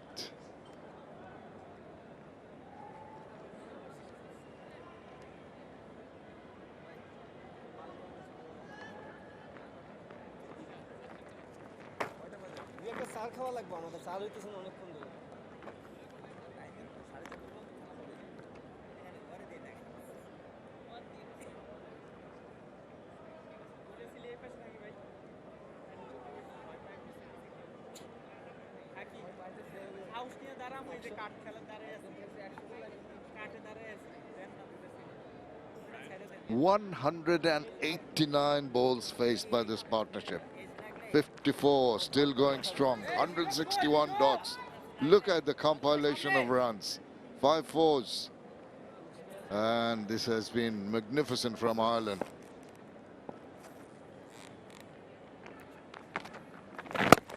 The bowlers trying everything in their repertoire to just break this partnership. Not working at the moment. The crowd still around the bat. Najmul Hossain Shanto has persisted with that pressure around the bat, and the bowlers maybe getting a little frustrated now. Oh, now that's close. Yeah, and there it is. I thought that was pretty close. He might just think about a review here. Was it a little high? Wait and see. He has to review it. Well, they're just having a bit of a chat. The non-strike has to take it. He does take it.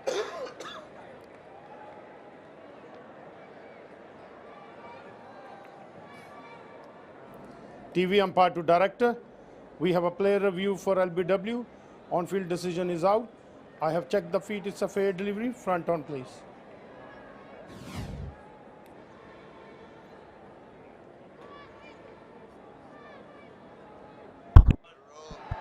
Can you roll back? I can see gap between ball and bat. To confirm 𝗏𝗃, please.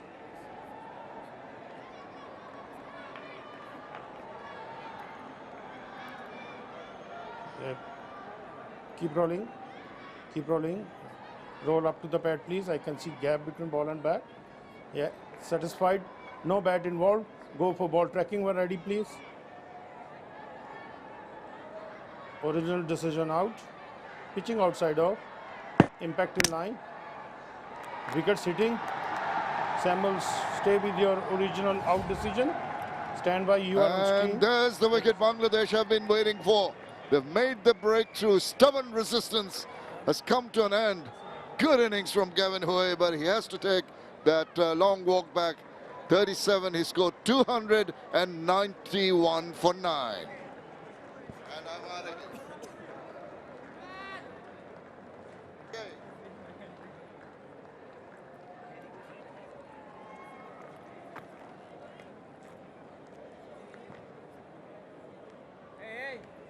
Time out নিয়ে নিব জিজ্ঞেস করতে time কত আছে time out বয়স আমি কিন্তু seriously নিয়ে নিব মাথা গরম আছে এই মুশি ভাই আমি কিন্তু আউট নিয়ে নিব কতক্ষণ আছে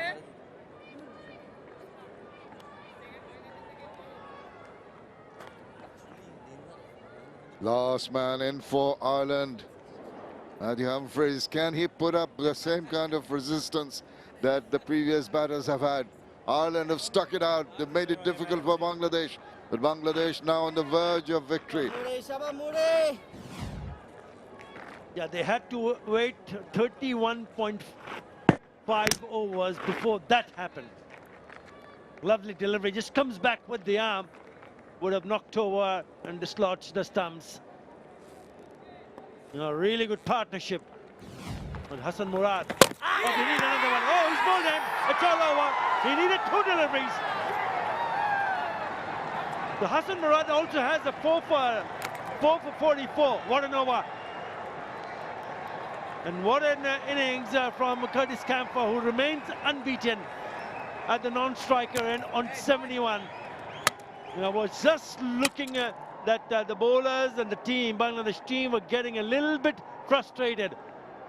Waiting in anticipation, when can we break the partnership? What they've done, they've picked up and broken the partnership, and straight away they picked up Matthew Humphreys' first ball. So it's a win for Bangladesh by 217 runs, and they take the series 2-0.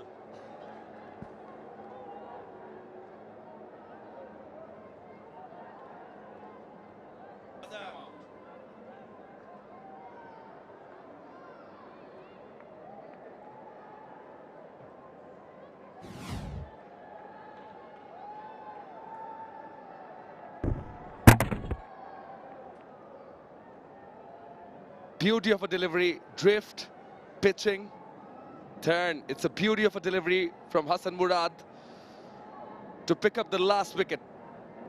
Test match winning wicket for Bangladesh. They win the second test match of the Dutch-Bangla series by 217 runs, but Ireland did not go down without a fight, and hence the hug from Liton Das towards 𝗃𝗃𝗃𝗃. Feel for him, but it's been a great fight, good performance, a lot of resistance, perseverance, defiance from Ireland, the lower order, particularly 𝗃𝗃𝗃𝗃. Respect exchanged between the two sides. Yeah, this is the first time that Bangladesh have managed to win at the bilateral series 2-0 in the last 6 bilateral test series. That's a good result. They had to work hard. They had to work really hard, but in the end, they've come on the tops.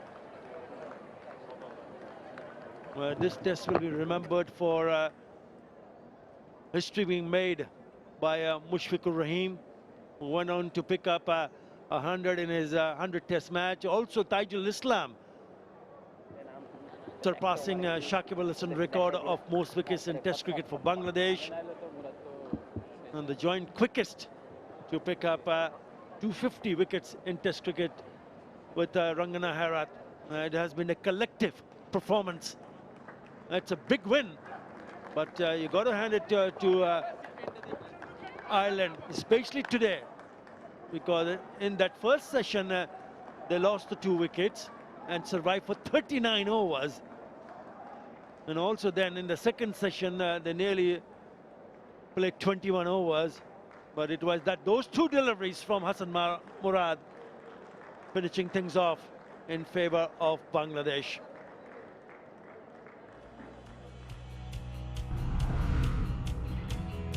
Right, that's the second innings, 50 from Jector, but Curtis Camphor was outstanding. 259 deliveries for his unbeaten 71. No real support, but there was some from Jordan Neal, who made 30, and then Gavin Hoey on debut also contributing with 37, and the number of deliveries that he stayed on was also very important. 104 deliveries in the end, bowled out for 291.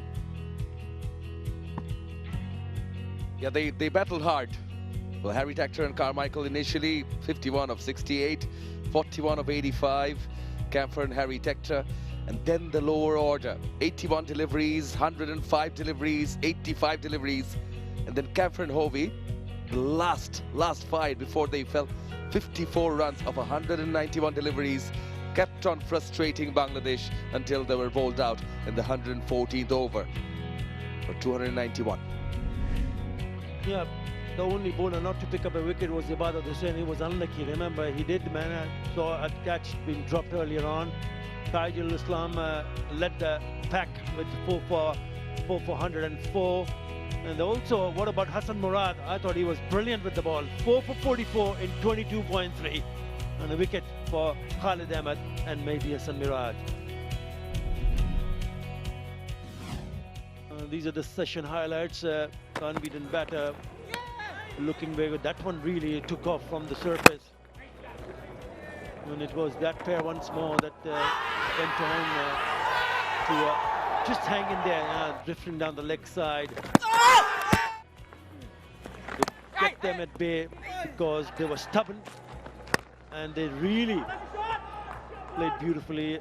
Didn't take any chances apart from that one. That delivery from Hasan Murad did the trick. And then the very next one, clean it up. Clean bowled Matthew Humphreys to give his side a win by 217 runs.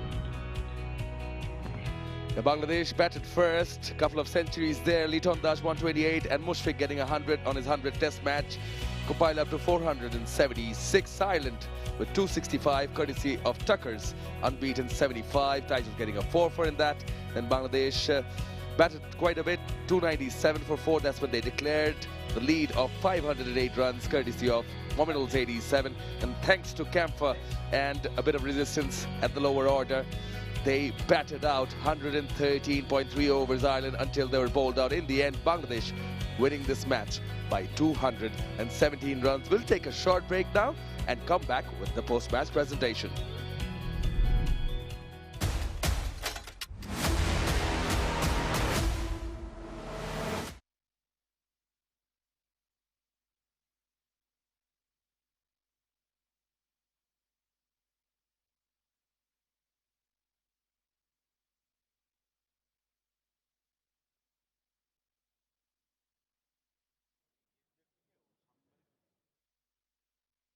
R1 to PA, check 1 2, hold, check 1 2.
at the Sharabangla National Stadium, we have had an intriguing test match.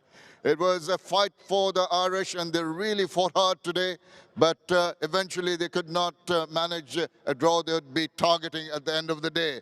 And Bangladesh winning this one by 217 runs and taking the series 2-0. Congratulations to Bangladesh, commiserations to the Ireland team. This is the Dutch Bangla Bank Test Series 2025, Bangladesh versus Ireland, powered by Rocket, co-sponsor Nexus Pay. My pleasure to introduce you to our presentation party here. Mr. 𝗂𝗂𝗃𝗓 Chaudhary, Director, Bangladesh Cricket Board and Chairman of the Security Committee of the BCB is here. Mr. Mohammad Abdur-Rahman Shikhar, Deputy Managing Director, Dutch Bangla Bank is alongside him. Next to him, Mr. 𝗂𝗂𝗃𝗓, Director, Bangladesh Cricket Board and Vice President of the BCB and also the Chairman of the Marketing and the Commercial Committee of the BCB.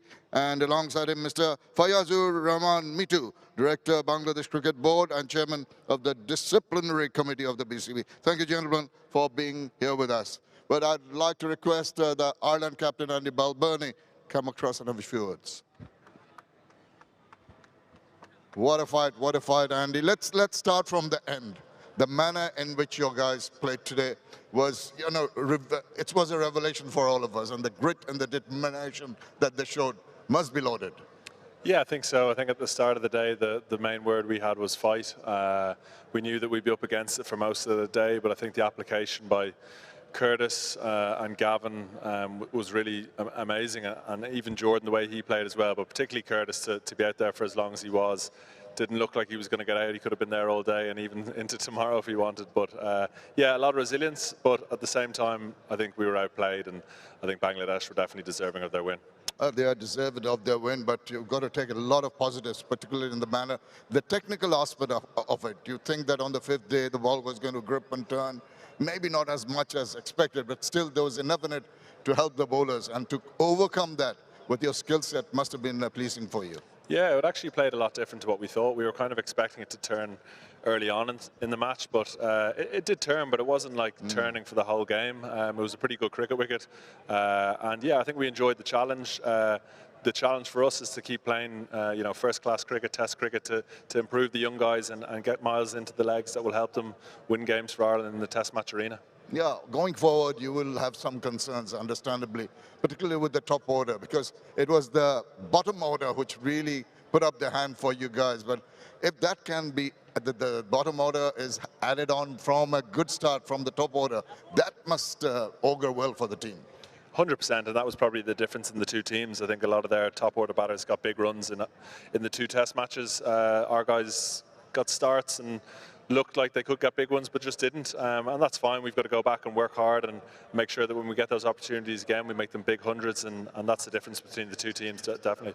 We're just playing two test matches back-to-back in Bangladesh under alien conditions. You've learned a lot, but how did you enjoy it? I know you haven't won any matches, but how was your stay overall?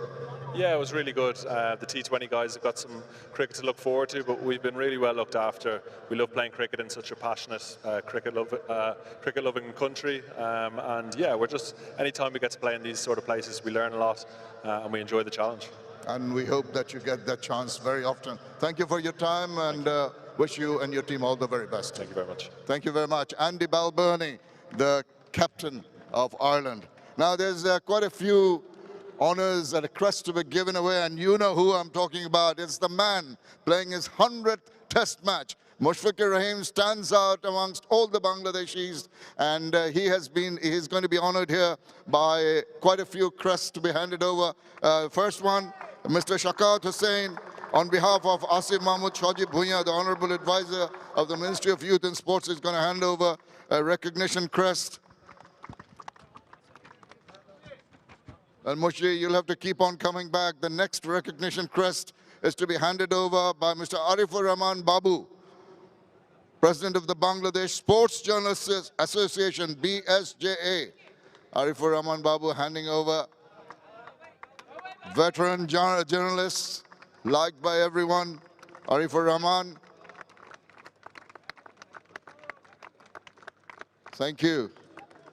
And the next one is going to be another recognition crest to be handed over by Mr. Rizwanuzzaman, President, Bangladesh Sports Press Association, BSPA. for that wonderful work, all the appreciation from the journalists, everyone appreciating Mushfiqur Rahim. And the last one, a recognition crest to be handed over by Mr. Mahmoodul Hassan Shubo, who is an EC member of the Bangladesh Cricket Supporters Association. Don't go away too far. Mushfiqur Rahim is the Dutch Bangla Player of the Match. An award of $1,500 to be handed over by Mr. Mehrab Alam Chaudhry and Mr. Abdur Rahman Shikdar.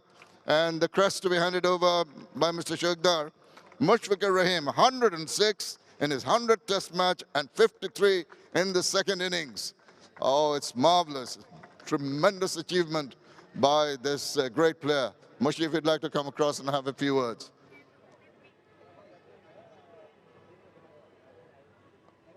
What can I say? I've talked to you in the last 20 years over and over, but it gladdens my heart just to be here next to you, to a great cricketer, to someone who's given so much for Bangladesh cricket. And I'm at a loss for words. Thank you very much for what you've done. First of all, thank you so much, and thanks to Almighty Allah for giving me that opportunity and to represent my country. I would love to have one test match for my country, but Alhamdulillah, I had played so far 100. And I want to play a few more. Let's see what in my takdir Allah written. Yeah, I think your takdir looks good because you've been playing, running around in the field. You still look pretty fit and pretty young. Don't worry about it. But the manner in which you played, there must have been worries, gremlins, butterflies in your stomach when you come and play your 100th test. But the manner in which you played, you just seem to have played it like any other test match. To be honest, Shamim, I just really enjoyed each and every moment. As you said, I am very lucky to play 100 tests for my country. And I just enjoyed each and every second of it. And I feel I played my first game with the young boys, and also there is a couple of great players in that dressing room. So I'm really lucky to share with all the players what we have. And I'm pretty sure, inshallah, in the near future, we will have a great test team. Yeah, and you're talking about the future, and that means there are a lot of youngsters, and we've talked to some of them, and the manner in which they talk about you, the manner in which you talk to them and guide them and lead them is something that we don't see in the ground, but it happens behind scenes. That is a pure part of growing up for a youngster. Yeah, obviously, as a young player, and also now I am no more young, to be honest, as a senior player, that's one of my responsibility and my job, to guide the youngsters. But to be honest, I try my level best whenever I in that dressing room and also on the field and off the field. So I just try my level best, and I hope they will learn a lot, not from me, but all the other players. They have played these beautiful games, and hopefully we can together take Bangladesh forward. Oh, I'm sure you're going to do that, and I hope you keep on wearing that. What happened to be a baggy green is now a bit gray, and I hope you keep on wearing that in future test matches. Obviously, I get the new 100 test cap, so it looks very green. I need to take some color off on that one as well. All right, Cheers. to carry on, do that. Thank you very much. Mushfiqur Rahim, congratulations. Absolutely top-class performance from the grand old master of Bangladesh cricket. Okay, now we have another award, the Dutch Bangla Bank Player of the Series. This is an award of $2,500 to be handed over by our guest, and Mr. Fazlur Rahman Mitu is going to hand over the crest to Tajul Islam. 13 wickets, 8 wickets in this test match. And Tajul equals the fastest to 250 test wickets. And what an achievement. Got 500 first-class wickets, lots of records for Tajul Islam, who has been there for Bangladesh and will be there in the future, I hope. Tajul, if you'd like to come across and have a few words. Congratulations, অনেক অনেক অভিনন্দন, অসাধারণ। আমরা তো তাজুলের বল দেখে আসছি বহু বছর ধরে, মনে হচ্ছে প্রতিবারই নতুন তাজুলকে দেখতে পাচ্ছি। না, তো ধন্যবাদ আপনাকে। আসলে নতুন কিছু না, আমি বলবো যে আপনি যতদিন খেলবেন, আপনার ক্যারিয়ার যদি আপনি স্ট্রাগল করতে চান, হয়তো বা আপনার সবসময় নতুন কিছু আনতে হবে। তাছাড়া আসলে দীর্ঘমেয়াদী হওয়াটা ডিফিকাল্ট হয়ে যায়। দীর্ঘমেয়াদী তো হওয়াটা ডিফিকাল্ট তো মনে হচ্ছে না, যেভাবে চালিয়ে যাচ্ছে 250 উইকেট, একটা মাইলস্টোন সবসময় খেলোয়াড়দের উজ্জীবিত করে। এক্ষেত্রে did you know that you are equal the fastest to 250 wickets? এটা কি জানা ছিল ওই মুহূর্তে? হ্যাঁ, আমার জানা ছিল, এবং আমাকে অনেকজন সেজন্য কংগ্রেচুলেশন জানাইছে, তো অ্যাজ এ আমি প্লেয়ার হিসেবে যে আমি একটাই বার্তা থাকবে, এটা আমার দেশের প্লেয়ারের জন্য, যে আমার নেক্সটে যারা আসবে তারাও যেন এই মাইলস্টোনটা ছুঁতে পারে, তখন আমার দেশটা আরও ভালোভাবে এগিয়ে যাবে, যে আমরা আরও রেকর্ড ব্রেক করতে পারি এবং আমাদের দেশকে যেন আগিয়ে নিতে পারি। অবশ্যই। এবং শুধু উইকেটের কথা একটু বলি যে ঢাকা উইকেট সম্বন্ধে অনেকে ভেবেছিল যে স্পিন ফ্রেন্ডলি হবে, কিন্তু শেষ দিন পর্যন্ত কিন্তু বেশ কষ্ট করতে হয়েছে। না, অবশ্যই মিরপুরের উইকেট আপনি দেখবেন যে অনেক সময় কম সময়টাই আছে যে 5 দিনে যায়, বাট এবার আমরাও অনেক সারপ্রাইজ হয়েছি যে উইকেটটা স্টিল এখনও ভালো আছে। তো আসলে এরকম উইকেটে যদি আমরা ডে বাই ডে আমরা খেলতে পারি, হয়তো আমাদের আস্তে আস্তে আমাদের টেস্ট ক্রিকেটটা আরও উন্নতির দিকে যাবে এবং আমাদের টিম ওয়াইজ আরও ভালো পারফরমেন্স করা শুরু করবে। সেটাই আমরা সবাই আশা করব। তাইজুল ইসলাম, congratulations, thank you for what you have done for Bangladesh. Thank you very much. Taijul Islam is the player of the series. And now the happy captain of Bangladesh, winner of the series, Najmul Hossain Shanto. Would like to come across, please. Congratulations, absolutely top class work. As I talked to Andy, let's start from the end. You thought, maybe most of us thought, that you're going to roll over Ireland, but the stubborn resistance they showed really must have been appreciated by you. Yeah, first of all, I'd like to congratulate Ireland team, the way they batted, especially this kind of condition. Really pleased to see, but the way Taijul, Murad and Miraj bowled, especially in this condition, really impressed. And in the middle overs, Khaled and able to come and do something special for the team. So really happy the way they contribute for the team. And overall, if you look back at the two-match series, the centuries for Liton Kumar Das, also of course Mushfiqur Rahim, a lot of players putting up their hands, and that is good to see. The top order, didn't always click, so this is a period of play where they seem to have settled down. Yeah, this is what we always want. Before this series, we had a good plan that we wanted to bat long, as especially top order batsmen. So we did that and we execute our plan properly. I hope the next series will continue like this. Yeah, indeed, and the series don't come often to Bangladesh. More chances you get to play test matches or the longer version, better for you to hone your skills. That's an opportunity you'd like regularly, wouldn't you? Yeah, obviously, we always wanted to play test cricket, but if you look at last 2-3 years, we have been playing a lot of matches. We hope we'll continue to play test cricket more and more. Yes, and something for the crowd who, any format of the game, they're always there for you. They might not be in the ground all the time, they're always rooting for you. Yeah, obviously, especially when we play in Bangladesh, always crowd comes and support us. Even though when we are lose, still they come to support us. So that is we always want as cricketers, that always crowd come and support us and be with always the player. Well, what can I say? Clinical job, 2-0 win, augurs well for Bangladesh cricket, and I hope that you and your boys keep on making us happy. Yeah, obviously we'll try. Thank you very much. Najmul Hossain Shanto, if you just go across now and collect the Dutch Bangla Bank Test Series winner trophy from Mr. Mohammad Sakaut Hussain. That's the winner's trophy. Bangladesh winning 2-0 and really asserting themselves. Wonderfully played by the whole team, and congratulations to Bangladesh.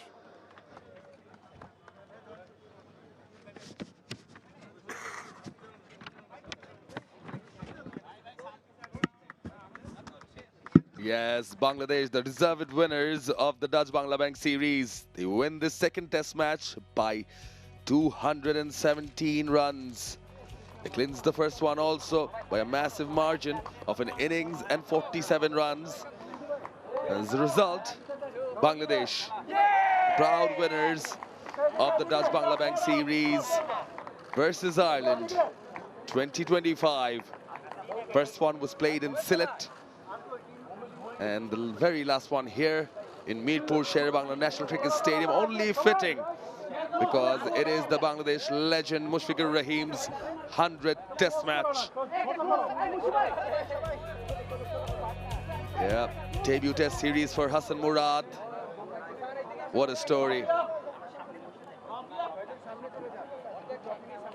100 test match for one, debut series for one. Both performers, Taijul Islam getting the 250 wickets in test cricket,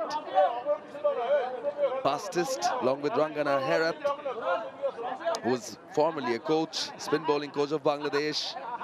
Mahmoud Hassan Joy. A series of redemption. Century for him in the first test. Mominal in the runs. Shadman continuing the fantastic year. Shanto's having a great year too. Litton continues his elegance. The fast bowlers featured also. Overall, it has been a 360 affair as far as Bangladesh are concerned, but Ireland did not go down without a fight. What follows next are the 3 T20 internationals. First one on the 27th of November. We move over to the port city of Chattogram, and we start 5:45 p.m. local time. Bangladesh versus Ireland, 3-match T20 internationals of the Dutch Bangla Bank series. I'm sure those will be fascinating ones. It promises to be very, very exciting. Yeah, mementos, milestones, well deserved. Mushfiqur Rahim, take a bow. Congratulations, Bangladesh. Commiserations to Ireland. On that note, we leave Mirpur Sher Bangla today. See you again in Chattogram.